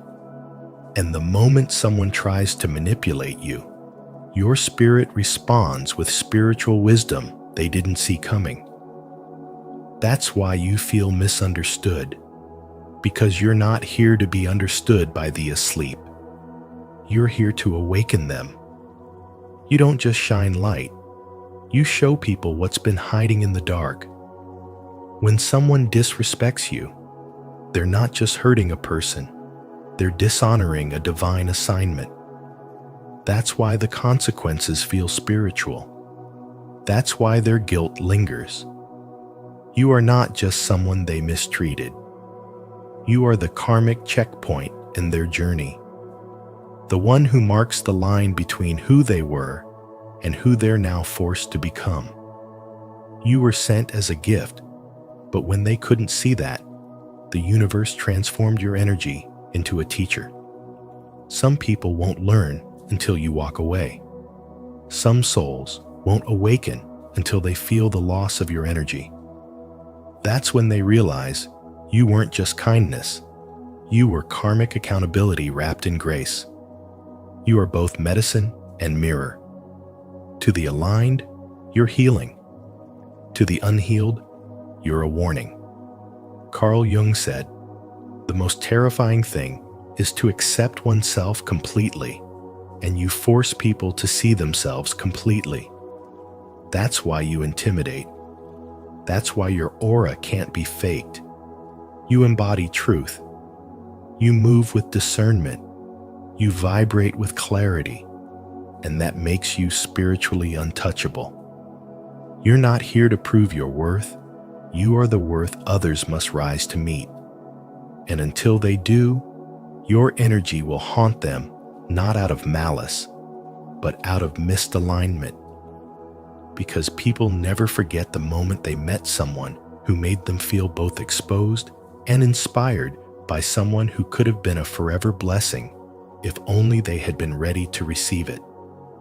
You are the storm and the stillness, the lesson and the love, the test and the treasure. Your presence rewrites timelines. Your energy awakens sleeping souls. And the longer they took you for granted, the more profound the realization becomes. They didn't just lose a person. They lost a karmic miracle dressed in human form. You are not here to be easy. You are here to be unforgettable. You are both a blessing and a warning, and the ones who truly see you will never make the mistake of confusing the two. 3. People regret mistreating you. When people mistreat you and later regret it, it is never just about emotions or broken relationships. It runs much deeper. Carl Jung reminded us that until you make the unconscious conscious, it will direct your life and you will call it fate. And your presence forces people to face that unconscious truth. As a chosen one, you embody a rare form of spirituality that unsettles those who are not ready for growth. Your energy works like a mirror, reflecting their hidden fears, their insecurities, and their unresolved shadows. Some resist that reflection, refusing accountability, rejecting development, and mocking the very light that was sent to bless them. But the moment you step away, the absence of your spiritual presence shifts the balance of their lives. What once brought them peace, healing, and wisdom is gone, and they are left to wrestle with the consequences of their actions. You carry a divine light that not only guides your own path, but also illuminates the darkness in others. When people betray, deceive, or dismiss you, they are not simply harming you. They are rejecting the higher frequency of spirituality you brought into their lives. And the universe, which always seeks balance, responds with precision. Ralph Waldo Emerson said, "The only person you are destined to become is the person you decide to be."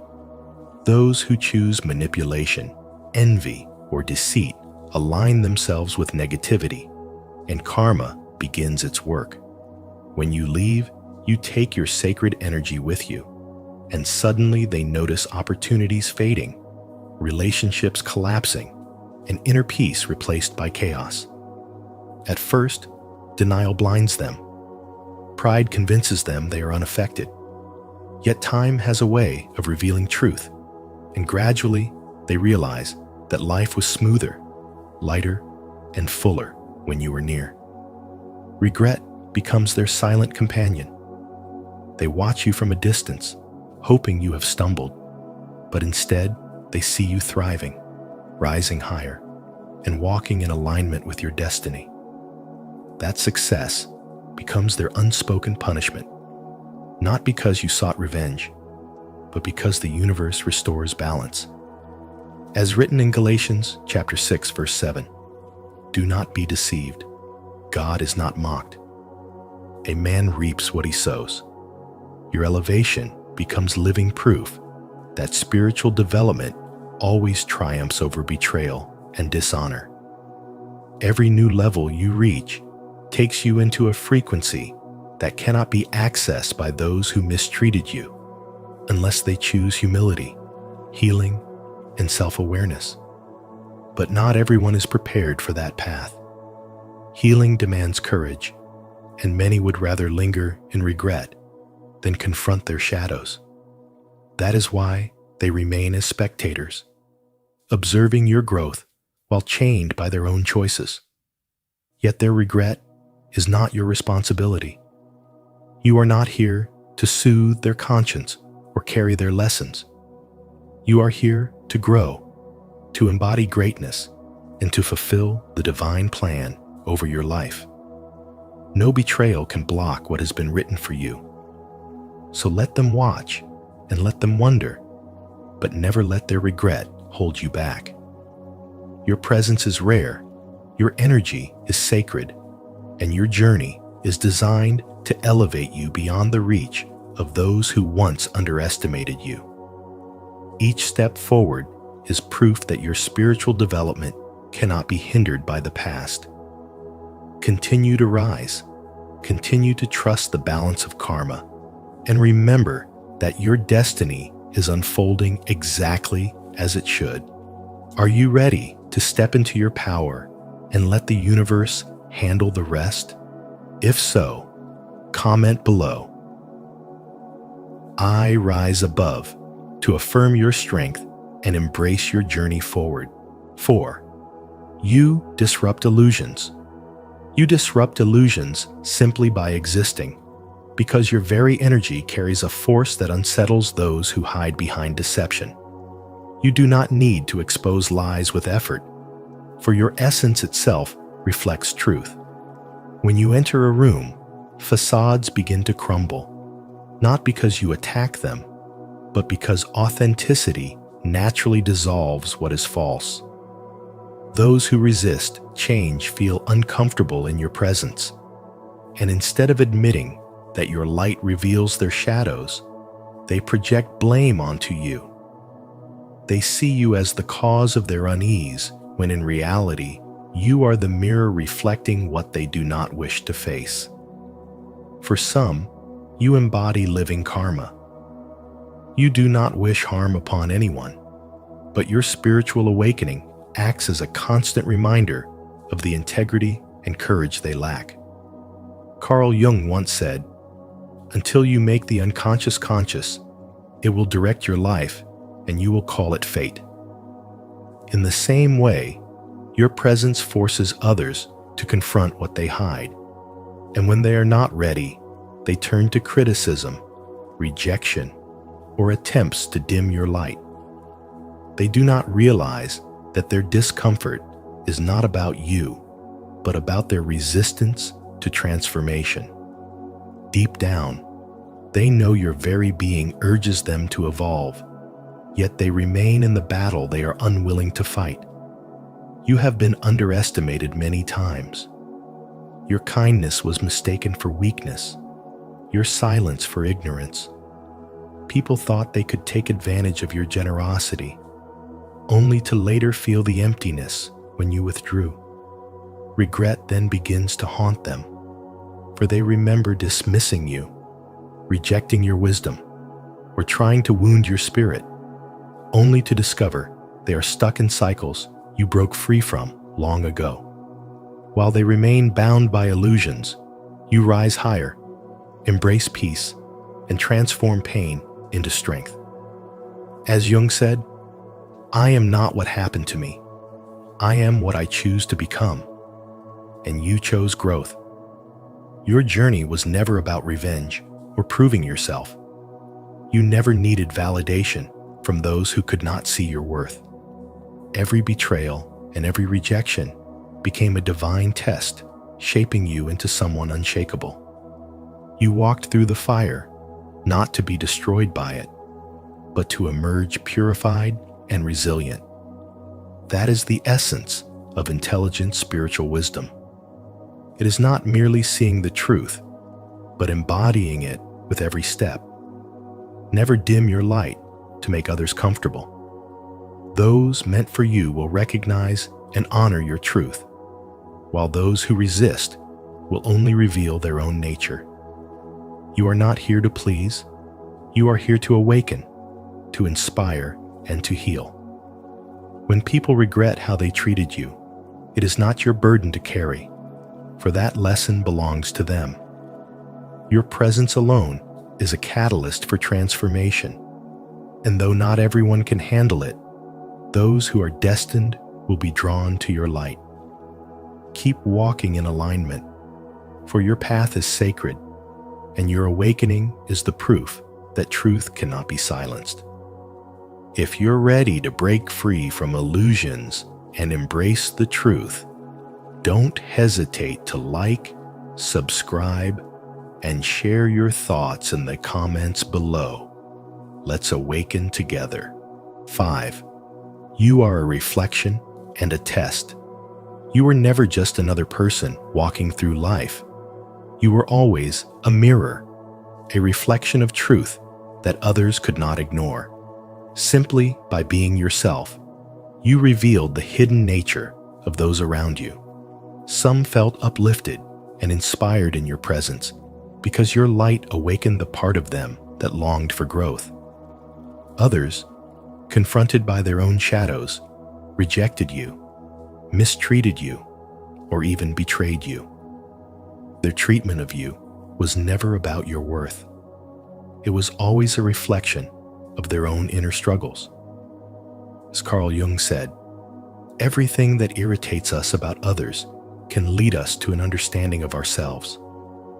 In this sense, you are living karma, a reminder that no one can escape the energy they release into the world.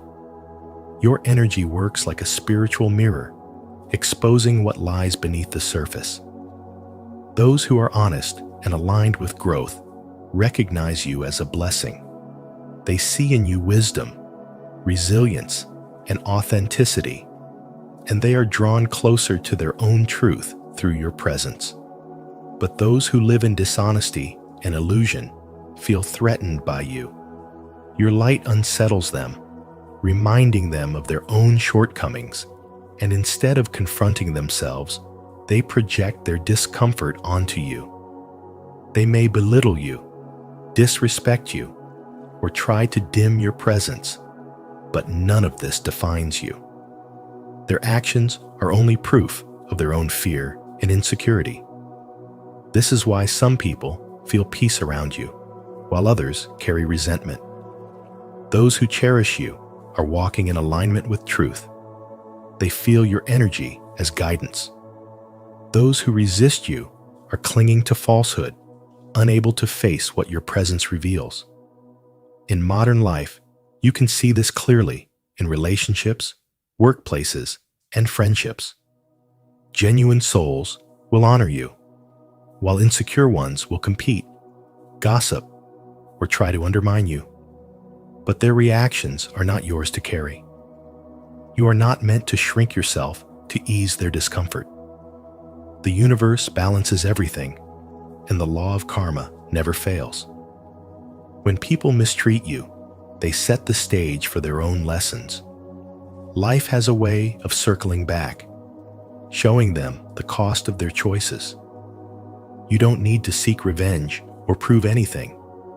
The same people who overlooked or betrayed you will one day regret it, not because you wish for it, but because they will feel the emptiness of losing your energy. Your presence is not replaceable, and its absence becomes a silent teacher.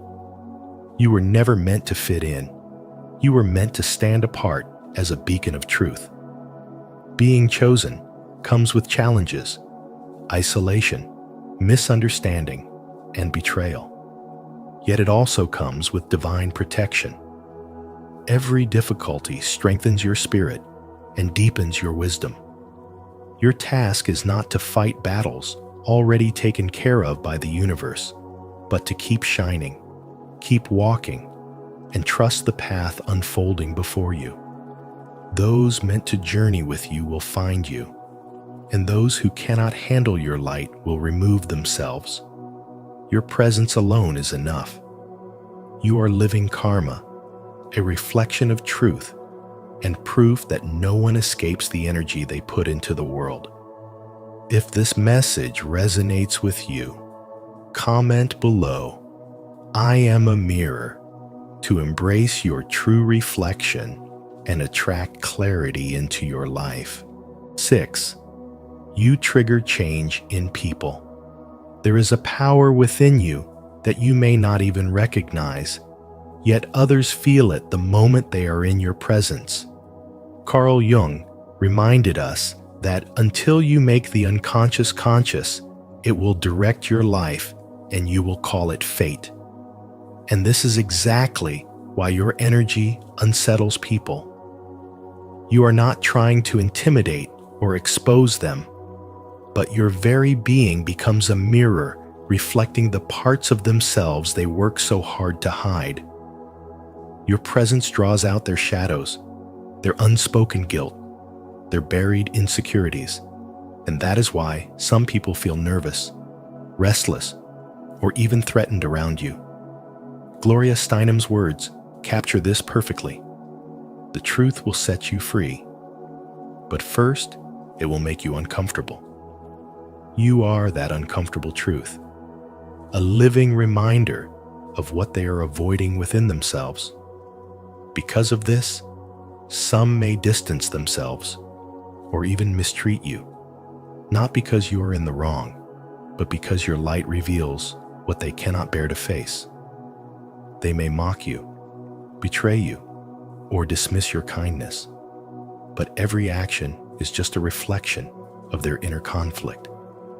Yet life is always ruled by balance, and spiritual wisdom teaches us that energy will always return to its source. The love you give, the patience you show, the light you carry, all of it will come back multiplied. And the pain, dishonesty, or cruelty directed toward you will also circle back, not through your revenge, but through the natural laws of karma. In time, those who underestimated you will see their actions clearly, and regret will rise in their hearts. By then, you will already be beyond their reach, elevated into a higher state of spiritual development where their opinions no longer matter. Gandhi once said, "First they ignore you, then they laugh at you, then they fight you, then you win." And your life is proof of this timeless truth. You don't need to fight back or prove your worth. Your growth is your victory. Your transformation is your answer, and your success is your karma. Without any effort to harm them, those who mistreated you will face the very lessons they tried to avoid. Life will orchestrate moments that mirror their behavior, and when that time comes, they will remember how they treated you. But their regret is not a weight for you to carry. It belongs to them. Your only responsibility is to keep walking your path, to keep shining, and to keep rising higher in your divine purpose. As another wise saying goes, when you are truly powerful, you do not need to harm others. Your energy alone rearranges the universe, so never shrink to make others feel comfortable. Never dim your light for spaces that were never designed to hold it. You are not here to fit in. You are here to shift energies, to awaken truth, and to embody transformation. Spirituality is not about pleasing everyone. It is about living as proof that light always overcomes shadow. Those who mistreated you will eventually look back with regret, but by then, you will already be walking in your destiny, radiant and untouchable. Your life itself is a lesson in spiritual wisdom, and your energy is the undeniable reminder that the universe always brings balance. If this message resonates with you, affirm your power in the comments. My energy transforms everything around me. I embrace my divine presence and limitless potential. 7. Your silence is powerful. Those who once mistreated you, belittled you, or tried to manipulate your spirit will eventually face the undeniable truth that they were wrong about you, because your silence was never weakness, but a force they could not comprehend. They thrived on your reactions, feeding off your anger, your explanations, your attempts to defend yourself, and they believed their control depended on how deeply they could pull you into their chaos. But when you chose to master yourself, when you stopped responding and refused to engage, everything they built crumbled. Silence stripped away their illusions and exposed the emptiness of their power. Suddenly, their words echoed back to them. Their manipulation turned into noise they could no longer escape, and the darkness they tried to project outward forced them to confront itself. There is profound spiritual wisdom in this choice. Silence is not surrender. It is elevation. It is the act of rising above the battlefield and refusing to wrestle in the mud with those who crave your energy. As the saying goes, never wrestle with pigs. You both get dirty, but only the pig enjoys it. By walking away, you shift the power dynamic, because the moment you remove yourself, they lose access to your light, your patience, and your sacred energy. In modern life, whether in relationships, workplaces, or friendships, this truth repeats itself when you stop explaining, stop defending, and simply move forward. You reclaim your peace and declare that your energy is too valuable to be wasted on chaos. Those who wronged you are left to sit in the misery they once tried to inflict upon you. Without your kindness, without your presence, without your light, their world feels hollow and regret takes root. And here lies the divine truth. You are their karma. Not by seeking revenge, not by lowering yourself to their level, but simply by continuing to live in alignment with your truth. Your growth, your success, your serenity become proof that their attempts to break you only made you stronger. This is the essence of spirituality and spiritual awakening. To rise above manipulation, to transform pain into power, and to let your very existence be the mirror that reflects their mistakes back to them. Every step you take in silence, every moment you choose peace over reaction, becomes a declaration that your soul cannot be controlled. They may regret how they treated you, but by the time they awaken to your worth, you will already have ascended beyond their reach. Your silence is power, your energy is sacred, and your elevation is the greatest response of all. Stay connected with our community of wisdom by subscribing to our channel. Here, we uncover the truth about energy, manipulation, and self-mastery, empowering you to rise above negativity. Remember, your peace is your power. Choose silence, walk away, and let them face their own darkness. 8. You were sent to stand out, not fit in. You were never meant to blend into the background because the universe designed you to stand out. Carl Jung once said, "The privilege of a lifetime is to become who you truly are." And your true self carries an energy that cannot be hidden. Without forcing, without demanding, your very presence shifts the atmosphere. People feel something stir inside them when they meet you, even if they cannot name it. Some are inspired, awakened to their own journey of self-discovery, while others feel exposed because your light uncovers the shadows they have been trying to bury.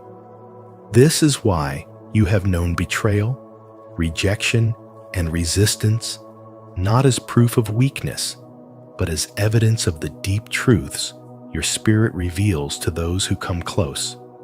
Your energy does not attract attention because you seek it, but because your soul vibrates at a frequency that demands change. No one can stay stagnant around you. They are either inspired to rise higher, or their hidden nature surfaces, showing who they really are. That is why you may have been dismissed, disrespected, or taken for granted in past relationships. Those who mistreated you failed to recognize that they had been given the rare opportunity to walk beside someone carrying intelligence, spiritual wisdom, and a soul awakened to its divine essence. Now, as you grow stronger, they carry the weight of regret, realizing too late that your presence was not just company, it was transformation. You do not need to chase revenge or force people to regret how they treated you, because your life itself is karma in motion. The universe balances what you cannot. The lessons you left in the lives of others echo long after you have moved forward. Some will one day realize they stood in the presence of someone extraordinary, someone whose light was a gift. But by the time that revelation arrives, you will already have stepped into a greater version of yourself, rising higher, walking with clarity, and aligned with your divine calling. Jung reminds us, until you make the unconscious conscious, it will direct your life, and you will call it fate. You were the mirror that forced them to see what they tried to hide, and now their fate is to live with the truth they once denied. To be chosen is to embrace the solitude that sometimes comes with the path. It means accepting that not everyone is meant to stand beside you. Some drift away, not because you are unworthy, but because they are unready for the transformation your presence demands. Do not dim your light to ease their discomfort. You were born to awaken, to heal, and to inspire. The universe has placed you exactly where you need to be, surrounded by those who are ready to rise with you, while others fall away by the natural law of growth. Every rejection, every betrayal, and every ounce of regret others carry is simply part of the design that pushes you closer to your destiny. Stay unwavering, because your journey is unfolding with divine precision. Let people remember you, regret losing you, and learn from the absence of your energy. You were never created to fit in. You were created to stand out as a living reminder that light cannot be hidden. This is the essence of spiritual awakening, the intelligence of spiritual wisdom, and the sacred truth of walking as your authentic self. 9. Your energy is unstoppable. Your energy is unstoppable, carrying a frequency that no manipulation or attack could ever suppress, because what sustains you is not external, but deeply spiritual, a force that no human hand can take away. Many mistook your humility for weakness and your kindness for naivety, believing they had control over your destiny. Yet you were always aware, always discerning, sensing the betrayals before they unfolded, and choosing not to fall into the trap of proving them wrong, but to remain faithful to proving yourself right. Now, as you rise into your true power, those who once sought to diminish your light are forced to watch from the shadows, unable to ignore the brilliance of your transformation, because spiritual awakening does not shrink under pressure. It expands, it elevates, it transforms, and you, the chosen one, are the very embodiment of transformation. Every hardship you endured was not wasted, but woven into the fabric of your becoming. Every tear, sleepless night, and lonely silence became a sacred initiation, not punishment, but preparation. For the path of a chosen soul was never meant to be easy. Betrayal taught you discernment. Loss carved resilience into your spirit. Solitude gave you unshakable faith in yourself and in the divine order guiding your steps. Looking back, the once insurmountable obstacles now reveal themselves as stepping stones, shaping your strength, awakening your spirit, and proving that what once looked like suffering was in truth the refining fire of destiny. Those who laughed at your pain now stand silenced by your triumph, burdened by regret, as they realize you were never a victim, but a vessel of greatness they could not comprehend. The world has long conditioned people to stay small, to settle for mediocrity, to fear the unknown, but your very essence refuses to be confined by such limits. You are not here to blend in. You are here to disrupt illusions, to shift realities, to break generational cycles, to awaken others from the sleep of conformity. Your presence alone challenges the false comfort of the ordinary, and that is why your path was heavy, because the energy you carry is powerful enough to stir the very fabric of existence. And now, as you rise beyond every limitation, those who doubted you are confronted by the undeniable truth of your transformation, witnessing divine justice unfold in real time, forced to face that their mistreatment was never hidden from the universe. You are the living proof that spiritual power transcends all boundaries, the embodiment of karma itself, reminding the world that every word, every action, every intention leaves an imprint. Those who once dismissed your vision now long to understand the secret of your radiance, yet they cannot, because the energy you embody cannot be duplicated. It is divine, it is rare, it is yours alone. While they wrestle with regret, you move forward untouched, unstoppable, aligned fully with your higher calling.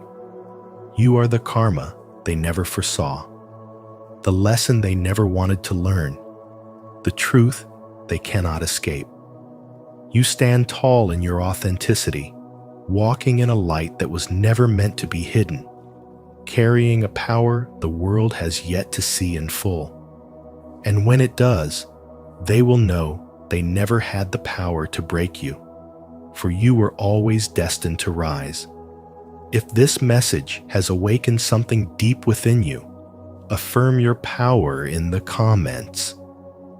I am unstoppable. Every challenge has made me stronger.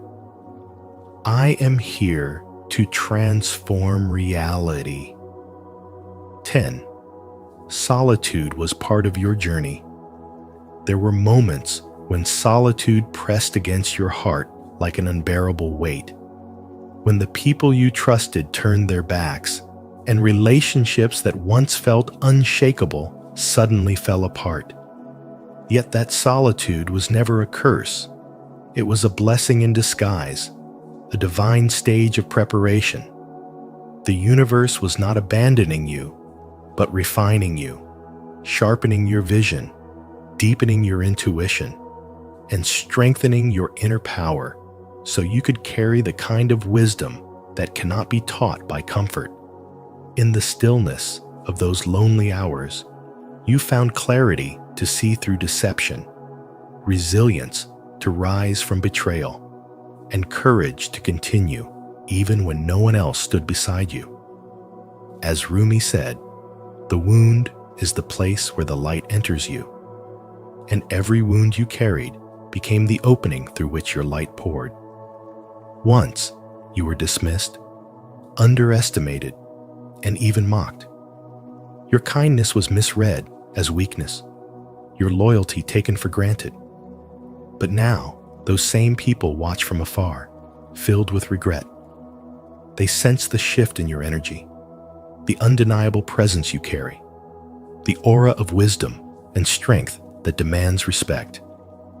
You have become divinely set apart, and in losing you, they lost a blessing they never understood. Their regret is their karma, the return of their own choices, the echo of every moment they failed to honor what was sacred. You never needed revenge because your transformation itself became the answer. The universe worked on your behalf, and your thriving became the most powerful response to betrayal. As Carl Jung revealed, until people make the unconscious conscious, It directs their lives, and they call it fate. Those who wronged you now confront the consequences of their unconscious actions, seeing clearly only after you have risen beyond them. Your existence, your success, your healing, these speak louder than any words of retaliation could. The law of energy is simple. What we give is what we receive, and their own choices have returned to them.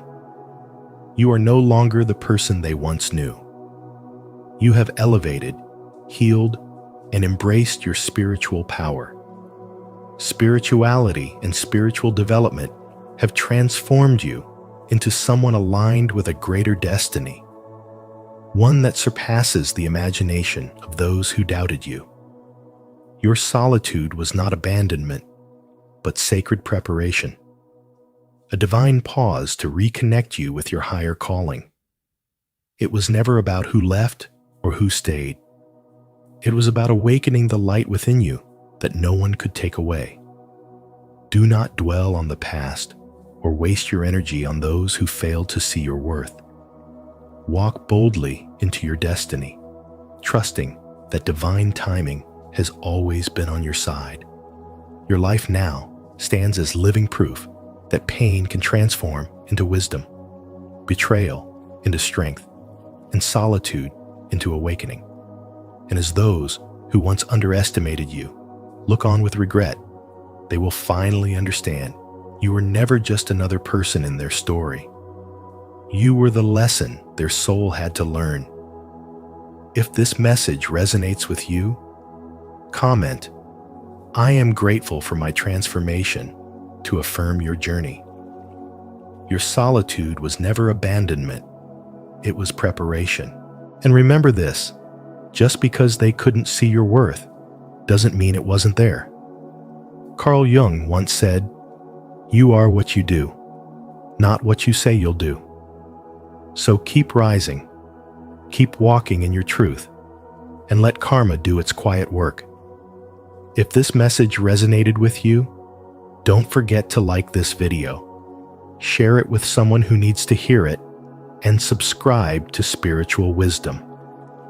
Tap the notification bell so you never miss our upcoming videos, because your journey of spiritual growth is just beginning.